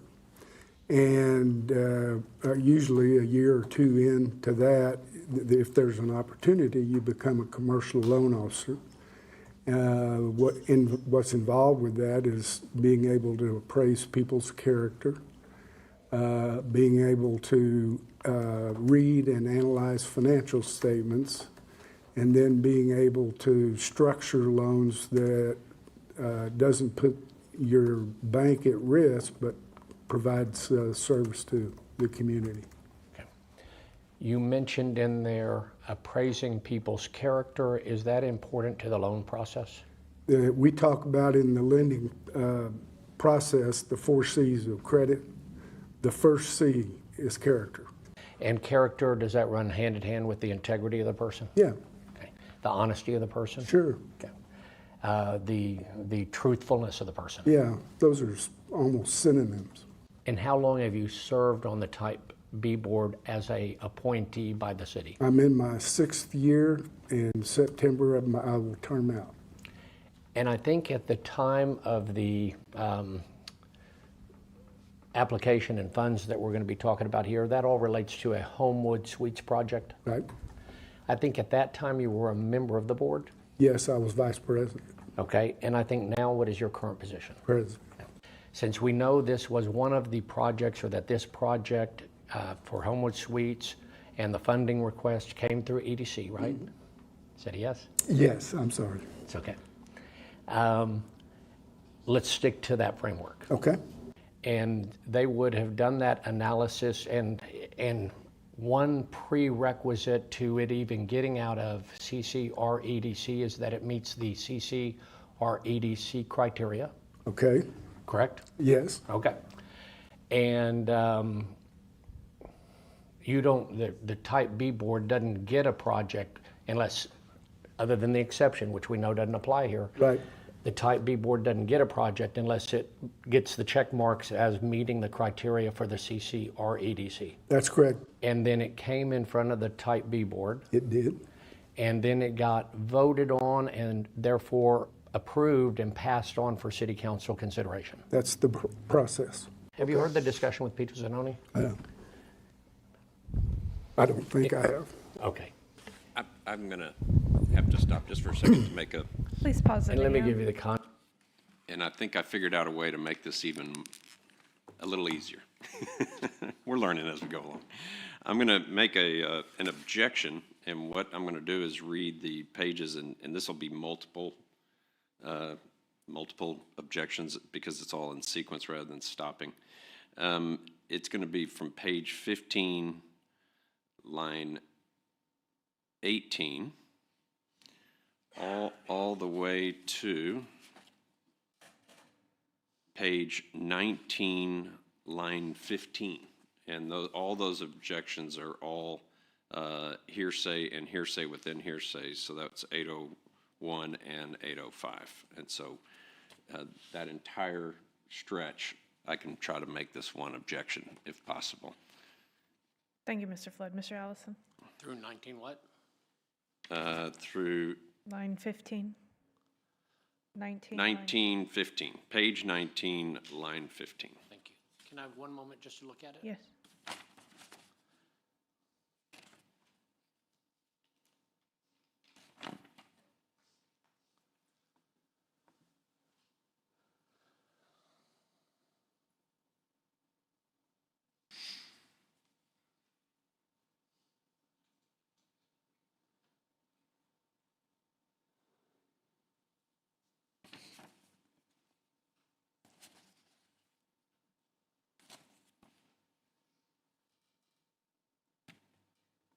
Actually, I'm going to withdraw. I meant to, it's not all the way to 1915, but to 1810. So my apologies, to 1810. It only goes to 18.4. Oh, I thought I had you here doing all that. Oh, My okay. copy, just so you know. Well, my mistake. I'm looking at what was provided last night. 18, okay, well then it's to 18.4.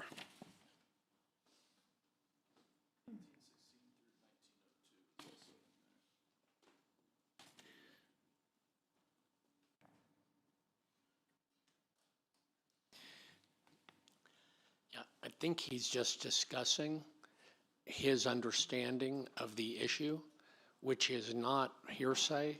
And so I believe that we should stand with the earlier rulings and allow it to play. So I would request that you as presiding deny the objection. And if you want to vote on it, I understand how you do that. And just for the record, I want to make sure it's clear. It's 16, I'm sorry. To 1810. And 1518 to 1810. well, To me, well, it's you 1804. Okay, that's fine. 18.4, that's fine. 18.4? Okay, thank you. All right, do we have a motion or? He's, I think the simple motion would be the motion to deny the objection. yes. Do we need, he's offering if we would like to take action similar to what we did at the last objection. So do we have a motion? To deny his request, yes. And a second? All in favor say yes. Any opposed, nay? Carries, thank you. Resume the video. Thank you.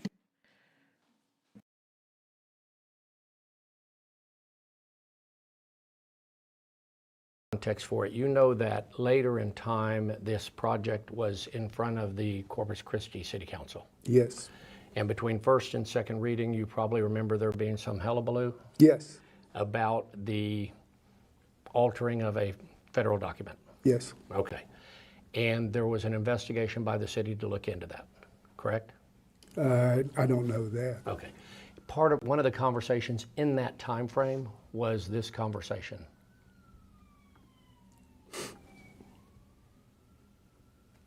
I don't have that. They haven't given it to me. And so until then, I'm not giving any recommendation. I'm putting it on the agenda. I was asked to, so you can consider it. You have to come up with your own recommendation. Got it. But you did you did let the city council know that there were some some improper information, some tampering and all that involved also. You let them know? I let them know. We're going to let them know again tomorrow in executive session. I already have an executive session posted. Okay. So Peter, when does executive session happen? Does it happen towards the end or? No, when we break for lunch, most likely. I can't remember how many items are on there, but probably on the first break, the lunch break. So like Is it 2:30? Yeah. Okay. Is it after public comment or before? Oh yeah. No, it's after public comment. Okay, no problem. Yeah, after public comment. Yeah, I was just a little surprised that council is still willing to consider this after they know what was done. And on that website, on the FEMA website, it even says this is a United States government portal. Yeah. on the very top. Yeah, definitely, right, it was Alton. And then when you read the entire PowerPoint, it's so obvious that the reader or the writer wanted one to be led to believe that the FEMA was just recent, even words like recently released and this and that. And part of it goes back to the narrative. Mike Culbertson said, hey, we can't, this has to be tied to infrastructure. And so then they catch the scheme that, okay, FEMA floodplain, that's infrastructure. The fixing the bottom floor so it meets the floodplain, and they stuck with it. Got it. And then they develop a narrative to fit it that they just found out, because people would say like, shit, they should have known about this a long time ago. Yes. Like Councilman Hunter. So I think, Ajit, I think people right now, the council right now, seem like they're strong and are going to vote, but we've seen it time and again that once one or two or more start talking at the council citizens, they change their mind real quick. Yeah. They could ram it through, but it's on them. I know I'm not recommending it because I don't have the information I need. Mm-hmm. I don't have the cover. Even if they sent something that said, this is what happened, okay, I'll believe you. I'll put it on. But they haven't even sent me shit, and instead they want my lawyer to send them, but I asked for them over an hour, and I'm not doing that. So, so if council asks me between now and next Tuesday, my answer is this, which is that I can't recommend anything because I'm still waiting on information to develop a recommendation. However, because the council wanted this on the agenda for them to consider, it's on, and you all consider what you want to do. And the applicants are supposed to be in the room. You can ask them. That's right. And how difficult would this be? If you ask somebody, hey, we're going to give you $2 million, just give an explanation for this. And if they're not in a position to give that to you, the council still wants to give them $2 million. When you ask for $2 million, the least you can do is, hey, just give us some explanation and the money is yours. But even that is not happening. Right, exactly. As of right now, that's not happening. Got it. But the vote will be not tomorrow, but the next Tuesday. Is going to be the vote. No problem. But anyways, I think, if you think. It doesn't go much longer. I actually did not mean to shut it off, but you understand from listening to that, the very specific reference was that the infrastructure was the FEMA floodplain, right? Yeah. First thing I think we've agreed to is in the context of this Homewood Suites project, that the infrastructure component that was part of this package to get money for the applicant, the infrastructure component was the allegation or suggestion that there'd been a FEMA floodplain change. Recently was I guess the idea, but it wasn't recent. Right. But we're agreeing on what we're referring to when we talk about infrastructure. Yes. At the presentation, he says, Mr. Philip Ramirez said, the one thing that came up is that we were not anticipating the FEMA maps were preliminary, but they became finalized and adopted as a part of the process of the city. We needed to comply with the new FEMA requirements that came into effect on October. You know that they're not really new, they'd been around for a long time. I do know that they were preliminary. Well, they were preliminary from 2020, like 3 years earlier. But then Mr. Ramirez says it kind of hit us midstream. It threw us for a little bit of a loop for some aspects of the project we're not planning on. Okay, that certainly indicates that they were surprised by it, right? Mm-hmm. Correct? Yes. But you and I both know, and I know it goes back to 2020, they do the preliminary and the proposed changes, and it's several years before they become final, right? Yeah. It's about a 3 or 4 year period, right? Okay. I'll take your word for it. I don't know the timing, but I know. Generally, that would be consistent with how FEMA operates. Sure. Okay. You know that much. Yeah. And I think the website, the initial presentation of it was October of 2020. So that's years before this project was even imagined, right? Right. Okay. So it's not like they're new changes. Right. It's not like they're a surprise. So should. Agreed? Yes. Okay. Should somebody in the real estate business have known that they were coming? The answer is yes. Yeah. It shouldn't catch them by surprise. Yeah. On a multi-million-dollar project. Yeah. We agree? I was surprised by that. Yeah. You're surprised that they're claiming they're surprised. I guess that's one way of putting it. They should. It should be anticipated. It should not be, oh, we didn't anticipate it. Yeah. Okay. They shouldn't be surprised by regulation. Possibility of that becoming the law. Right, Or because it'd been proposed for years. Yeah, Okay. I agree. And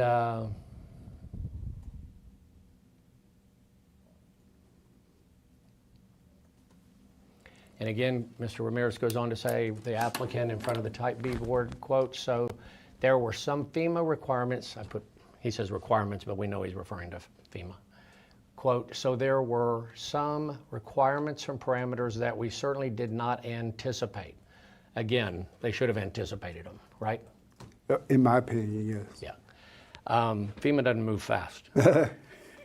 Right? Right, government. From the information we have in the presentation, is it very clear that the applicant is sort of pitching it like these were not anticipated and that it was some kind of recent change? To the best of my recollection, I think that's true. Yeah. Okay. And we are agreeing that that should not be true. It should be that the architect and the developer did their homework ahead of time and anticipated everything because the information was available. Okay. Agreed? Agreed. Okay. And you understand the audio tape I played a moment ago, pretty distinct voices, but that's Peter Zanoni? And Ajit. Yes. Okay. I knew you knew. I think we're now at the point then where it's clear, is it not, that the infrastructure component we're talking about relating to the application for receiving money is the FEMA flood plan changes, at least the suggestion of that by the applicant, right? I think I agree with that. Okay. And that in that context, then Culbertson was asked about infrastructure. Remember, that's where we were talking a moment ago? That's where we diverted? Yeah. Okay. Mr. Culbertson says on page 121 of his deposition, quote, I agree that I said it had to be tied to infrastructure. Did I read that correctly? Do you agree with that? Yeah, I guess. I mean, he knows his business. Yeah. And so he's saying he agrees that it had to be tied to infrastructure. And he further says, quote, I told both my board and the project in Type B it had to be tied to infrastructure first. Did I read that correctly? Yes. And do you agree with that? Yes. And then Mr. Culbertson goes on to testify, quote, and in fact, that's all we've ever done when we looked at projects like this, that it had to be tied to infrastructure. Did I read that correctly? Yes. And do you agree with that? Yes. Well, as far as I know, I don't know his history with project. Right, but this is his expertise. Yeah. So you would also, I mean. I would expect he knew what he was talking about. Right. And then he went on to say, he was asked, quote, because you knew you couldn't get behind it without there being some infrastructure tie-in, and his answer was correct. And then the next question, and you couldn't get Type B money in your mind unless, that's a typo, unless there was an infrastructure tie-in, and he says that correct. That's what he said. Did I read that correctly? You did. And so what he's very clearly saying, and again, you've said he's kind of the expert in the field, he's very clearly saying that if there's no infrastructure component to it, this FEMA floodplain deal, then there can't be any money. The implication is it would not qualify for Type B. In which case there should be no money given. Right. When the applicant, Devin Bacta and Philip Ramirez came and made the presentation, you know that they made a presentation using a FEMA slide, correct? Yes. And I think you probably now know it was falsified. I know was it the date that was removed? Actually, it was a date in two places. I'll go ahead and show you the. I think Ajit has shown me. Let me help you there so you have exact information. Okay. Here's the original that's online still. And I'm going to point out three things for you. All right. There's a date here, and a date here, and a reference number there, or release number. Right. You see those three items? I do. And then here's the actual slide they use in front of your Type B board. And do you see that the date has, the one date I pointed out a moment ago has been removed. It's not there. Agreed? Yeah, no, I don't see it. And then the second date I showed you is also not there. Right. And then the release date is also, or the release number is also not there. 86009. Correct? Correct. So that's 3 alterations where they changed, modified, forged, whatever word you want to use the document. Yeah. The suggestion by Mr. Ramirez that somehow this change in FEMA floodplain rules was not anticipated, and we've agreed that's what he's suggesting, right? Yes. That suggestion sort of is time sensitive. The word recent or not anticipated are time sensitive words. Yeah, right. Okay, and so removing the dates deprives the person on the type B border who's ever looking at the falsified slide. Removing the dates removes the reference to a time period. Okay. True? Yeah. Okay. You live in a world where you do lending of private money, right? Yes. And you understand that, quite frankly, you've been given a awesome responsibility by serving on a board that can advance or loan or invest, whatever word you want to use, public money. Right. And that's, in my view, and I don't mean to say less of the private sector, but when you're dealing with public funds, there probably needs to be even higher scrutiny. Do we agree? High standards. Yes, the highest of standards. Yes. And back to what the most important thing is when you're advancing money, the highest standards for one's character, correct? Yes. The highest standards should apply for one's integrity, right? Right. The highest standards should apply to one's honesty in making the request for the money. The yes. highest standards should apply for one's truthfulness in making the request for the money. Correct. For public money, right? Correct. Okay. Correct. And so if you're altering you understand the FEMA document that they got offline from being Right. online. Right. That's a federal document. Yeah. Right? Okay. And altering a federal document to request public money, I'm sure you will agree, lacks integrity. Yeah, if it's material, yes. Well, and we've already proven its materiality because time and this not anticipated argument is out there, right? Okay. Okay, so let's not digress. Okay. Altering a federal document is, you would never expect someone of good character to alter a federal document. Not to mislead. Do you agree? I agree. Yeah. Well, if they altered Because the we very don't- document that was the infrastructure component that would prohibit it from being approved by CCR EDC like Culbertson testified to, Well, that's material, isn't that it? is material if the EDC would not have approved this because of the alteration. When you saw Mr. Culbertson's deposition, he would not have, correct? I think that's correct. Yeah, and if CCR EDC knew knew then what it knows now, that the infrastructure component was based upon a false document, it should never have then come out of CCR EDC. Yes, that's correct. Well, yeah, and there's no ifs, ands, or buts about that one. I didn't say if, I said yes, that's correct. Yeah, and quite frankly, and I'm going to make the assumption that you think the type Board B responsibility to administer public funds is a serious and awesome responsibility. It is. And that it requires the highest standards for the words you used, character, integrity, honesty, and truthfulness. Yes. But if you have a falsified federal document, are you going to approve a loan? No, if it's material, no. Well, and this is material. If it's, Yeah, okay. yeah. So it should never have gotten approved. Yeah, well, it should never come to us. Right, okay.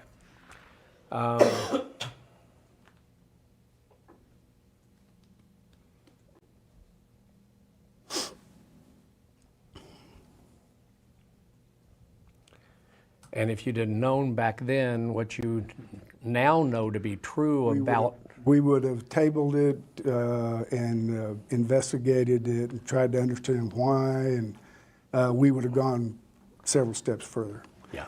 But In at other the words, time, you would not have approved it as is with that falsification. not on that day. We agree. Like, we agree. Okay, and then it never came back because that never happened because you were lied to and you relied upon the applicant. Yeah. And so I became aware of the allegations after we'd already voted. I understand. So if it's true that they falsified the document, you would have voted no. I would have voted no. Against it. Yes. Okay. That's all I have. Thank you.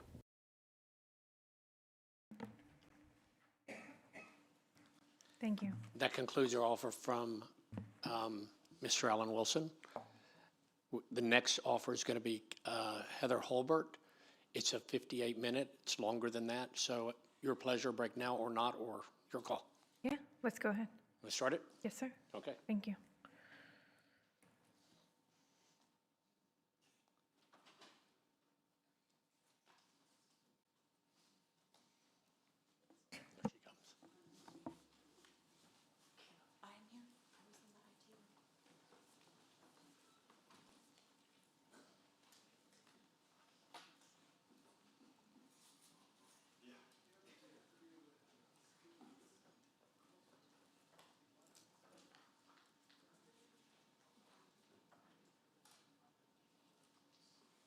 Good morning. And would you state your name for the record, please? Heather Robert. And Ms. Hilbert, go ahead and tell us where you are working today. For the city of Corpus Christi. And what is your job today for the city of Corpus Christi? I'm one of the assistant city managers. And very generally, do you understand today that we're here in connection with a lawsuit that is complaining about a specific ordinance that was a award of $2 million to a particular company? Yes. Before we get into the details of that, do you understand the nature of your oath? Yes. I went to Bernie High School. And what year did you graduate? 1988. Did you go to college after that? Yes. And where did you go to college? I graduated from UTSA. And what year was that? 1994. And what was your area of focus or major? Business administration with an accounting, focus in accounting. Are you a CPA? I am. We both know that certified public accountant. Exactly. When did you, is that a license? Yes. And when did you get your CPA license? It was in 96. Will you give me the thumbnail sketch from 1996 to when you started with the city? Sure. So my first professional job was with Tower Life Insurance in San Antonio. I was one of the staff accountant for them. And then I left there, worked for a restaurant as restaurant manager. Remembered why I got my degree, and then went into out of the restaurant business and back into Randolph Brooks Federal Credit Union. I don't remember. I was there for a while. I left Randolph Brooks and worked for Arthur Anderson as an auditor. I left Arthur Anderson and worked for Simpson Race Products as a retail controller. Left Randolph Brooks, worked for Taco Cabana as their financial reporting and budgeting manager. Left Taco Cabana and worked for a private CPA firm. And then from there, I left there, went to work for the city of San Marcos. And then left San Marcos to come here to Corpus Christi. I think you said you went to Arthur Anderson? Yes, I was an auditor for Arthur Anderson. When you say auditor, I think probably I know what that means, but tell me what that job was. I was a financial auditor, so we went to various companies that contracted with Arthur Anderson to do their audits, their financial audits, and so I was one of the staff auditors. Would that include some, what I'm going to call compliance auditing? Yes. And when you're auditing for compliance, are you making sure, I guess, first of all, that they're probably following generally accepted accounting procedures? Accounting principles, yes. And then you went to the city of San Marcos? Yes. Go ahead and give me, I've got some background on you, but I'm going to start putting some time on it now. What year do you think that was? That I went to San Marcos was 2009. And how long were you with them? 11 years. So about 2020? Yeah, 2020 is when I started with the city of Corpus Christi. And what did you do for city of San Marcos? I was hired in as their assistant director of finance and then was promoted up to the director of finance and CFO. Obviously, that has a lot of either directly for you or you're overseeing compliance. Yes. Is City of San Marcos, is that a home rule city? Yes. For example, I'm generally familiar with there being statutes that require strict compliance for procurement. Do you know what I'm referring to? Yes. For cities, right? Yes, all cities fall under the state statutes, yes. Yeah. And would you have oversight of compliance with those legal requirements? Yes. City of San Marcos, I assume, would have a city charter? Yes. Would you have responsibility in your job for City of San Marcos to make sure that there was compliance insofar as its interaction with the financial part of the city, compliance with the charter? Yes. City of San Marcos, is that where you sort of made the jump from going from the private sector to the public sector? Correct. And I'm sure you understand the need for heightened scrutiny. Don't get me wrong, it may be your view that you should always have heightened scrutiny. But when you're dealing with public money, there's certainly, some would say there's heightened scrutiny. Sure. Did the City of San Marcos, it's not an uncommon feature, did they have some sort of a 2 reading rule? Yes, their charter did require 2 readings of ordinances. 2 readings? Of ordinances. When you began then with the City of Corpus Christi, that was in 2020. That's correct. And what position did you first take here? This Director of Finance. And how long were you Director of Finance? I was Director of Finance for 3 years. About 3 years. And then what did you become? And then I was promoted up to Assistant City Manager. Do you remember the date and year that transition, that change to Assistant City Manager occurred? It was in May of 23. Let's go back to your period of time, 2020 through May of 2023, where you were working for City of Corpus Christi and Director of Finance. Do you have it right so far? Yes. Tell me what your job responsibilities were. So I was to oversee the finance department, which included all of the financial reporting, all the cash management, accounts payable, accounts receivable, payroll, procurement, and economic development. As Director of Finance, would it be your responsibility to make sure that you're complying with procurement laws? Yes.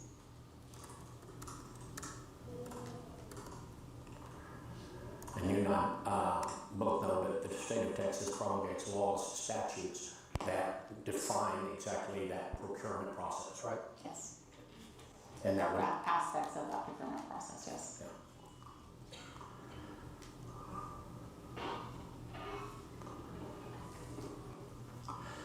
During the period of time you were Director of Finance, would you have interaction with the legal department for the city? Yes.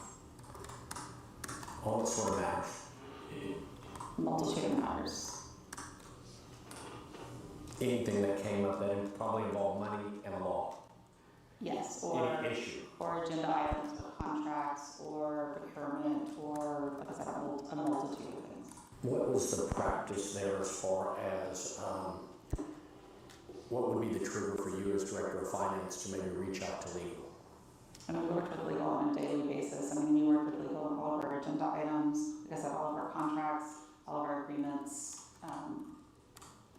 multitude of things, yeah. There's a huge interaction between how the money flows and making sure it complies with the law.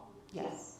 Would there be a question, I'm sure it would be, while you were Director of Finance, where you would say, hey, can we do this action or do something, and is that allowed under the laws of the state of Texas, whether it's procurement or otherwise? Always. I imagine it's pretty hugely important to you to make sure that you provide any important information to your boss. That is correct. Yeah. I mean, is it your practice in any way, shape, or form to withhold information from Peter Zanoni when it is relevant to an issue? No. Are you the type of employee that if there's an issue and you have some information about it, you're going to make sure you communicate it to your boss? That is correct. And is that something that Peter Zanoni insists on?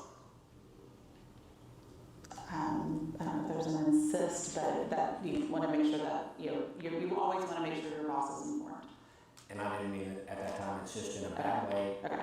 Do you think he expects of you that you're going to make sure you communicate all important information? Yes. And keep him informed? Yes. That's the way he does business? Yes.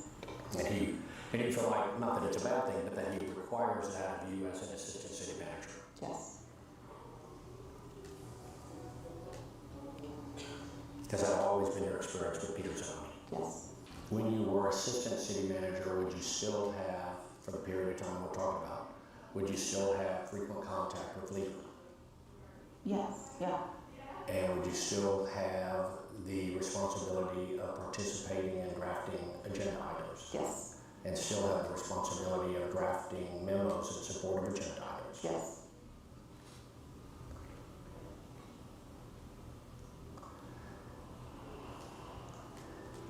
And still have the responsibility of making sure there's compliance with the laws of the state of Texas? That's correct. Go ahead and tell me while you were Director of Finance for the City of Corpus Christi, what was your job with regard to economic development? So when I first started as the director, economic development was a function under finance. I believe it was in October of 22? I can't remember. There was a separate department of economic development created, but we did not have a director in place for a long period of time.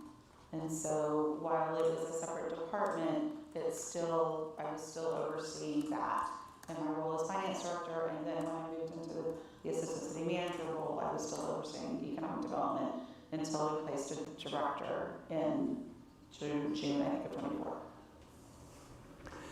And I understand from what you just said that there were sort of some position changes, but since it didn't get filled until July or June of 2024, sounds like you were doing the same job for that period. Exactly, yes. But as a practical matter, it sounds like from when you began 2020 until June of 2024, you had the same role with economic development. In essence, yes. And tell me what that role was. Just overseeing the economic development functions. So we have tax increment financing zones, we have the type A, type B sales tax, along with 380 agreements, working 380 agreements. So all those things that fall under the purview of economic development. I was basically the liaison with the economic development, with regional economic development. Okay, the first reading for the City of Corpus Christi had all that language of infrastructure and FEMA in it, right? Mm-hmm. Yes. And then the second reading had none of it in it. Yes. I'm going to put some kind of timeline to our discussion since we're kind of getting there. Sure. And it's in the deposition, so you may have read it, but do you agree that it looks like the application was received September 27, 2023? Does that comport with your memory? About that time, yeah, I can't speak to that exact date, but yes. Then he also testified that the project was presented to the REDC on October 12, 2023. Does that sound correct? That sounds correct, yeah. And Mr. Culberson testified to it. That's sort of his area of specialty, so you don't disagree with Yeah, that was his board meeting, so yes, I would defer to him on the date. I use that word too, defer. And then if he testified that the REDC voted to recommend $1,043,000 on November 9, 2023, that was also his board meeting, and do you accept that date is true from him? Yes, that sounds appropriate, yeah. And then it went to closed session with the Type B board on November 23, 2023. Again, is that something Mike Culberson would know more about? Yeah, I'm not sure exactly, yeah. And you would accept what he says is true there? Yeah. And then the open meeting for the Type B board, does it comport with your memory? His testimony was it occurred on December 11, 2023? Yes. Did you attend that meeting? Yes. Did you attend any of the REDC meetings? No. Going to be Holbert 1. And see if you recognize this, because I know you said you went to the Type B board meeting. Mm-hmm. See if you recognize this as their agenda and then the slide presentation that was used at the Type B board meeting.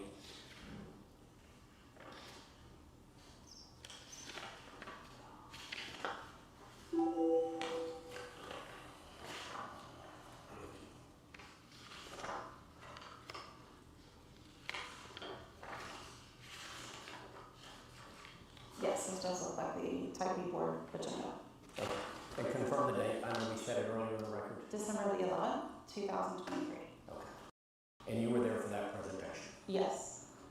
And do you remember during the presentation, for example, that really I think that Mr. Ramirez, Philip Ramirez was doing most of the talking in terms of the applicant. I believe so. Do you remember him talking about that one thing that came up that was not anticipated? It was FEMA maps were preliminary but became finalized and adopted, and in order to get a building permit, we needed to comply with the new FEMA requirements, something along that line? Yes. Do you remember him talking about that? It kind of hit us midstream. It threw us for a little bit of a loop for some aspects of the project we weren't planning on. That is correct, yes. And then he said something along the lines Mr. Ramirez did about it. It did certainly throw a wrinkle and an aspect of the project from a constructability perspective, but also just an added cost that we were not anticipating when we first started moving the project forward. Yes. And he's talking about FEMA there, but he's talking about he's saying we need the money because FEMA threw us a curveball. To accomplish what they wanted to accomplish. Well, to comply with what he said were the new FEMA regulations. Yeah. Okay. Well, he's actually talking about raising the floor levels, right? Is that correct? I believe so, yeah. In response to FEMA, what he's calling new FEMA rules, right? Correct? I believe so, yes. And if you look at exhibit number 1, if you'll go to the slide presentation. Yes. And then the second page, one more page. Do you remember them using that slide? Yes. And you and I both know that became a slide that has generated a lot of controversy in this lawsuit. Fair enough? Yes. Mr. Ramirez relied upon that slide when he was making the presentation to the Type B board and requesting $2 million of public money, right? Yes. And that slide is a screenshot of a FEMA federal website, right? Yes. I have the screenshot here at least of the actual slide. I'm going to show it to you now and draw your attention to the release date, the release number, and then it states the release date again. Okay. And I'm going to let you look at that. Yes, this is the press release. Yeah. Do you recognize that what I just showed you is the same thing that's on slide that was used during the Type B presentation, except for the one used at Type B had data removed. I can't speak to this data removed, but it's not here versus what's on the screenshot. On the real one, it has a release date of April 13, 2022, right? That's correct. And then below that, it again states I'm blowing it up for you so that you can see easier. Below that release date, it again says at a second location that the release date is April 13, 2022, right? That's correct. And then on the one that FEMA published, it also has a release number of R6009, right? Yes. Yes. And someone has removed or altered that information from what was presented to the Type B board, right? From what I can tell, yes. Okay. Did you do that? No. And so, if you look though, there's actually another publication. I'm going to show it to you. It's also a FEMA document that was published online. See, it has a release date of October 9, 2020. Yes. And it has a release number of R620-012. Yes. And you see that this is information that was released to the public by FEMA in October of 2020, right? Yes. And that's even 2 years earlier than the release date on the previous FEMA publication we're talking about. Sure. Okay. Yes. And do you see that that was a release by FEMA of the revised preliminary flood maps for Nueces County? And that you see that? Yes.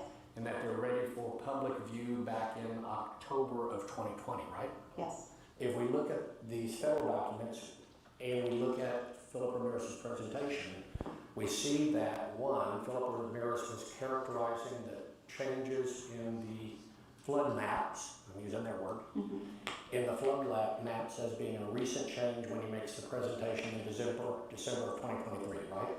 I believe so, yes. But we know just from looking at the FEMA documents that those flood maps have been released for review back in October of 2020, right? Yes. Do you see where you can click on the flood map change viewer and it gives you a website? Okay. You see that? Yes. Okay. And if you click on that, I'll show you exhibit number 2 to your deposition. It gives you, do you see that? Yes. You recognize that? You see the L heads and the T heads for Corpus Christi, right? Mm-hmm. Say yes? Yes. Okay, so back in October of 2020, if you click on that, you can see the new FEMA flood maps back in October of 2020, right? Yes. Do you remember him talking about it, that they reimagined the project like July of 2022 or sometime in 2022? It's in the type B presentation that he did. I think it was 23, wasn't it? Okay, that's better for me, but either way, okay? The point is that they imagined the project years after the FEMA flood. The truth is they imagined this very project, the Homewood Suites, years after FEMA flood maps had already changed, correct? Like I said, I'm not sure what, I don't know when they imagined it. If it was in 22, it would be about the time it was adopted, right? Well, no, please answer my question. Sure. And I said 2022, and you said 2023. In either event, that is years after the FEMA flood maps were published for review in 2020. Yes. Okay, so they didn't even think about this project until after the FEMA flood maps were already available for them. Yes, it appears that way. Yeah, and that's not a recent change, right? No. Okay, and I think if you read Culberson's deposition, I think the words we said in there among other things is that the word he used, actually, he volunteered, was that it's really disingenuous at a minimum to the Type B board to say it was a recent change when it had been a change in the making for years. Fair enough? Fair, yes. Okay. And some people might think it's, well, if you went and removed the release dates from the slide we were looking at a moment ago, I'm going to pull that up so the camera can be clear on which one we're talking about. This one? Yeah, hold it up for you to see if you can. That's the slide they used during the presentation to the B board, right? Yes. And that's the one that has, it's altered, it's had dates removed from it, right? Correct? It doesn't appear the same as what you showed me on the screen, yes. Okay, and that's an alteration. If you remove a date, that's an alteration, right? Yes. Okay, but you did an investigation to see who removed that data. Yes. And I think you included Philip Ramirez. Yeah, it was, he prepared or his staff, his company prepared the slides. Yeah, and that was part of an investigation that was launched by the city of Corpus Christi and their city manager, right? Mm-hmm. Yes.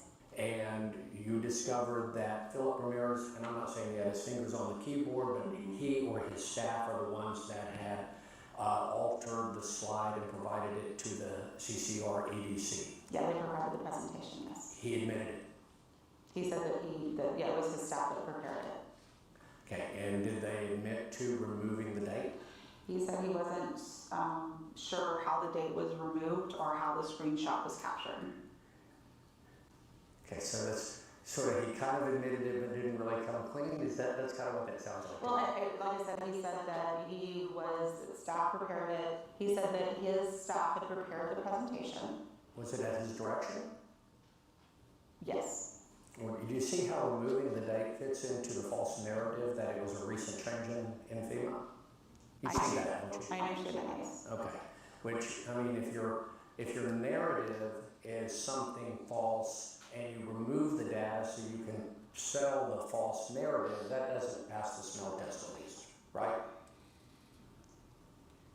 If in fact it was a false narrative, yes. Well, the narrative that you needed it for new FEMA requirements was false, right? Well, yes. Okay.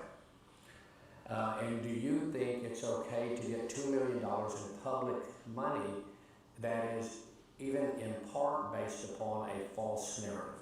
No. I'm going to show you exhibit number 3, and I think you'll recognize that as your memo relating to this same ordinance that we're talking about. Do you see that? Yes. First reading. Okay.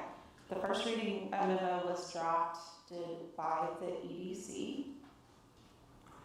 And did you sign off on it? Yes, in essence, yes. And in that memorandum, is it fair to call it a memo? Yes. I think it's dated January 30, 2024, right? Yes. So it's after the presentation to the Type B board where we just looked at the altered slide, right? Yes. And in this presentation, though, Philip Ramirez again used the same altered slide, correct? Yes. Okay. And this is the memo that you prepared, by the way. This second time that I'm referring to where Mr. Ramirez used the same altered slide, that occurred at a meeting on February 20, 2024. Does that sound right to you? Yeah, that was for the first reading of the ordinance. Yes. And you wrote your memo obviously in advance of that on about January 30, or the date on it's January 30. Yes. Okay. And so for this time period of January 30 to February 2024, we're seeing a continuation of this narrative. By the way, have you heard the audio tape where Peter Zanoni refers to it as a scheme? No, I don't think so. Okay. I'll say narrative till we get there. Okay. But it also goes back to the intent of the presentation being using altered federal documents. Again, I don't agree with a federal altered document. This is a screenshot of a website. Okay. It is An altered website. a screenshot. Okay, a screenshot. Yeah. Well, you basically screenshot the website. That's a federal website, right? But it's not a federal document. It's a federal website, correct? Yes. Well, and you can download it as a PDF federal document, right? Which it was not. Huh? I said that that was not what was done. Well, instead they took a screenshot of it and altered it. Yes. Okay, and you've already said that's not okay. Yeah, no, exactly. I mean, it's wrong no matter how you cut it. Yes. You're not trying to say because it's a website, it's okay to mislead, but a document, you can't alter it. You're not saying that. Well, no, what I'm saying is you keep referring to it as a federal document. If it's it's not, it was a screenshot of a website. Okay, he's altering federal information. Yeah, Okay, I mean, and that's bad. yeah. It's horrible, right? I mean, it's horrible. Can we agree? If you were to alter a federal document, yes. Well, if you're altering federal information in order to deceive somebody to thinking it's recent, that's horrible. Agreed? Yes. Especially if you're asking for public money with it. Yes. You didn't do it. You would never in your life do that, would you? Alter a federal screenshot and go present it to solicit public money. You would never do that in your life, would you? No. Anyway, in your memo, at least, so, and I'm just putting together the timeline in terms of in December of 2023, we see this federal altered, whatever you want to call it, document, screenshot, website. And then we see it again being referred to, not specifically the alteration, but the same FEMA information. Yes. The false FEMA information, we see it being referred to in your memo or being relied upon in part by your memo. You know, I said in part because of the distinction you made a moment ago. Yes. And then we see it again that Philip Ramirez uses it on February 20, 2024, right? Yes. Okay. And specifically, if you look at the caption, first of all, on your agenda memo that you published on January 30, 2024, it says there's going to be a first reading on February 20th, which there was, right? Yes. It says the second reading is scheduled for February 27th, right? Yes. And that second reading did not occur on February 27th because all heck broke loose. That's correct. Okay. And the heck that broke loose was the accusation that there'd been an alteration of federal data. That is correct. Does it say in your memo that the $2 million is, quote, for costs associated with FEMA AE flood zone requirements? Which is true. Does it say that? Yes. Okay, and that sentence was removed in your second memo, wasn't it? I believe so, yes. Okay, I have it here if you want. We'll get to it in a minute. Yeah. And does it say on the background that under background, does it say, quote, on this January 30th one, on January 22, 2024, the Type B Corporation unanimously approved an agreement with Elevate QOF LLC for costs associated with FEMA AE flood zone requirements. Do you see that? Yes. And the reference to costs associated with FEMA AE flood zone requirements was removed from your subsequent memo, right? Yes. And so, and then on your January 30th memo, does it say that, find the paragraph if you will, the grant request will be utilized? Do you see that? It's on the top of the second page. Okay. Okay. Where it says, quote, the grant request will be utilized for additional costs associated with newly defined Federal Emergency Management Agency, open parent FEMA, close parent, AE flood zone requirements that has added additional unexpected costs of $1,510,000 and change towards the project. Do you see where I read that? Yes. That sentence was completely removed from your subsequent memo, right? Yes. Anyway, and then on the list of supporting documents, it says the things that were relied upon to make this recommendation. That's what you're listing there, right? Yes. And so the things that you were relying on is, one, the proposed agreement between Type B board and the applicant. Yes, because that was being forward for, that's what was being approved, is the agreement. Right.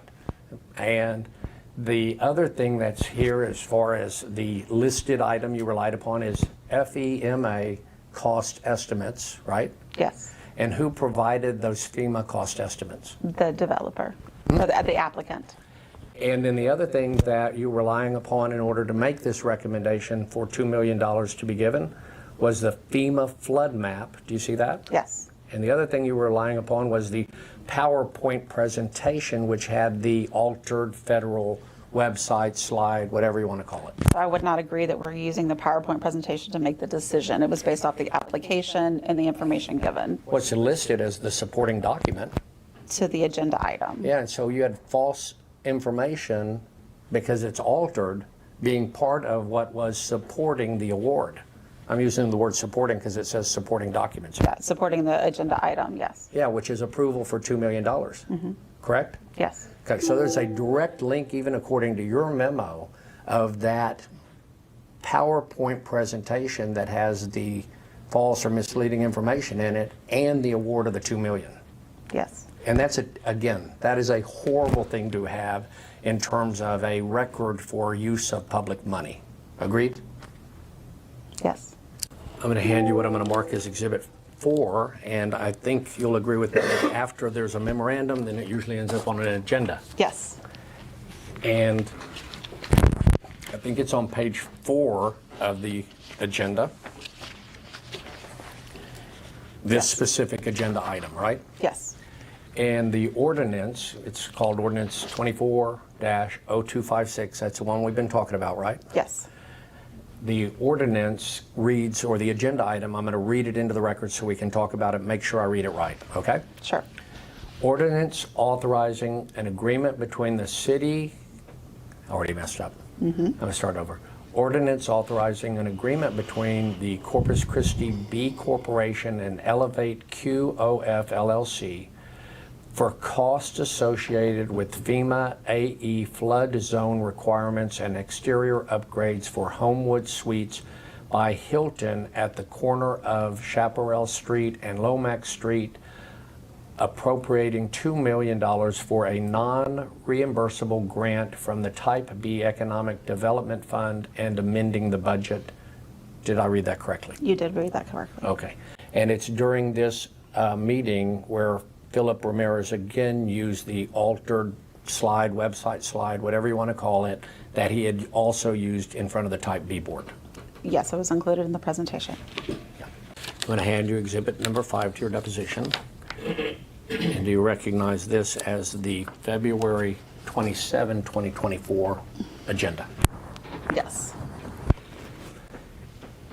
And that is what was originally, back when this false narrative was going on, that was going to be the second reading to approve the ordinance. That is correct. That was when it was originally scheduled, yes. So at least at this point, we see very clearly that the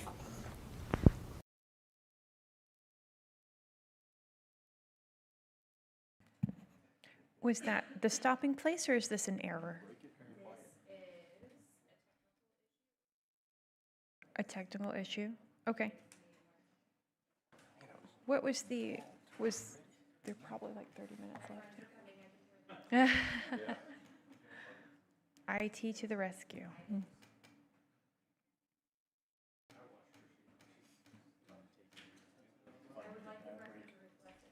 Are we amenable to a 5 to 10 recess? Okay, it's 3:29. We'll come back at 3:39. Thank you. Recess for 10 minutes. Thank you.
Yes.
And that is what was originally, back when this false narrative was going on, that was going to be the second reading to approve the ordinance. That is correct. That was when it was originally scheduled, yes. Can you pause So, at least.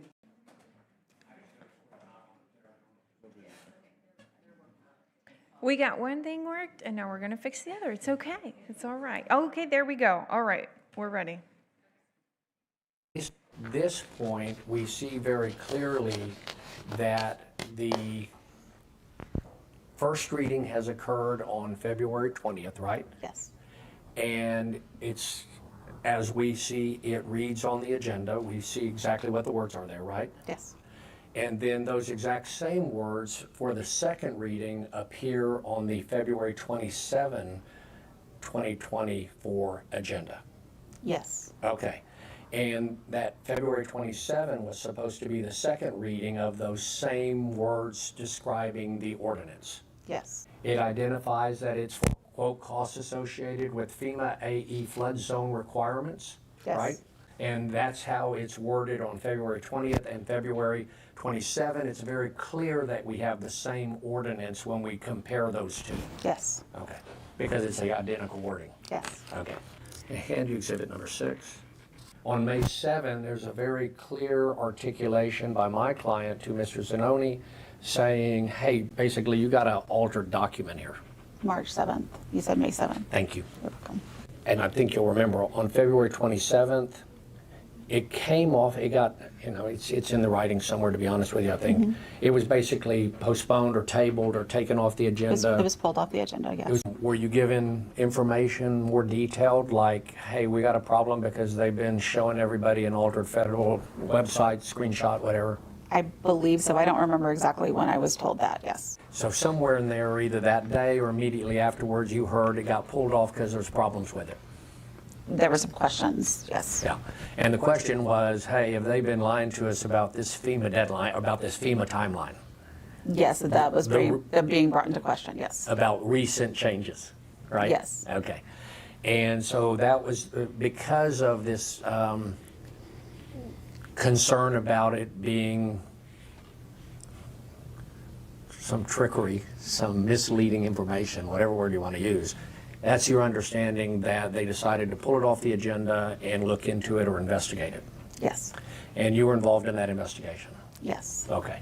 And do you know if that investigation started, because we have this March 7 letter that is exhibit number 6. Do you know if the investigation started immediately after February 27, or did it wait until after March 7, or can you tell me? I don't recall. And do you see that, first of all, that Mr. David identifies that there are, in the first paragraph, his words, lots of questions? Yes.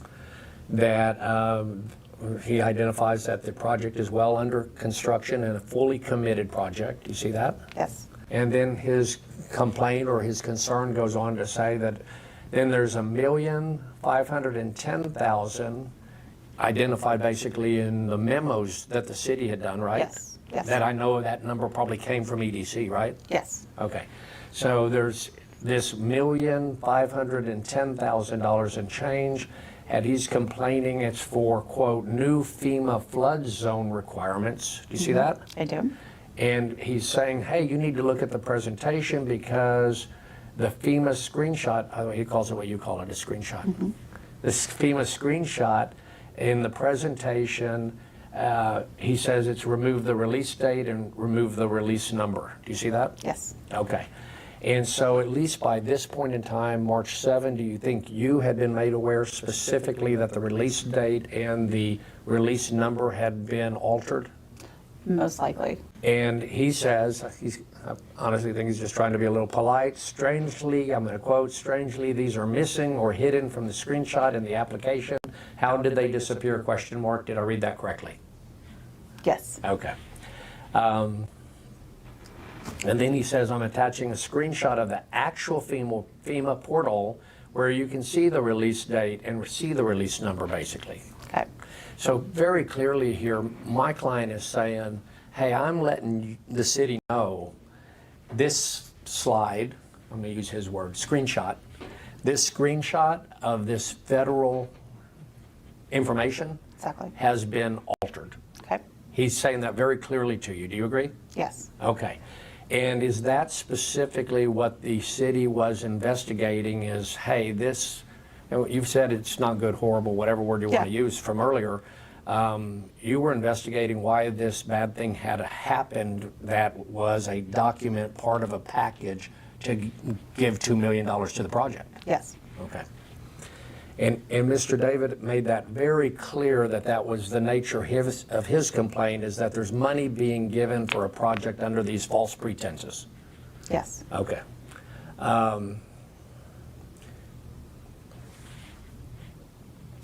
Then he goes on to say it's questionable about a developer using this excuse, meaning, hey, all these new FEMA things, because he's an architect and he's supposed to be looking at flooding, flood zones, right? Yes. And I assume you would agree, if you're gonna do a $30 million building, you better do your homework way in advance on what the flood zone requirements are. Yes. And the FEMA requirements are, right? Yes. And that means he should have, and maybe did, I'm not gonna ask you to speculate, he certainly should have known back as early, remember I showed it to you in October of 2020, that they were publishing the new FEMA flood maps. Yes. Okay. And you would certainly expect a project developer, architect, somebody who's doing a $30 million project to do their homework and be aware of that, not at the 11th hour, which is what they were pretending in front of Type B, but you would expect them to have done it early in the development of their project. And by it, I mean looking at the flood maps. Yes. You only know that to represent the flood maps as being a recent development in 2024 is not really true, because we showed it to you where they were being published in 2020. Yes. Okay.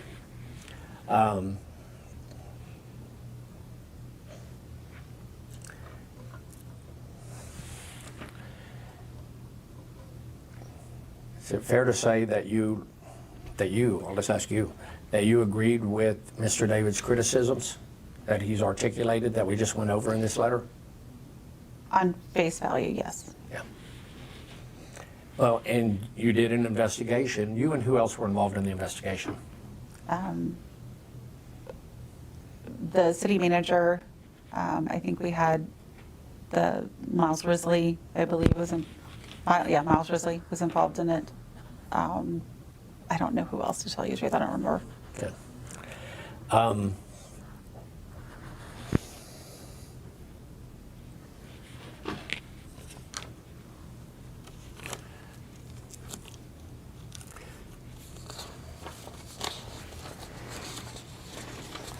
going to show you exhibit number 7 to your deposition. And leaving room for human error by my staff, they have transcribed a audio tape of Peter Zanoni and my client speaking. Do you understand what I've just told you? Yes. Do you understand we took a break and we're back on the record? Yes. And during that break, really just before the break, I think I handed you a transcript that's marked as Exhibit 7. Yes. Which is a transcription of a phone conversation between Ajit David and Peter Zanoni. Yes. And I think during the break, we talked with your lawyer here, and, Yes. and I extended the courtesy of actually playing the audio tape so you could see it or hear it while you're also reading the transcript? Yes. Okay. Yes. And was that helpful to you getting an Clarity? understanding how Yes. the conversation went? Yes, it was very helpful, thank you. Okay.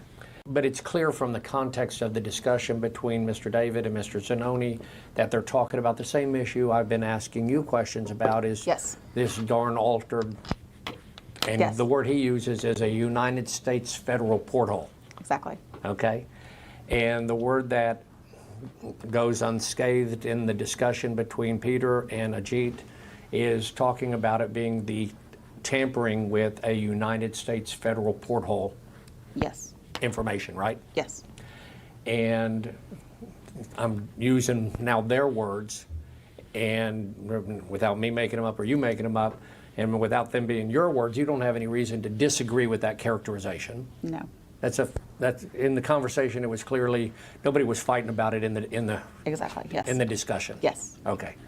And so Is it okay then if we refer to it, at least while we're talking about this recording, as being, the concern here was the tampering with a United States federal porthole? Yes. But by this point in time, we're between the first reading and the second reading. Yes, So we know we're between February 20 and April 23rd. that is correct. And during that time frame, it's very clear that Peter has full knowledge that this tampering with the United States federal porthole has occurred. Yes. And it's very clear he is the one that characterizes it or uses the word scheme. Yes. And he actually goes into an explanation about how, there was a need for an infrastructure component, so they made up this FEMA thing, and it was a scheme to basically get the money. That's all in there, right? Yes. And it was a scheme to get the money that was and by the scheme is the tampering with the United States federal porthole, right? Yes. To get $2 million, and, correct? Yes. And is that consistent with what your investigation found? Yes. Yeah. And repeatedly, because of the realization that it was a tampering of a United States federal porthole scheme to get $2 million, Peter repeatedly said that he was not going to recommend it to council, right? Yes, in this conversation, yes. But let's at least kind of set the table for the shift that's occurred in advance of this April 23 meeting. Is now it says that the $2 million is for, quote, costs associated with the street level retail, public space, and outdoor dining area, right? Yes. And those are new words Yes. compared to the first memo. Yes and no, because in the first memo, it does talk about which I had pointed out earlier, it says the exterior upgrades, the exterior upgrades, and I think it goes into the exterior upgrades and leased spaces. Well, you did more than that. You took FEMA out. Yes, Okay, FEMA's now not the headliner. exactly. And the reason you took the headliner out is because it was a big realization, and you can hear it, and I saw it on your face when you listened to it during the break. It's a terrible thing that was being discussed between Peter Zanoni and Ajit David, correct? Yes. Okay, and y'all didn't want to touch that with a 10-foot pole again in the second reading. No, we provide clarification because the Type B board, Well, you threw FEMA out. because that wasn't what the Type B board For whatever reason represented. you want to say now, you changed it. Yes. Okay. Yeah. And now we have the words we just read into it, and on the summary it says it's for, quote, for costs associated with the development of street-level retail, public space, and outdoor dining activation, again, emphasizing those things and removing FEMA the way it had been expressed in the first memo. Correct? Say that again? It's putting those words in and removing the FEMA words that were in the first memo. Yes. Okay. And then on background, it says again, for costs associated with the development of street-level retail, restaurant, and public spaces to be built along with the Homewood Suites project. Yes. Did I read that correctly? And again, those are words that were not in the first memo, and you've removed the words about FEMA that were in the first memo. Exactly. Okay, so you're saying that the $2 million was awarded based upon FEMA flood map changes? And so the fraud? I mean, we've already said that's a fraud to have represented it or misrepresented it the way they did, right? You sure you want to, we've already said that, agreed? Yes. The first time it had the fraudulent representation in it as the banner reason for getting the $2 million, right? That was the headline. Yes. Because you've told me the results of your investigation is you concluded it was in fact tampered with. It was, it did not reflect what was on the screen, yes. Right, which the way the way Peter is talking about it and everybody without objection is they're using the word tampering, so we don't have to. Sure. It's a pretty important conclusion when you conclude that a federal document used to get $2 million was tampered with. Agreed? Yes. You pointed out a few different times that the slide that we've talked so much about was a screenshot of a United States federal FEMA portal. Yes. Okay. And you recognize, though, that a screenshot, taking a screenshot, is a form of recording information? Yes. And so for purposes of what I am looking at right now, if it says a writing includes a printing or any other method of recording information, then the screenshot would fall in that definition of a writing. Yes. Okay. And removing information from it, from that writing, specifically removing the release date and at another location removing the release date and at another location removing the reference date, that would be a form of altering that writing, correct? Yes.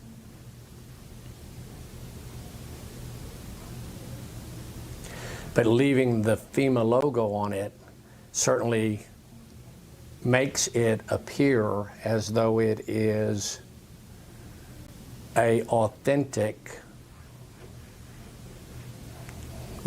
screenshot of a FEMA writing. Yes. In other words, when you just look at it, you think, hey, that's FEMA, this is what I'm looking at is FEMA, right? Yes.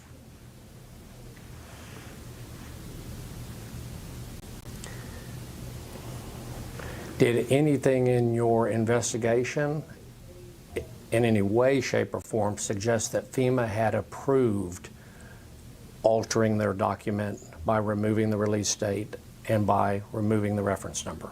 No.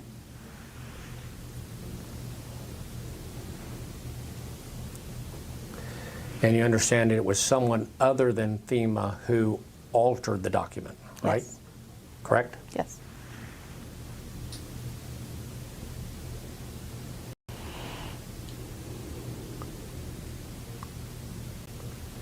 And that someone else, whether it was Philip or staff or whoever, did so in such a way that it gave it the look that another, i.e. FEMA, had published the document in the way they showed it to you, the city council. Yes. The way it was presented, in other words, to the Type B board and at the first reading to the city council, this altered writing made it appear as though it was a screenshot of the original, right? Yes. Even though there is no such original, because the original actually has the other information that they removed. Yes.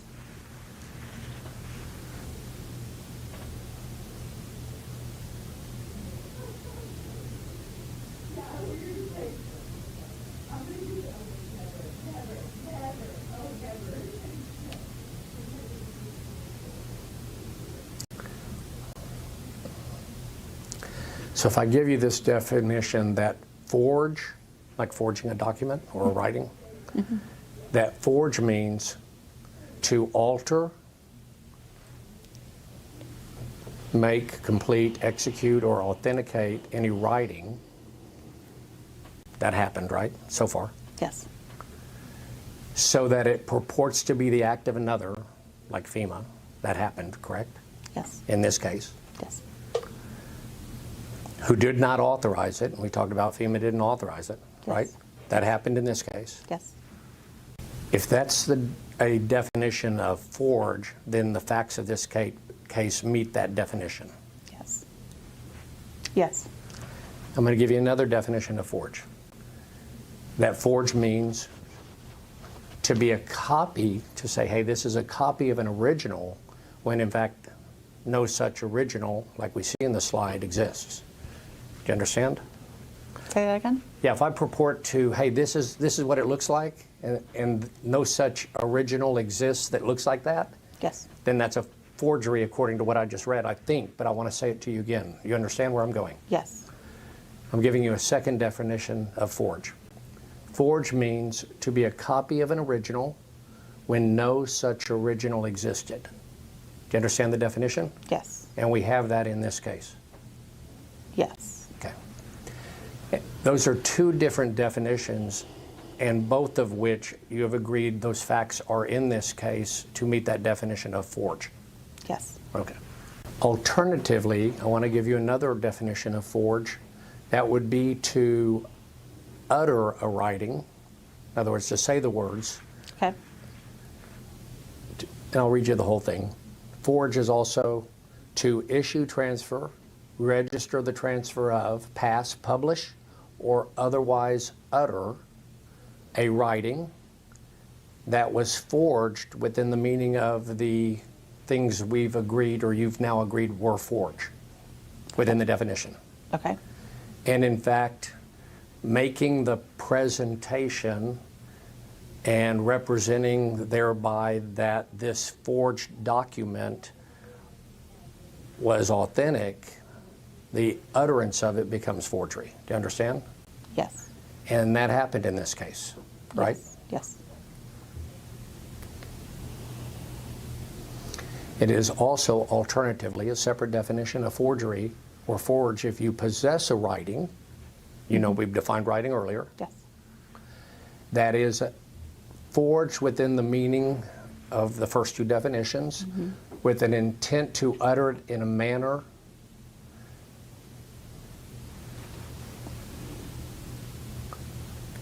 that's within the preceding definitions I just gave you. Okay? Yes. Yes. That happened in this case too, right? Yes.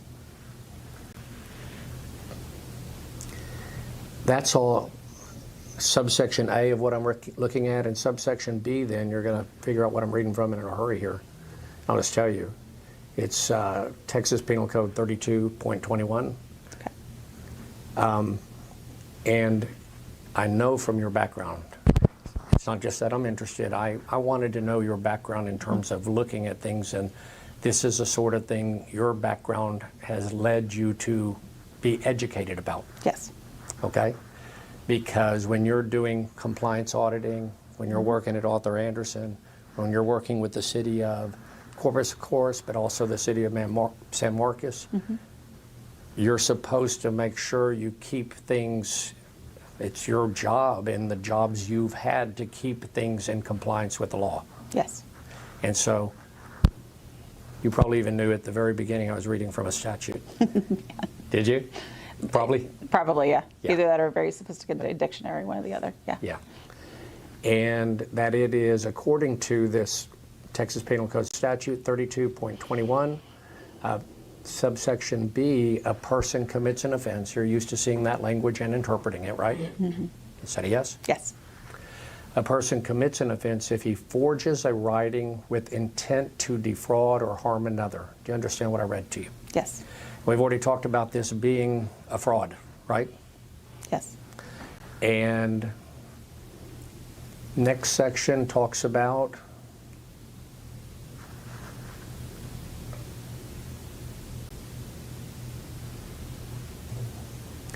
are you familiar that in Texas statutes that the degree of the offense sometimes has to do with how much money's involved? In other words, steal a candy bar, it's a worse offense if I go steal an automobile? Yes. Okay. You understand what that in Texas law, you've probably seen that many times. Yes. Okay. And so I'm going to skip down to, I think it's E1. It says if it's shown at the trial, basically, that an actor engaged in the conduct to obtain or attempt to obtain a property or service, an offense under this section is, I'm going to skip down to subpart 7, a felony of the first degree if the value of the property or service is $300,000 or more. Do you understand what I just read you? Yes. And we can agree that $2 million is more than $300,000. Yes. Okay. And I know, look, you don't get to be judge and jury. I'm going to relieve you of that responsibility. Yes. Okay? And you're not here to do that. Fair enough? Yes. But do you know, as you sit here, given your background, of a reason, and I'm going to grant you, you don't know what's the intent of whoever exactly altered it. Fair enough? Fair. And it rarely happens that somebody comes to the courthouse who's accused of a crime and says, I intended to do it. Fair enough? Yes. But understanding that, do you know of any factual reason that came up in your investigation that would preclude the application of this penal statute? Factual. Say that again. Yeah, I'm trying to give you permission to not try and be in the mind of the people who actually altered Okay. it, because I'm not asking you to do that. Okay. That would be unfair, I think. Yeah. Okay, true? Yes. Okay. But in the course of your investigation, did you find any fact that you can tell me now that would preclude application of this penal statute? No.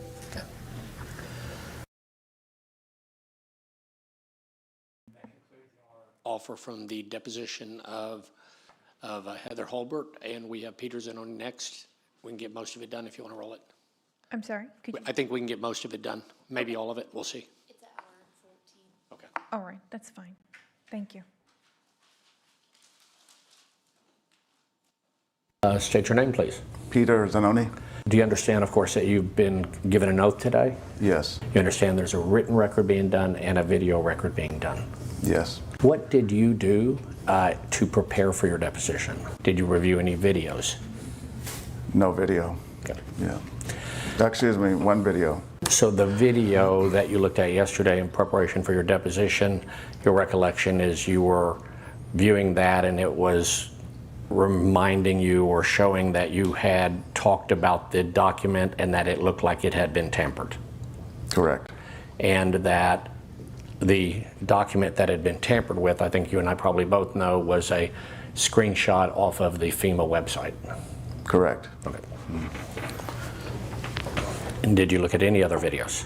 No other videos. And on the ordinance we're going to talk about today, it didn't have that magic language, correct? I wouldn't call it magic language, but it did not have that.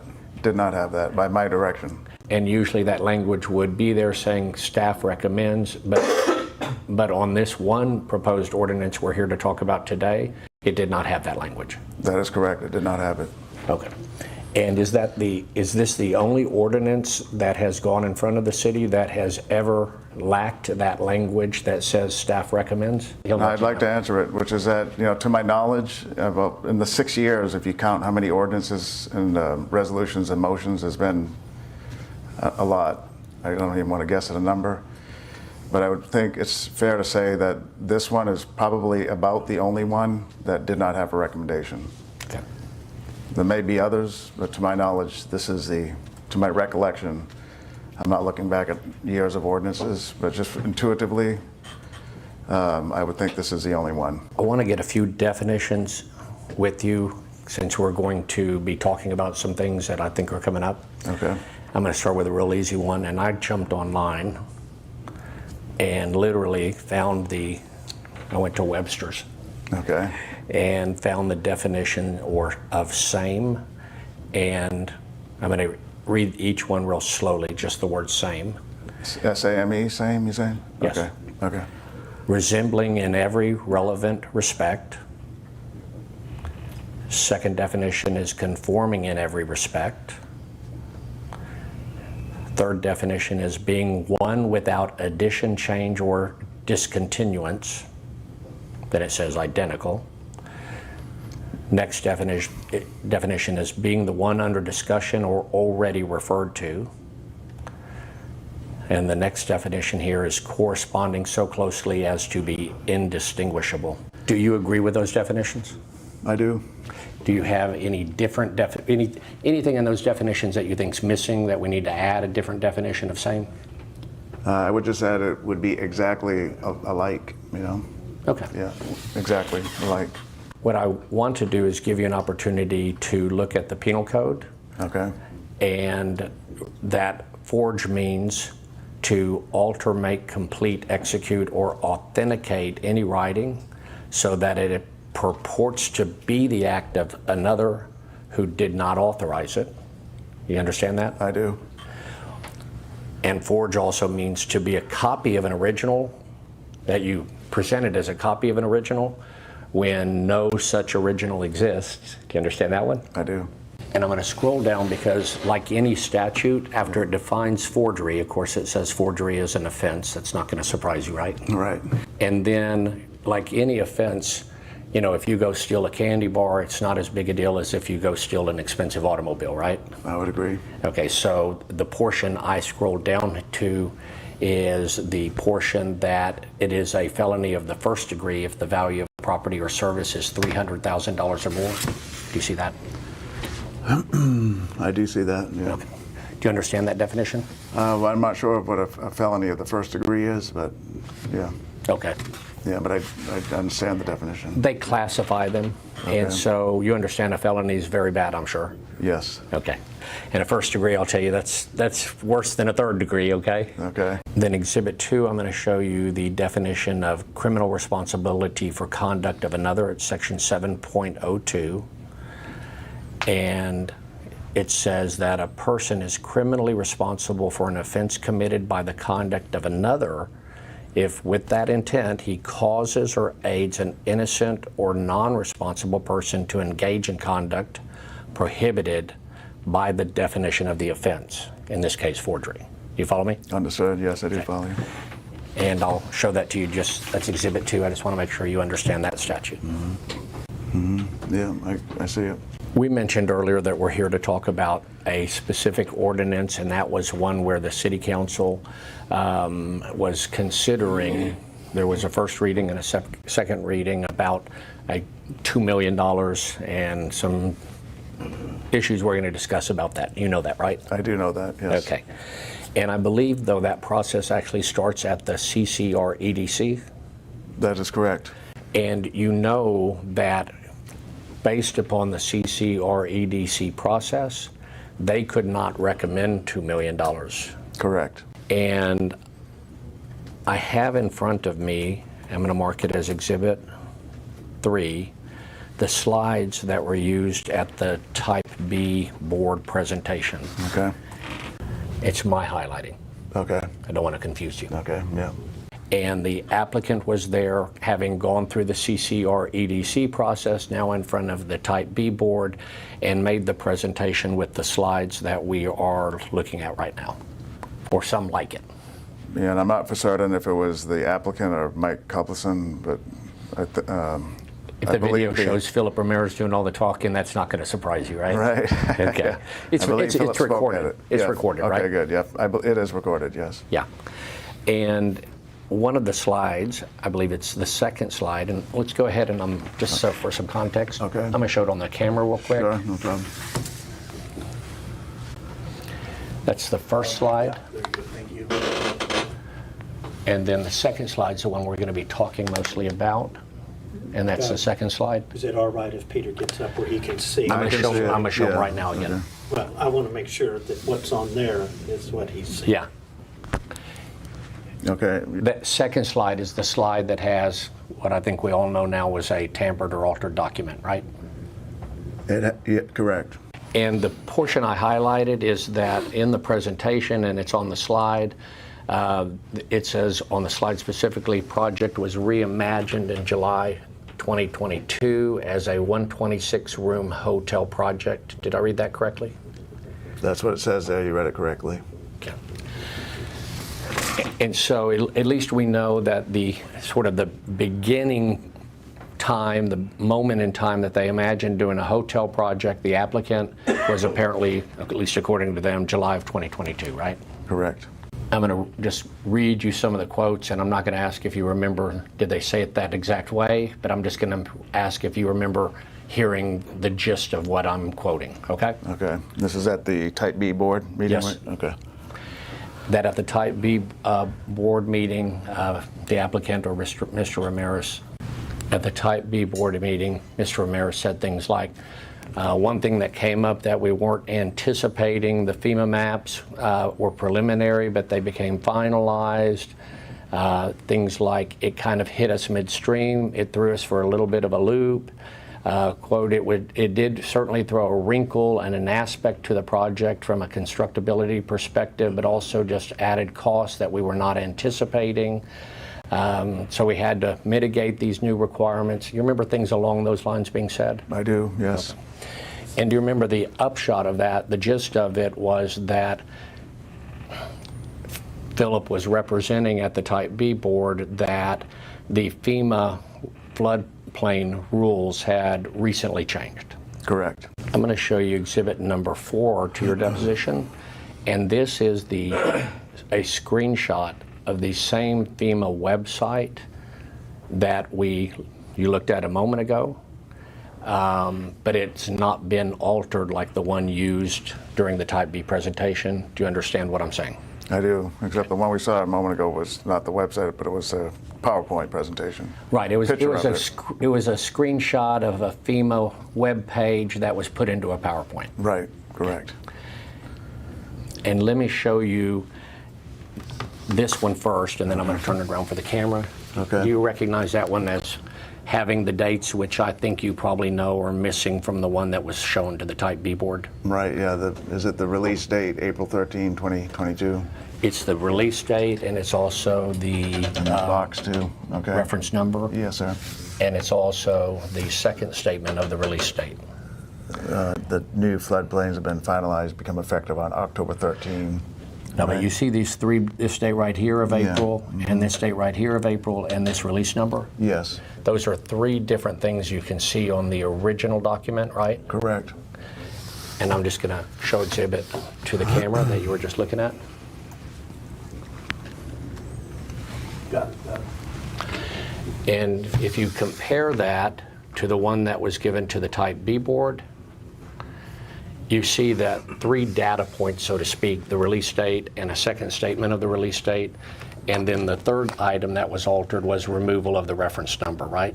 Correct. Yeah, the box that had those two things and then the other date are gone. They're not on that document. So three alterations that we can easily identify. Correct. Okay.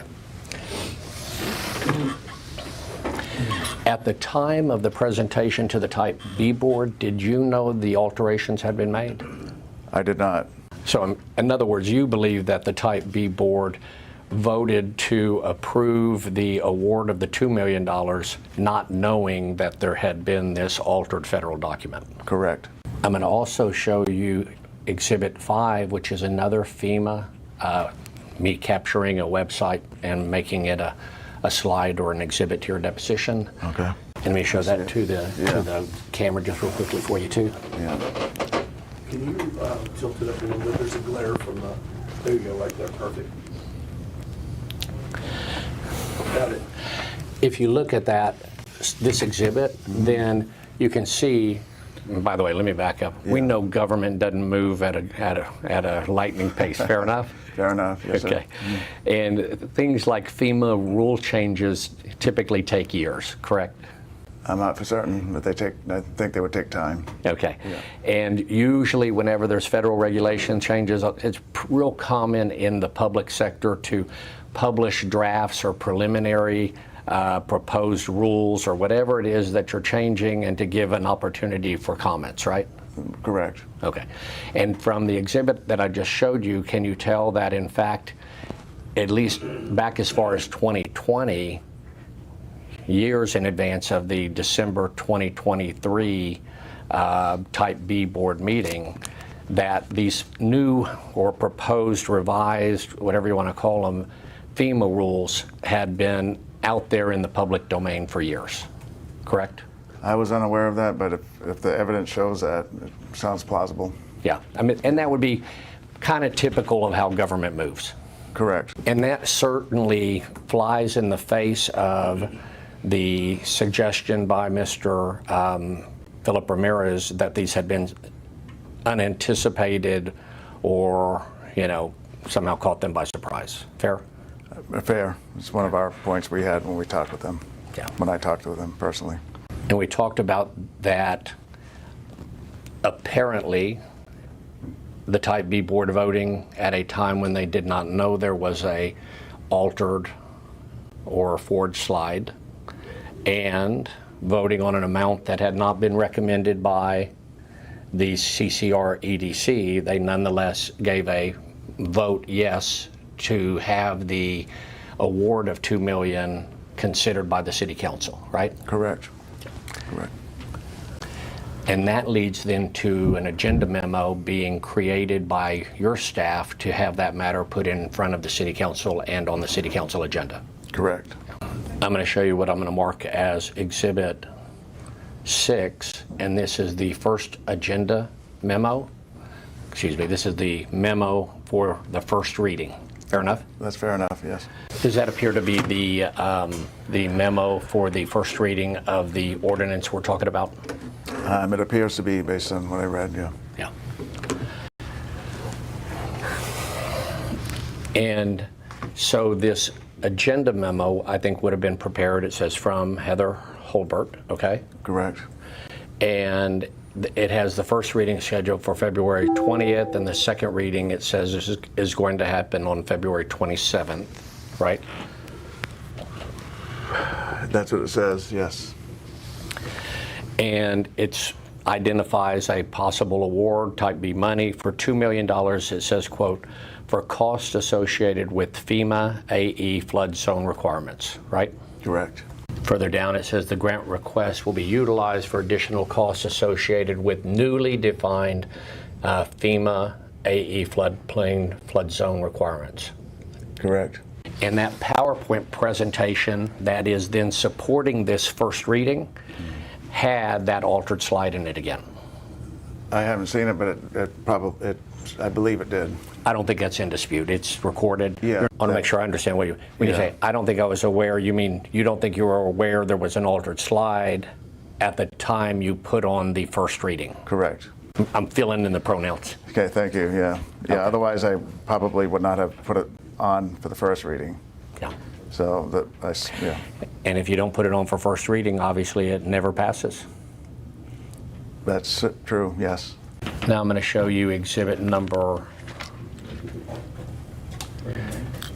8, which is labeled Video 1.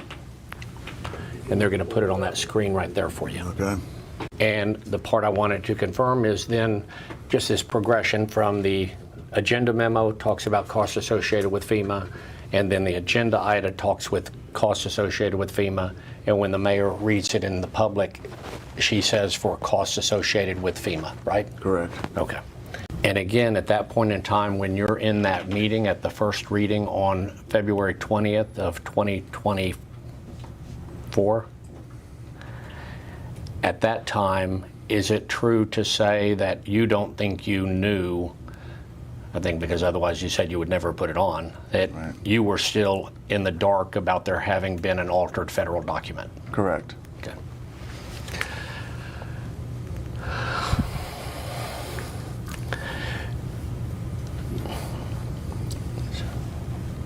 Go to video 2. This is marked as exhibit number 9, and it's from that same meeting. Okay.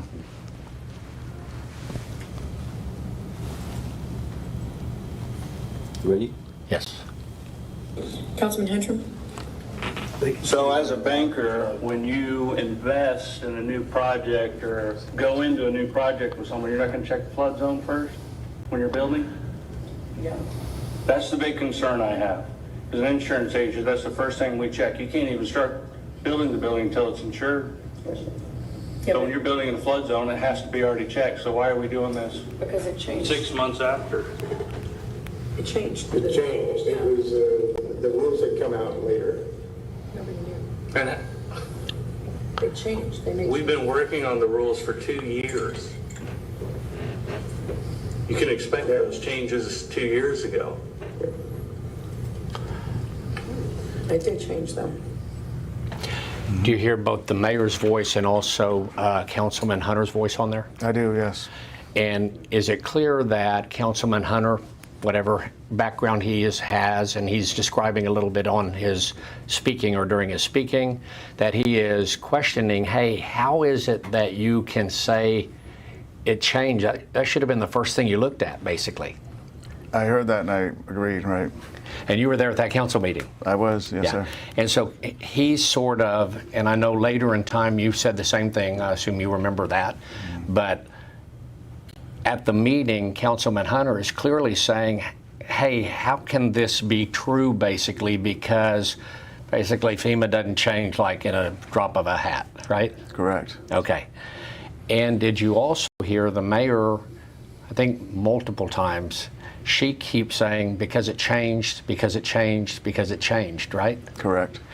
Now, and so she is suggesting, I guess, if I'm hearing it, but I'm asking you, do you hear it that Councilman Hunter is sort of questioning the truthfulness or accuracy of some of the information, right? Correct.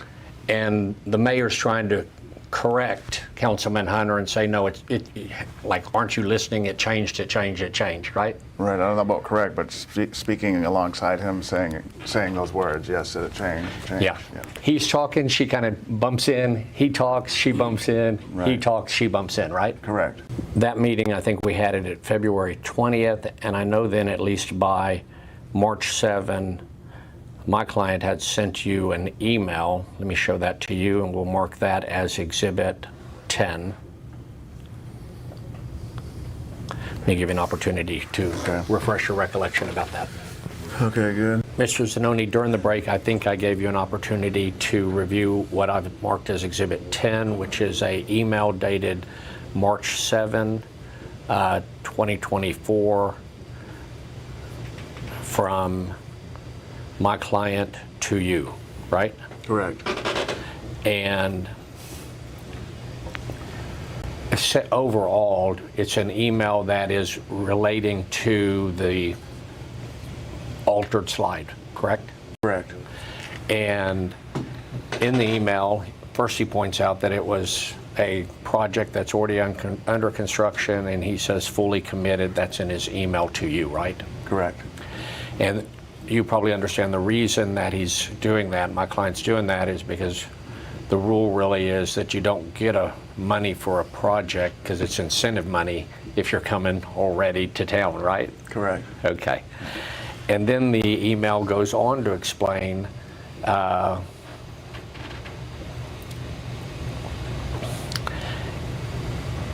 and really refer to the attached presentation, which is the same slides we've been talking about, right? Correct. And it says, quote, they talk about pandemic-related cost escalations, $489,000, I'm rounding, for exterior upgrades and $1.5 million for new FEMA flood zone requirements. Did I read that correctly? That's what it says, yes, you did. And he says, take a closer look at the FEMA screenshot in the attached presentation. This is my client to you saying that, right? Correct. And then it goes on to say, quote, every FEMA notice clearly has the release date and release number. Strangely, these are missing or hidden from the screenshot in the application, right? Correct. So my client is telling you, kind of letting you know, hey, this slide has definitely been altered. Correct. Okay.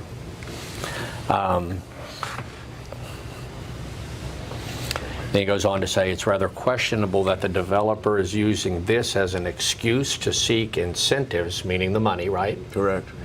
And that the development team on this project includes a local architect, referring to Philip Ramirez, right? Correct. Who should in fact be very well versed with flood maps, FEMA requirements, et cetera, right? That's what it says, yeah. And then if you scroll down, what he attached for you, or one of the things he included in this email, was a screenshot of the unaltered federal FEMA information. Correct. Which highlighting, he puts a circle around it, the release date, and then the second time it tells you the release date and also the release number. Correct.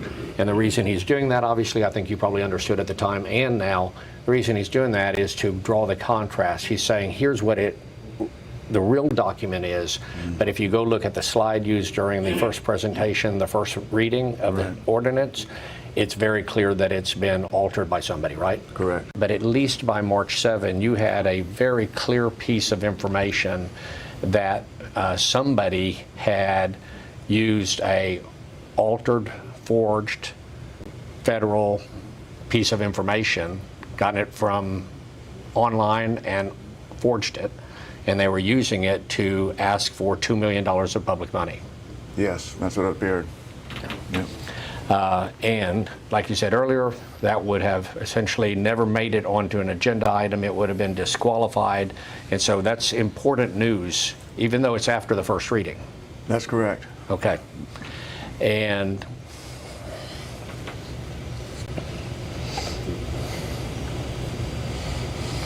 that actually led then to a phone call, and I think you know it's a recorded phone call at this point in time, right? Yes. Okay. And I want you to hear that so it's fresh in your mind, and I'm also going to show you the transcription of it. Okay. If you're like me again, I like to hear it and see it at the same time. It helps me make sure I catch it all. Okay? Yeah. and that transcription is going to be marked as Exhibit 12 and the audio recording as Exhibit 11. Okay? Okay. What was the date on it, Doug? It refers to, I just know this from the top of my head, I think it refers to the next meeting, not this Tuesday, but a week from tomorrow, which to me, if that's a second reading, the second reading was on April 24th, 23rd. And so 22nd, a week before that, I'm going to say around the 15th of April. Of April, okay. That's my best good. understanding. Okay. Okay, it's clearly between the first reading and the second reading. Okay. Okay.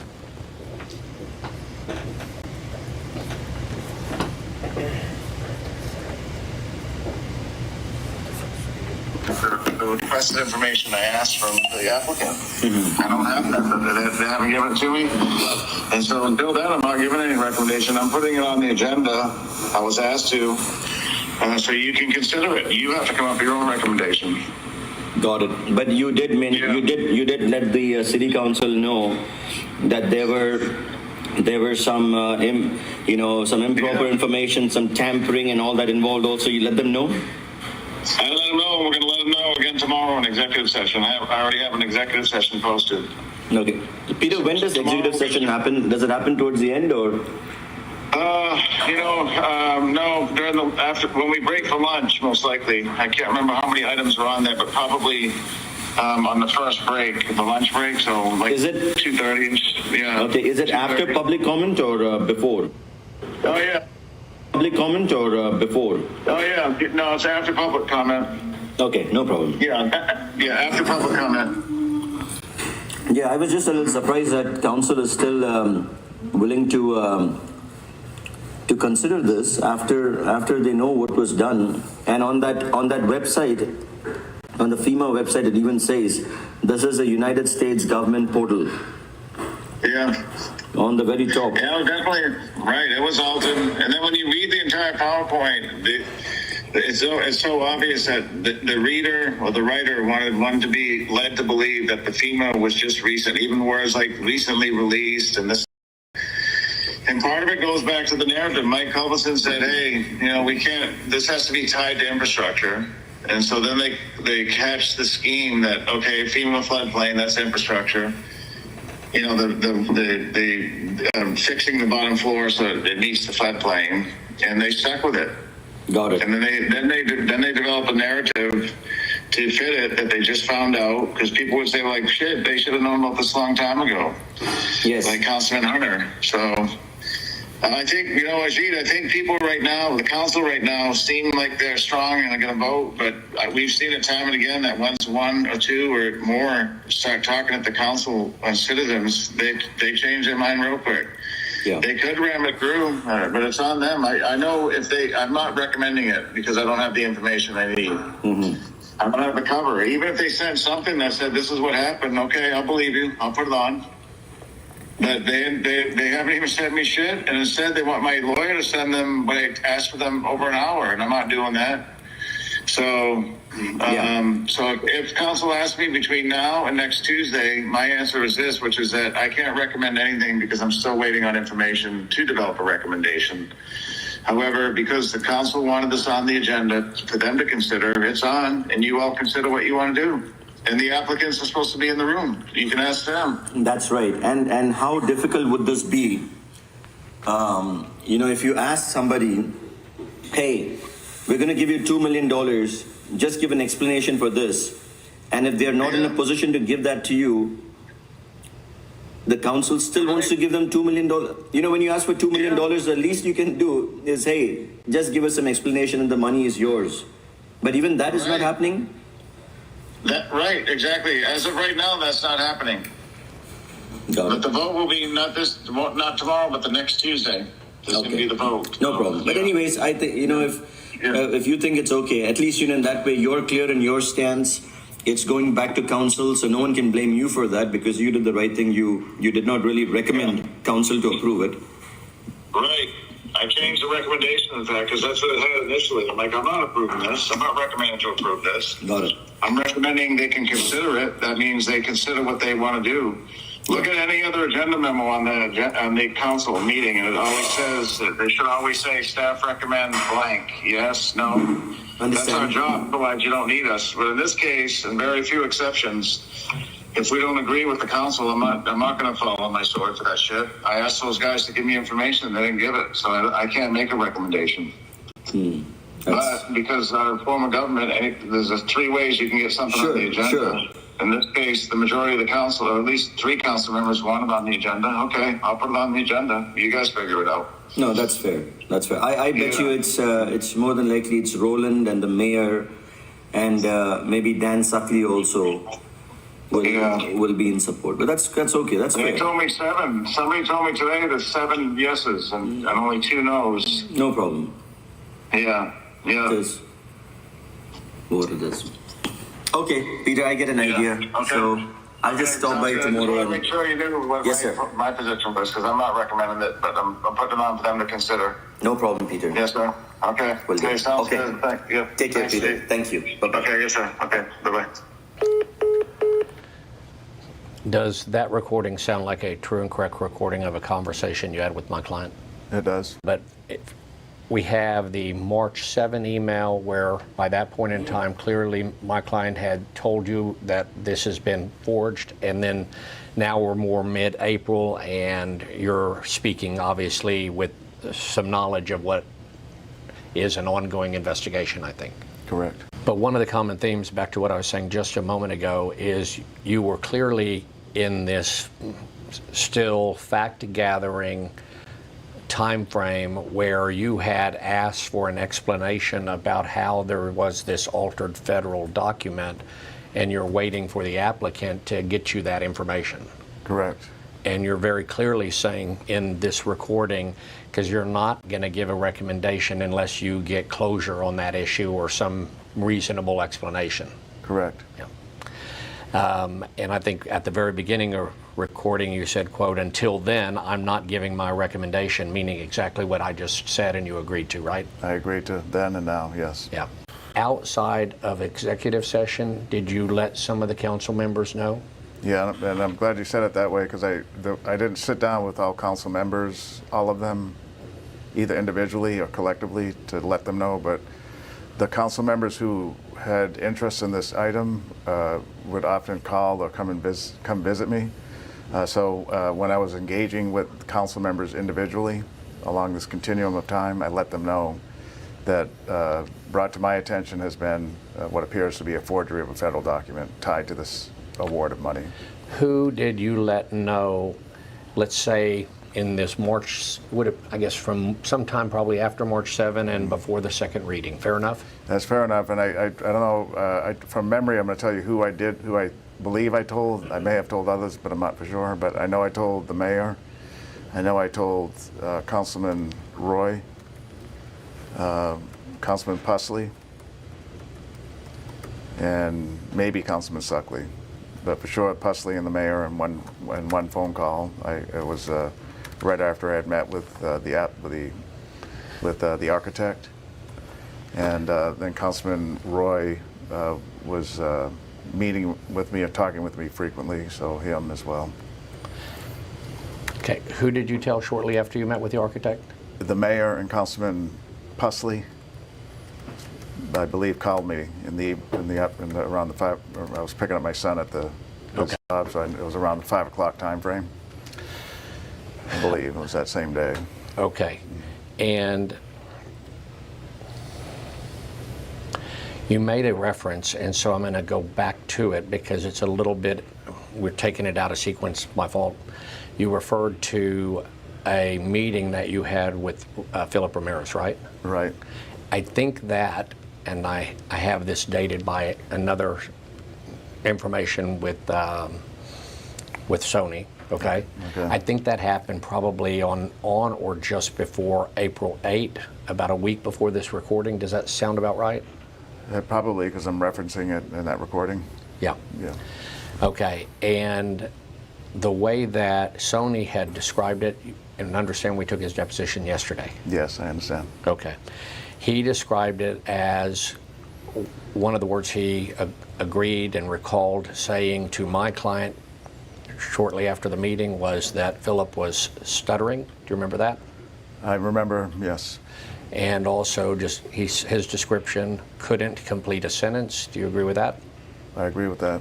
Fair, very fair. I appreciate that. Yeah. After I interviewed Philip, I did that same evening, I believe, have a conversation with the mayor on the phone, and Councilman Pusley was there either. I'm sorry, I need to in the make an room or objection. in There a was a- three-way call. I'm not 100% I'm sure. sorry, can you pause the video?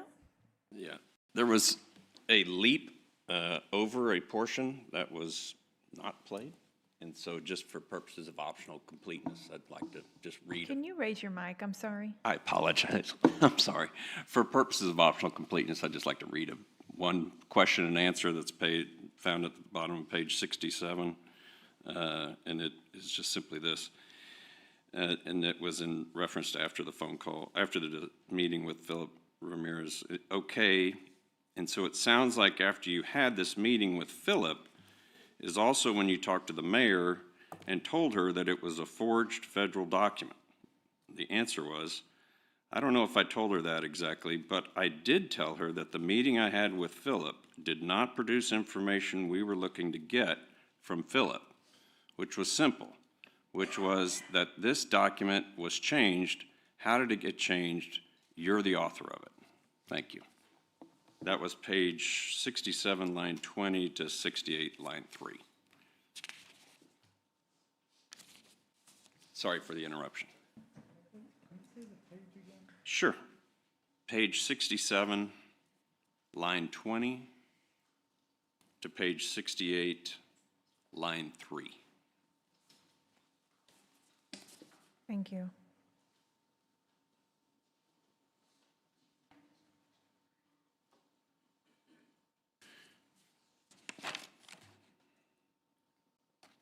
But that was after the meeting with Philip, and so I explained to the mayor that Philip, who would be the only one that could explain what happened to this document, could not explain it. And so there was an obvious change in the document from the website to the PowerPoint. And the only person, well, there were probably two people that could have explained it. One was Mike Culbertson and his team, and then the second one would be Philip Ramirez and his team.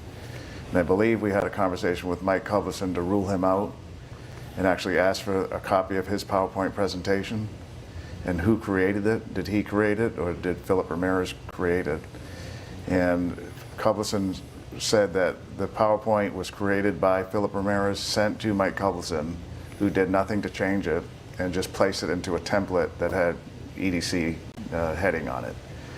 That's why we ruled out Culbertson as somebody that may be aware of or may have changed the document, and then started working with Philip Ramirez as the sole person that would know, should know, what happened to the document. And what you just told me is what you told the mayor? Correct. In the phone call soon after the meeting with Philip? Correct. So at that point in time, then you are still communicating to both of them that this is something you cannot recommend? That, yes, and that they should be concerned about it. Yeah. And did you speak to the mayor about it on any other occasion? I'm not for certain, but I probably did. I'm going to jump ahead a little bit just because I think it'll help you in what we're talking about here in terms of time frame. Okay. And show you what I am going to mark it as Exhibit 20, and it is the second agenda memo. In other words, the one that comes out in advance of the second reading. Are you with me? Yes. And it has a date on it of March 11, 2024, and down at the bottom, it says recommendation, staff recommends City Council consider this agreement on second reading, and so forth. Okay. Did you hear me? Yes, I did. And you know there's a big distinction here, right? In other words, this document, which is Exhibit 20, you've gone from staff recommends to staff is saying consider it. Right, for the City Council to consider it. Right. You've withdrawn your recommendation, staff has. Correct. Okay. And go ahead and satisfy yourself, Exhibit 20, that is that second memo. Okay. But it says.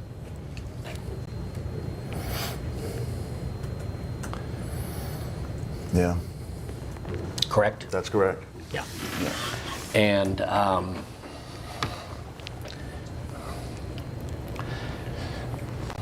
so here you are, you have the March 7 information that Ajit sent you, my client sent you in the email, right? Correct. You have the March 11 memo that I just showed you, Exhibit 20, where by March 11th, you've already changed your recommendation because at least by then you clearly had not been given a satisfactory explanation on why it was okay to alter a federal document, right? Right. And then on about April 15, mid-April, about a week or so, a little more than a week ahead of the second reading, you're clearly still of a mind that I'm not going to recommend it, right? Yeah. But at least by March 7, you've gotten the information clearly that there's been this federal document altered that is forming a basis of the request, right? Yeah, what was the date of Ajit's email? March 7th. Okay, that's correct. And then on about about April 8th, approximately, is when we know the meeting was with Sony and Philip there, where there was not a satisfactory explanation given. Okay. You with me? I am. And I'm just trying to get the timeline with you. Yes, sir. And then on about April 15 or so is when you have the conversation with my client that's recorded. Okay. And then the second reading was on April 23rd, okay? Okay. But at least somewhere in there, it looks like for quite a period of time, Right. you were very clear, I'm not recommending it. I don't know about that whole duration, but as I tried to conduct my investigation with Philip and others, it became clearer that nobody would explain what happened to this document. And so as I got closer to that council agenda timeframe, it made sense to me to not recommend anything because I had no answers. And of course, I'm a lawyer, but I'm going to say this anyway. It's not a good sign when you're requesting $2 million of public money and you can't come up with an explanation, and instead I give the city attorney my lawyer. Agreed? I would agree. We weren't happy with that. Yeah.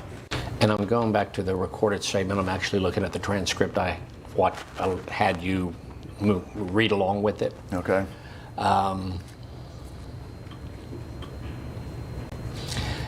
In that recorded statement, you do say, I let them know about the tampering, and those are the conversations we've already talked about, I take it? Right. Yeah, like the mayor and Pusley, for instance. Yes. And are there any others that you can tell me about that you haven't already told me about, or you think we've covered that? When we talked about the tampering, there was an executive session where this item was presented. I don't know to what extent I can just talk about what happened in there, but generally, this type of topic was discussed, and that was the purpose of the executive session.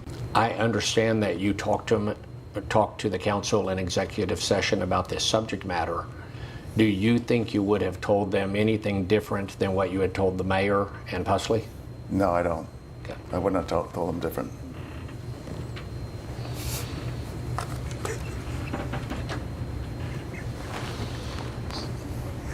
In that conversation with my client is when you said, when you read the entire PowerPoint, you're referring to the altered slide, right? Correct. You said it's so, I'm quoting now, I think, if it's a correct transcription. Yes. It's so obvious that the reader or the writer wanted one to be led to believe that the FEMA was just recent, even the words like recently released and this and that. And part of it goes back to the narrative. Mike Culberson said, hey, this has to be tied to infrastructure. And so then they hatched the scheme that, okay, FEMA, floodplain, that's infrastructure. Does that sound like what you said? Yes, it does. And so it was very clear to you at this point in time that what had happened is not just that there was a federal document that had been forged, but also that there had really been kind of a plan to do it, or your word, a scheme, right? It appeared to me that, that the PowerPoint seemed to have seemed to portray a story or, a scheme that led a listener or a reader down a particular path.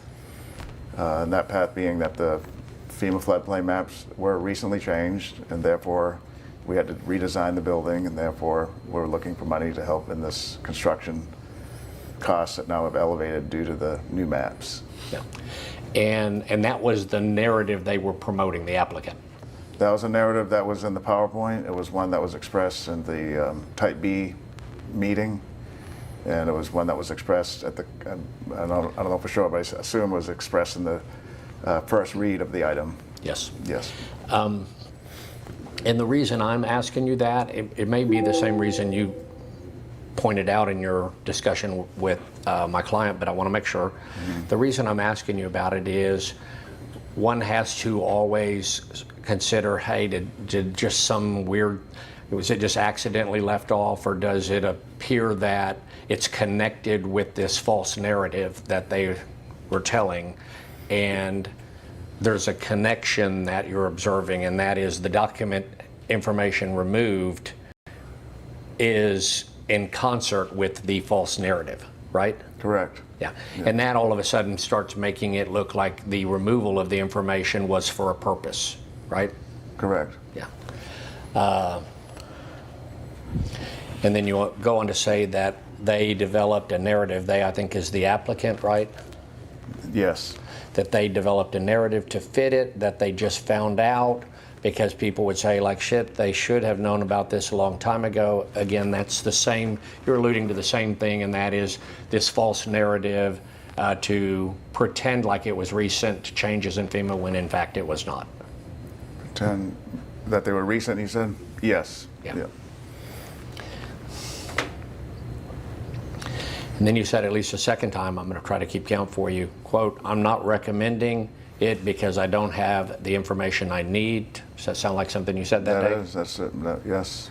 And again, that goes back to you were requesting an explanation from Philip Ramirez or Devin Bachta or that group, and they came in and you still did not have a satisfactory explanation on why they had altered a federal document. Correct. Yeah. And then you said again, I can't recommend anything because I'm still waiting on information. That's the same thing, right? Correct. And then you go on, you said that, however, because the council wanted this on the agenda for them to consider, it's on. And so my question to you is, when you are saying in that conversation with Ajit that the council wanted it on the agenda, who are you referring to? Yeah, I'm not for certain, but I know the mayor and I think Pusley were okay with the issue at hand of not having an explanation and wanted to proceed with having it on. Both of them, you had informed them that there had been this altering or tampering or forging of a federal document, but they were still willing to support it, right? Correct. And that's true for the mayor and true for, I don't want to throw them together, so I'm going to ask individual questions. So what you're telling me then is that the mayor had definitely been made aware that the altered federal document used at the time of the first reading to support the request for $2 million, that even though it had been a federally altered document, she was still, had indicated she's still okay with moving forward and approving it. Correct. And that's consistent with her, I'm sorry. the mayor's desire to put it on. I'm sorry, can we pause the video? Thank you. And we have to, for purposes of optional completeness, after he said correct regards the mayor, question was, and same thing for Mike Pusley, correct. And if I heard you right earlier, it sounds like same thing for Roland Barrera because of what you explained. Mr. Flood, can you give us a reference page and line? I apologize. Thank you. I apologize. It ended, the proffer ended at 89, page 89, line 17, and where it didn't go was line 18, which the question starts, and same thing Your for Mike Pusley. testimony. Answer correct question, and if I heard you right earlier, it sounds like same thing for Roland Barrera because of what you explained earlier. Answer correct. That ends at line 23. Thank you. Okay, thank you. Resume.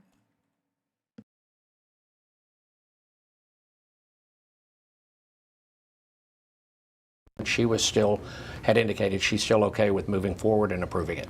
Correct. And that's consistent with her, the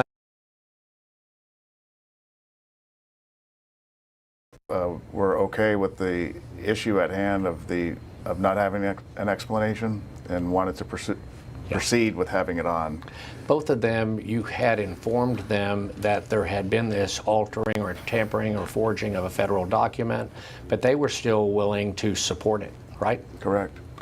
And that's true for the mayor and true for, I don't want to throw them together, so I'm going to ask individual questions. So what you're telling me then is that the mayor had definitely been made aware that the altered federal document used at the time of the first reading to support the request for $2 million, that even though it had been a federally altered document, she was still, had indicated she's still okay with moving forward and approving it.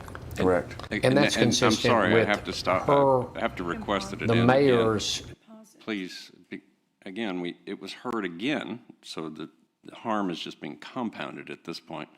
So I have to, again, read, picking up again, page 89, line 18, and same thing for Mike Pusley, answer correct, question. And if I heard you right earlier, it sounds like same thing for Roland Barrera because of what you explained earlier, answer correct, at end of line 23. Thank you. Thank you, Mr. Flood. Go ahead, thank you. desire to put it on, and your testimony that she still wanted to approve it is certainly consistent with what we saw when we played the video clip of Councilman Hunter talking, and that is she's clearly advocating for this ordinance. That's what it appeared like, yes.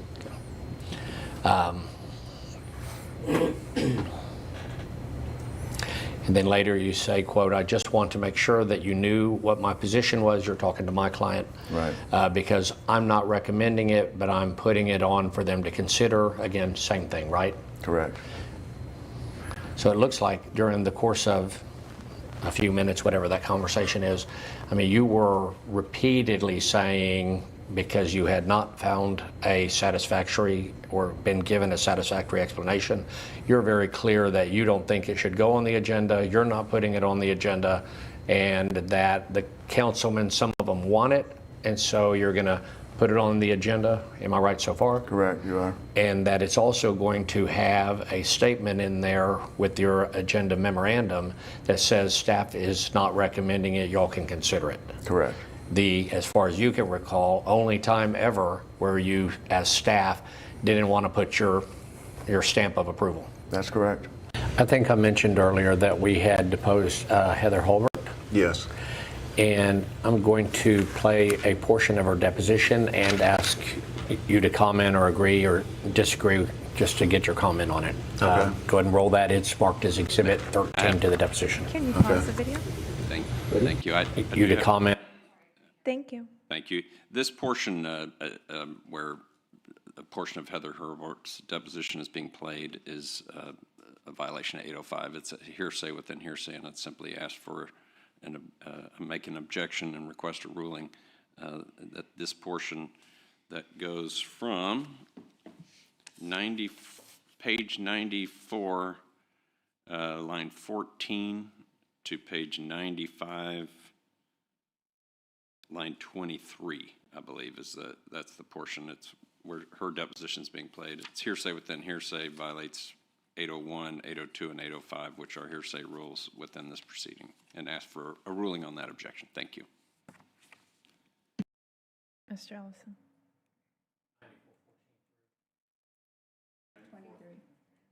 9414 through 9523.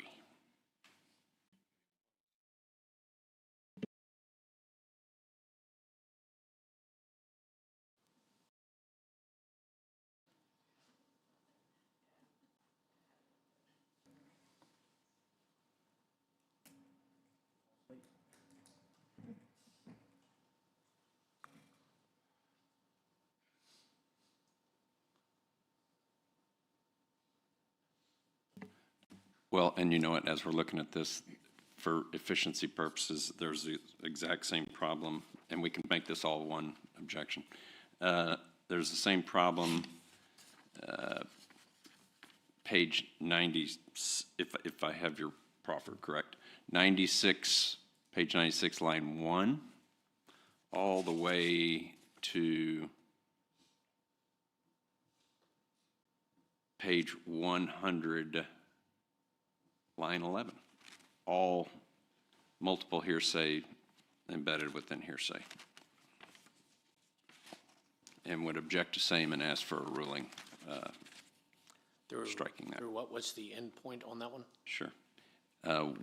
Page 100, line 11. It's when Hurlbert's prior testimony is being shown to another witness. It relates to playing her testimony? Yes, yes. I don't think there's anything wrong under the rules at all, even the rules we abide by. With regard, I don't think there's anything wrong under the rules. In fact, I think it complies with the rules in order to, you can present testimony to another witness and ask if they agree or disagree, and comment, and that's all that is. So I don't think that's a problem at all to present that testimony, and would ask that the motion be to overrule that objection. Panel, do I have a motion and a second? All in favor say yes. All opposed say nay. Motion approves, if you can. Thank you. Thank you, Mr. Flood. If you'll proceed.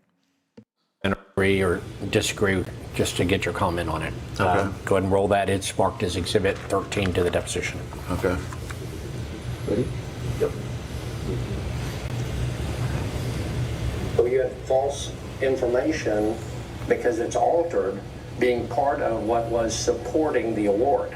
I'm using the word supporting because it says supporting documents. Yeah, supporting the agenda item, yes. Yeah, which is approval for $2 million, correct? Yes. Okay, so there's a direct link, even according to your memo, of that PowerPoint presentation that has the false or misleading information in it and the award of the $2 million.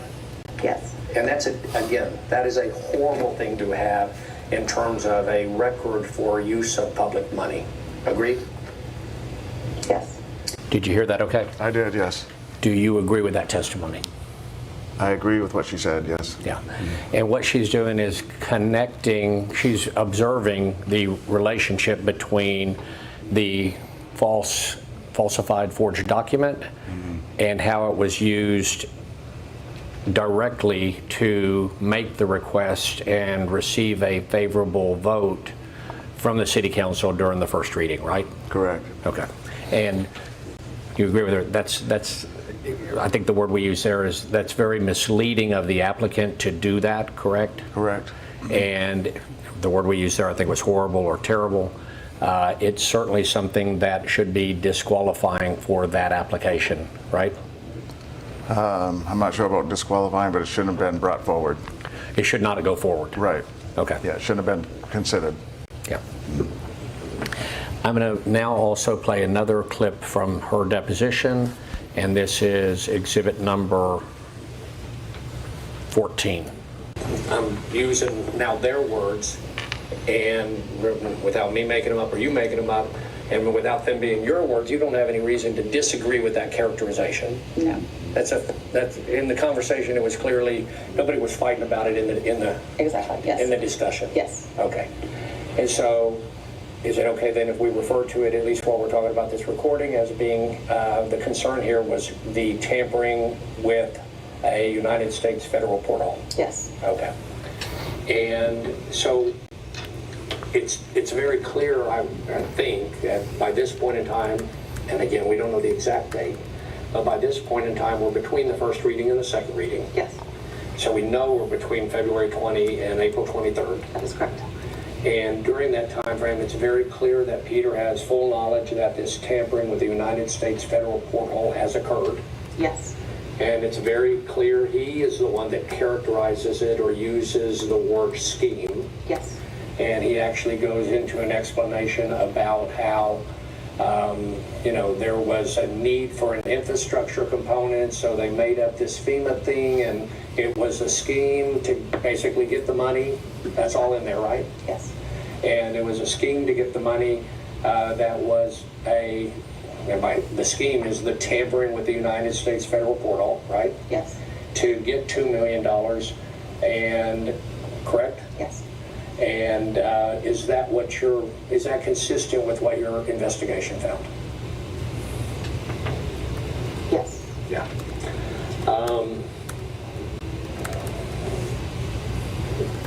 Did you hear that testimony? Yes, and I hope you could tell from context, it is talking about, it's her having listened to the recorded statement between you and my client, and her trying to understand what was being said in that discussion, right? Correct. And then at the end, her testifying that what you said in that conversation was consistent with what she found in the investigation. Correct. Okay. And I think that really the point of it was that she listened to the description that is in the recording about it being a scheme, that it was basically cooked up in order to have a basis for getting the $2 million, and that her investigation confirmed that, right? Correct. And you agree with all that? That's what happened here?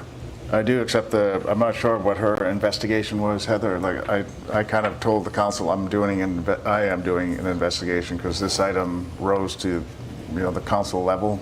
It was high profile. Heather probably, I don't know what I can't speak to what her investigation was per se, but I know she probably had to have similar conversations. And her, whether you call it investigation or her path to figuring out what had happened, what she's letting us know led us to the same conclusions that are articulated in your recording with my client.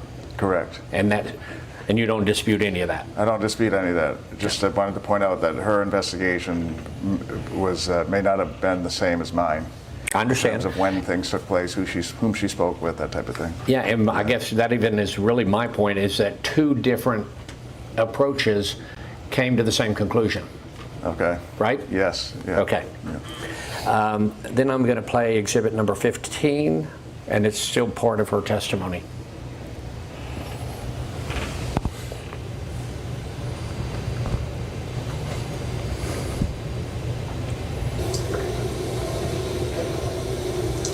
So if I give you this definition that forge, like forging a document or writing, that forge means to alter, make, complete, execute, or authenticate any writing that happened, right, so far? Yes. So that it purports to be the act of another, like FEMA, that happened, correct? Yes. In this case? Yes. Who did not authorize it. We talked about FEMA didn't authorize it, right? That happened in this case. Yes. We're going to play that clip for you now? Yes. Okay. We're going to restart the one that was there? Yes. Okay. Start from the beginning? Yes.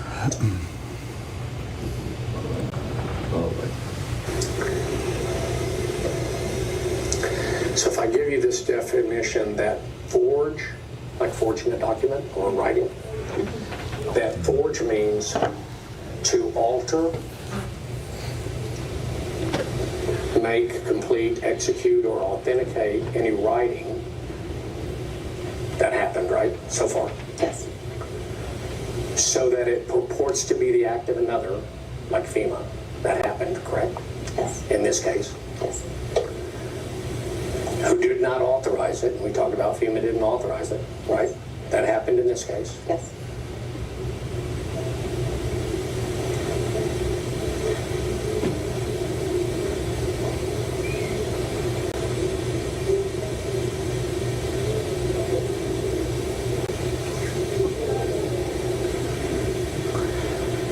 If that's a definition of forge, then the facts of this case meet that definition. Yes. Yes. I'm going to give you another definition of forge. That forge means to be a copy, to say, hey, this is a copy of an original, when in fact no such original, like we see in the slide, exists. Do you understand? Say that again? Yeah, if I purport to, hey, this is what it looks like, and no such original exists that looks like that, Yes. then that's a forgery according to what I just read, I think, but I want to say it to you again. You understand where I'm going? Yes. I'm giving you a second definition of forge. Forge means to be a copy of an original when no such original existed. Do you understand the definition? Yes. And we have that in this case. Yes. Okay. And those are two different definitions, and both of which you have agreed those facts are in this case to meet that definition of forge. Yes. Okay.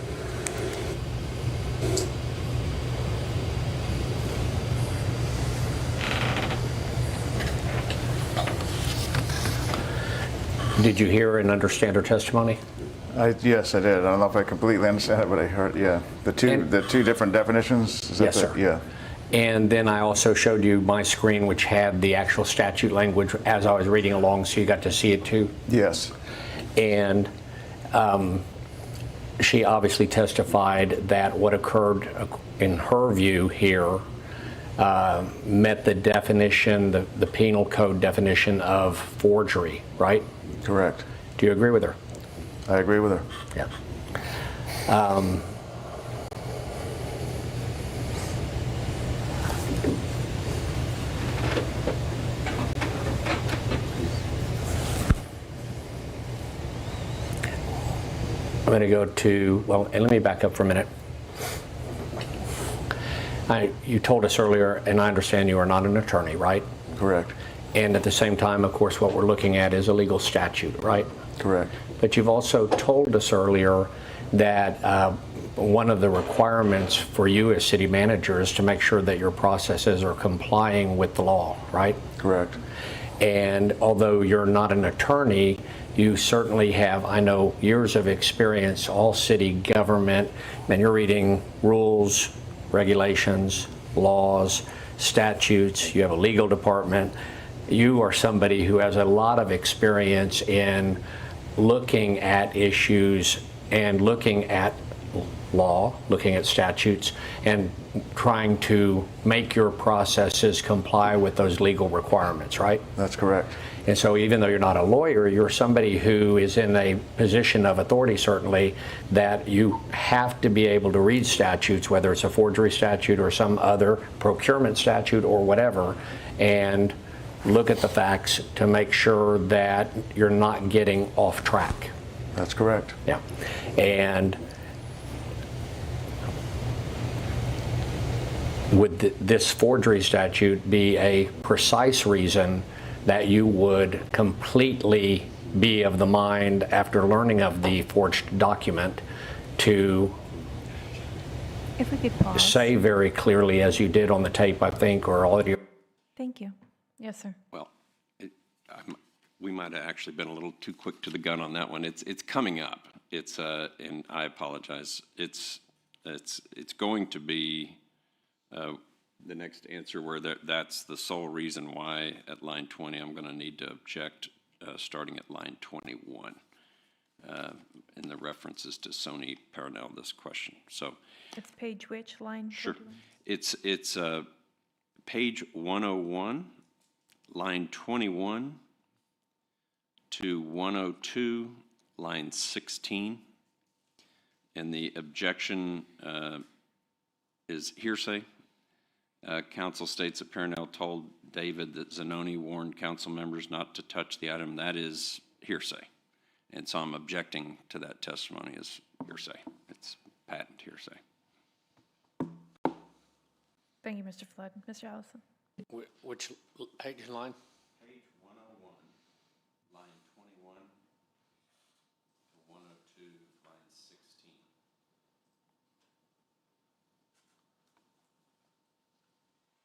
It's Parnell's account of what Zanoni allegedly told council members. It's an out-of-court statement embedded in the question. And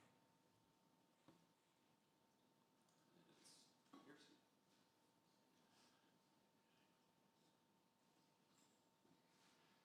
And actually, to the question about what did he said, he says, I don't know if I said that or not, and then he makes a different comment, so I'd stand on the offer. I'm sorry? I'd stand on the offer because he actually, the question is, did he say this to you? And he says, I don't really know if I said it, but here's what I think. And his testimony about here what I think is admissible, and so he would ask that the objection be overruled. Okay. Microphone, Mr. Flood? Apologies. The question specifically asks for the hearsay. And he says, I can't recall if I said that exactly, but I would, let me think how I can say this. And so he characterizes the invited hearsay in other words. So it's not hearsay, it's just he changed the hearsay. It's still hearsay.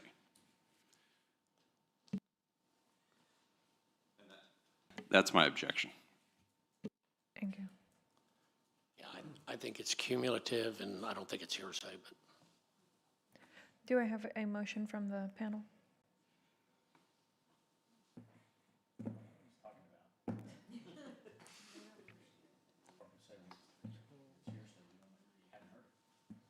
yeah.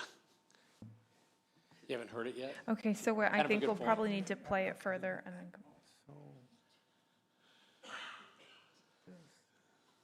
I don't think anyone knows who's asking what.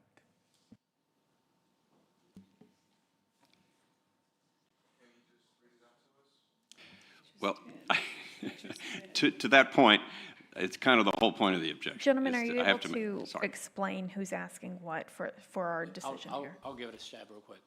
Thank you. I asked, I think one of the comments. And yes, please, if y'all I think could- one of the thank- comments from Sony even was to my client was even that if you had told some members of the councils, hey, don't touch this, something along those lines, did you do that? I'm asking him, did he say that to Sony? Okay? I'm going to paraphrase just so we get context a little bit. And the answer was, I can't recall if I said that exactly. Yeah, I'm objecting to that hearsay. So rather than reading it into the record, I'm objecting to it. His answer is, I can't recall if I said that exactly. And he said, I would, let me think of how I can say this here. And now he's, I think, given his view of what he was thinking at the time, which is, and he goes on to, given what we knew at the time, given the fact that it appeared, he's talking about what he thinks now, which is admissible, I think, given the fact that it appeared of a law, federal law had been broken, I wouldn't have considered it. And I amend my motion, my objection now, and move to strike. Do we have a preference of this panel? Do we understand now? Okay. So there's a request to deny and a request to retain. Right. Do we have a preference? Now you changed it to strike, right? So my objection was hearsay. It was then read into the record over objection without a ruling, and so now I've moved to strike what was read into the record because it's all hearsay. Page 101, line 21, question starting at 21 to 102, line 7. Okay, so we would need a motion to strike or not. We have a motion to strike. Do we have a second?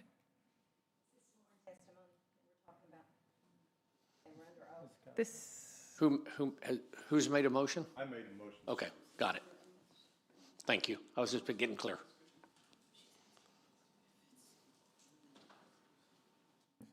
Okay, is there a second for the motion to strike? I'm sorry? There's a second? Can you clarify, are you seconding the motion? No, I was repeating what he said. His Okay, then we motion to have strike. no second on the motion to strike. Do we have a motion? Do we have a second? All in favor on the motion to deny the objection, say aye. Aye. Any opposed? Thank you. Recording 5 different times, and I'm not going to recommend it. That's the sole reason why, yes. Okay.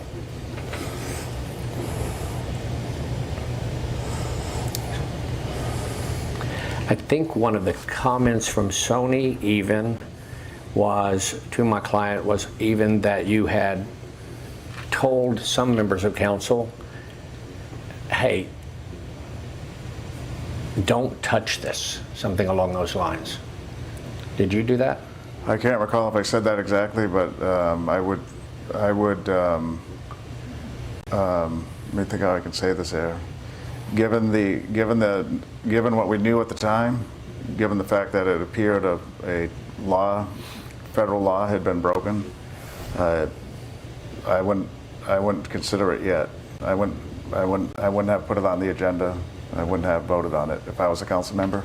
I'm going to play exhibit number 16. This is a clip or portion of the deposition of Mike Culbertson. It's number 12. Though we can agree that forging or falsifying or altering a document in order to play into a narrative that it's a recent change when it's not really that recent is a misrepresentation, at least, about the need for the project. I would agree. And you shouldn't get $2 million. I'm trusting in your character here. You should not be asking for or receiving $2 million if you're misrepresenting material information like this on a project. I would agree.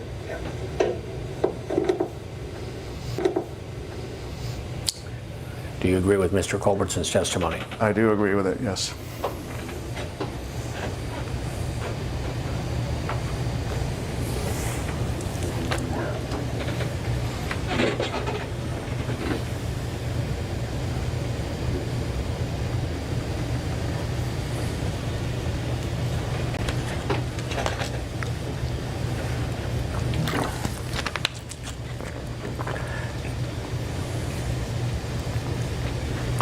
Let me show you exhibit number 17, and this is an article that was attached to a text message to you and Sony, and it had to do with charges brought in a Weslaco scam. Do you remember that at all? Vaguely, yes, sir. Okay.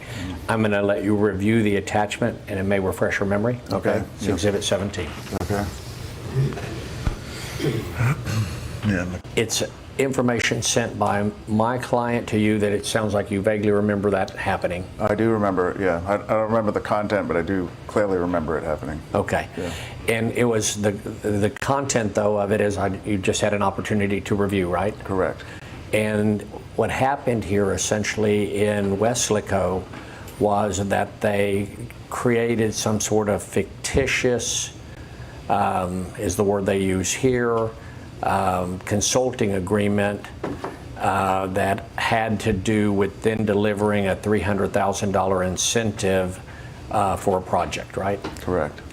And obviously the creation of a fictitious document is sort of like a forged document, right? Correct. And was it clear to you that, and it sounds like you already understood the seriousness of it, to be honest with you, Correct. but was this, my client, also letting you know, hey, this is serious? I would agree with that. Is that the way you kind of took it? Hey, he knows it's serious, and you're probably saying to yourself, I know it's serious too. Correct. In this Weslaco article sent by my client to you in the time frame we discussed, the specifics of it also include that it led to the arrest and charge for conspiracy to commit wire fraud, right? Correct. Okay. That means sounds like somebody was indicted, right? Yes, sir. And that indictment extended to people on they call them city commissioners, not councilmen, right? Correct. And so a vote that was in relation, in this Weslaco matter, a vote that was allowing for an incentive payment for $300,000 led to, because of the fictitious nature of the underlying documents or fraud involved, led to criminal charges against the councilman or commissioner for the city at that location, right? Correct. Okay. That would be likened or the equivalent of somebody on our city council putting themselves at risk for a criminal charge by voting to approve something supported by a fraudulent document, right? Yeah, correct. I would agree with that. And that's why I'm sure a moment ago you said you wouldn't vote on it. Correct. Knowing what you... If I could vote, yes. Pardon? If I could vote, yes, I wouldn't vote on it. If you could have voted, you would have said either no to it or you would have just not voted on it. Right. I probably would have voted no rather than abstaining.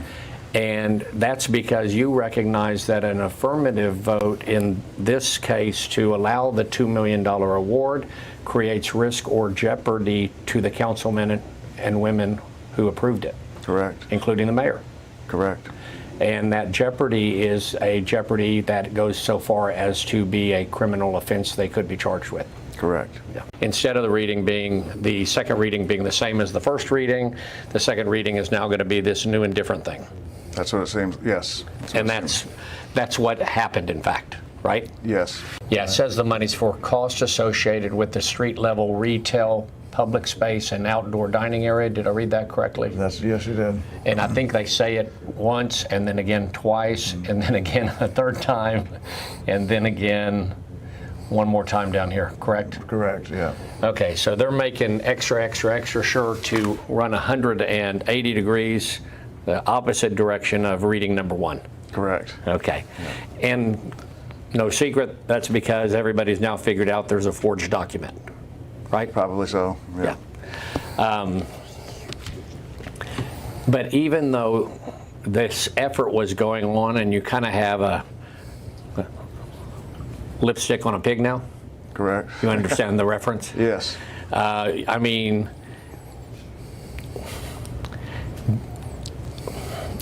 you can't undo what has already been tainted. Do we agree on that?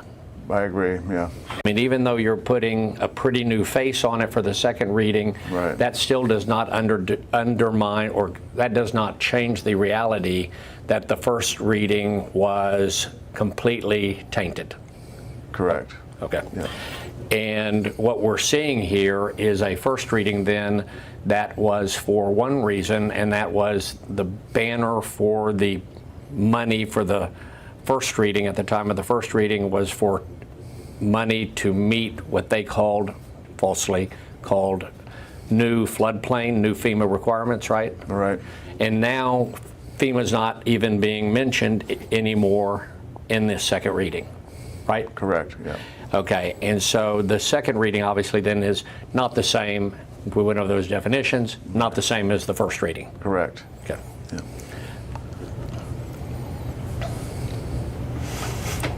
And you understand that means then the ordinance was not passed in accordance with the city charter?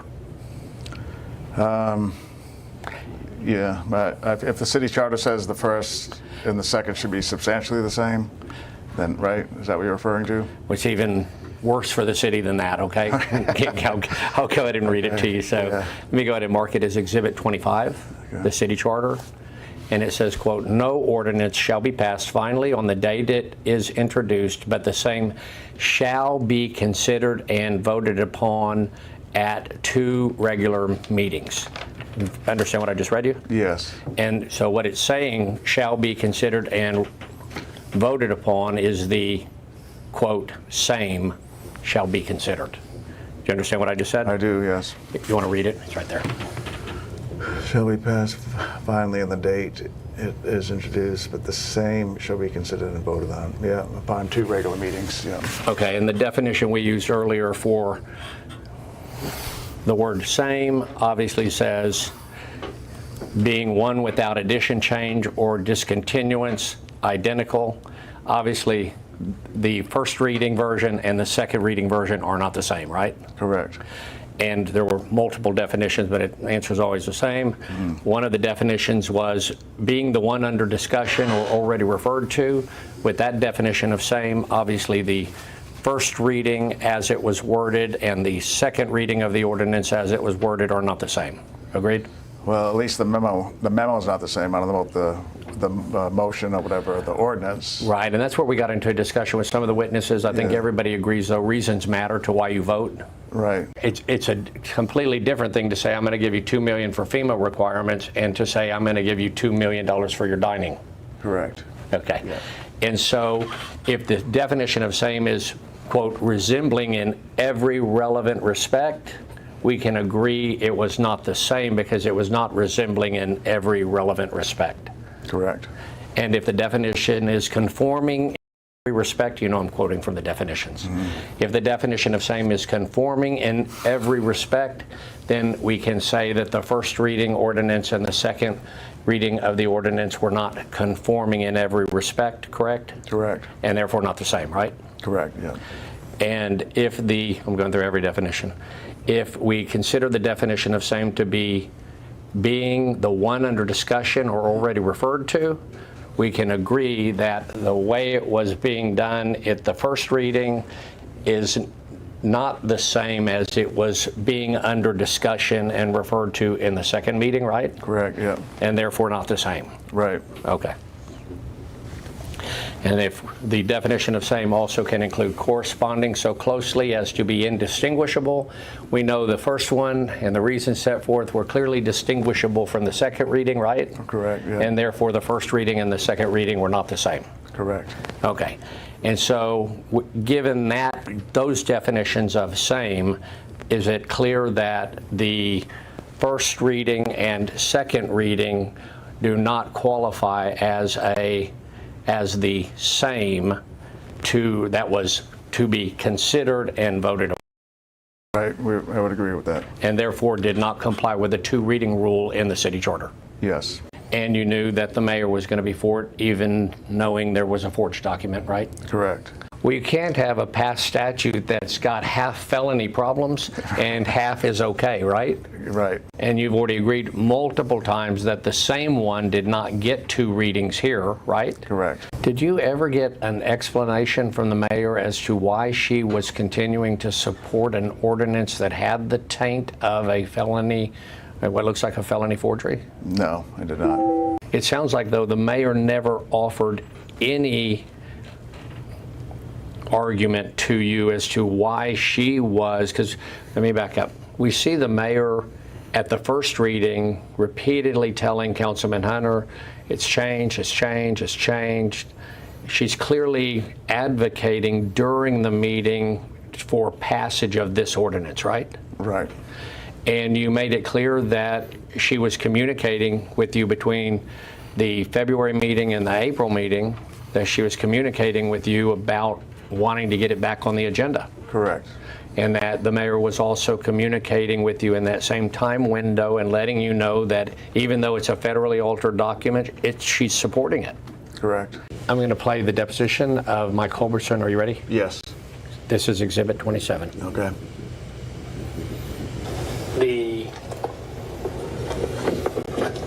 phenomenon you described earlier, where if one new restaurant opens, one closes, because this is not a destination hotel, it runs the risk of doing that here in Corpus, right? That's correct.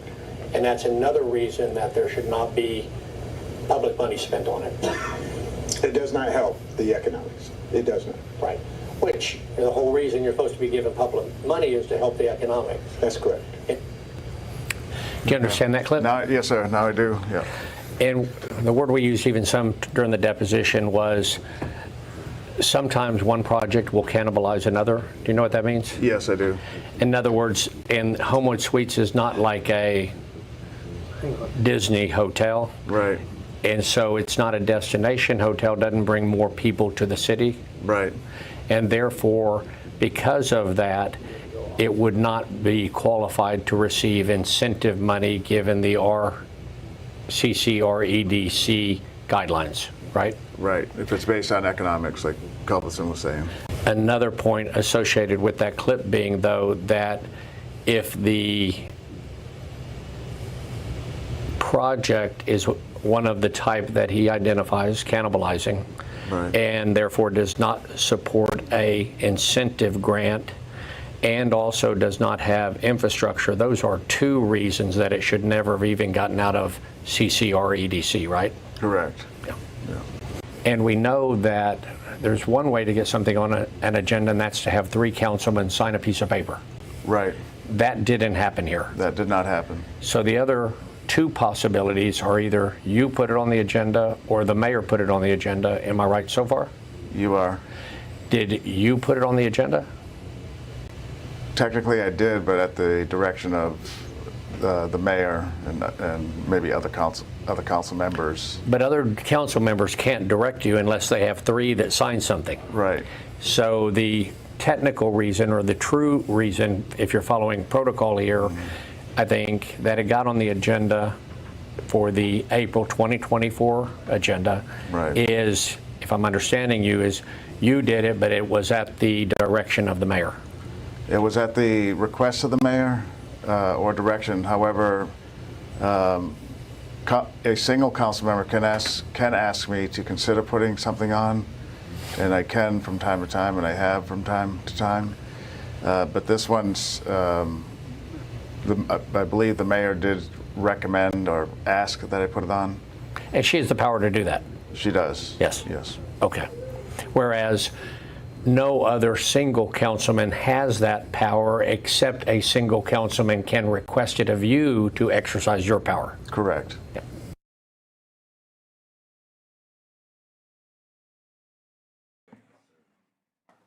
My apologies. For purposes of optional completeness, there, at page 131,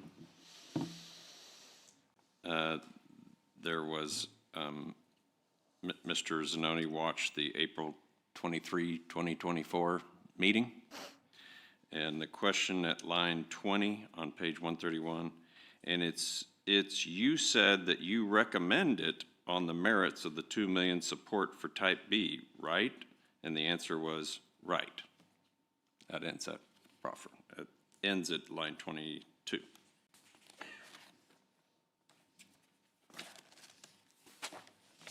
I may look and have an optional completeness more because I think he says a little more there, but we'll get back to that. I don't need to do that right now. And I was about to say, Your Honor, again, presiding. That concludes our offer with regard to Mr. Zanoni, other than maybe 1 or 2 lines of optional completeness I would locate tonight. Okay, thank you. So then, if we will conclude for this evening's session, we will resume tomorrow at 9 a.m. here. For general housekeeping, I would like if we could commit to August 6th and 7th for the Mayor's Council, if I can get that commitment at this time. Agreed. Subject to all the objections I have leveled previously regarding this proceeding, and so I don't want to be heard to say that I agree to reconvening any of this. I'll restate the objection. Respondent renews her continuing due process objection that members of this tribunal are material witnesses with personal knowledge of disputed adjudicated facts and therefore cannot simultaneously act as neutral fact finders. Subject to that objection.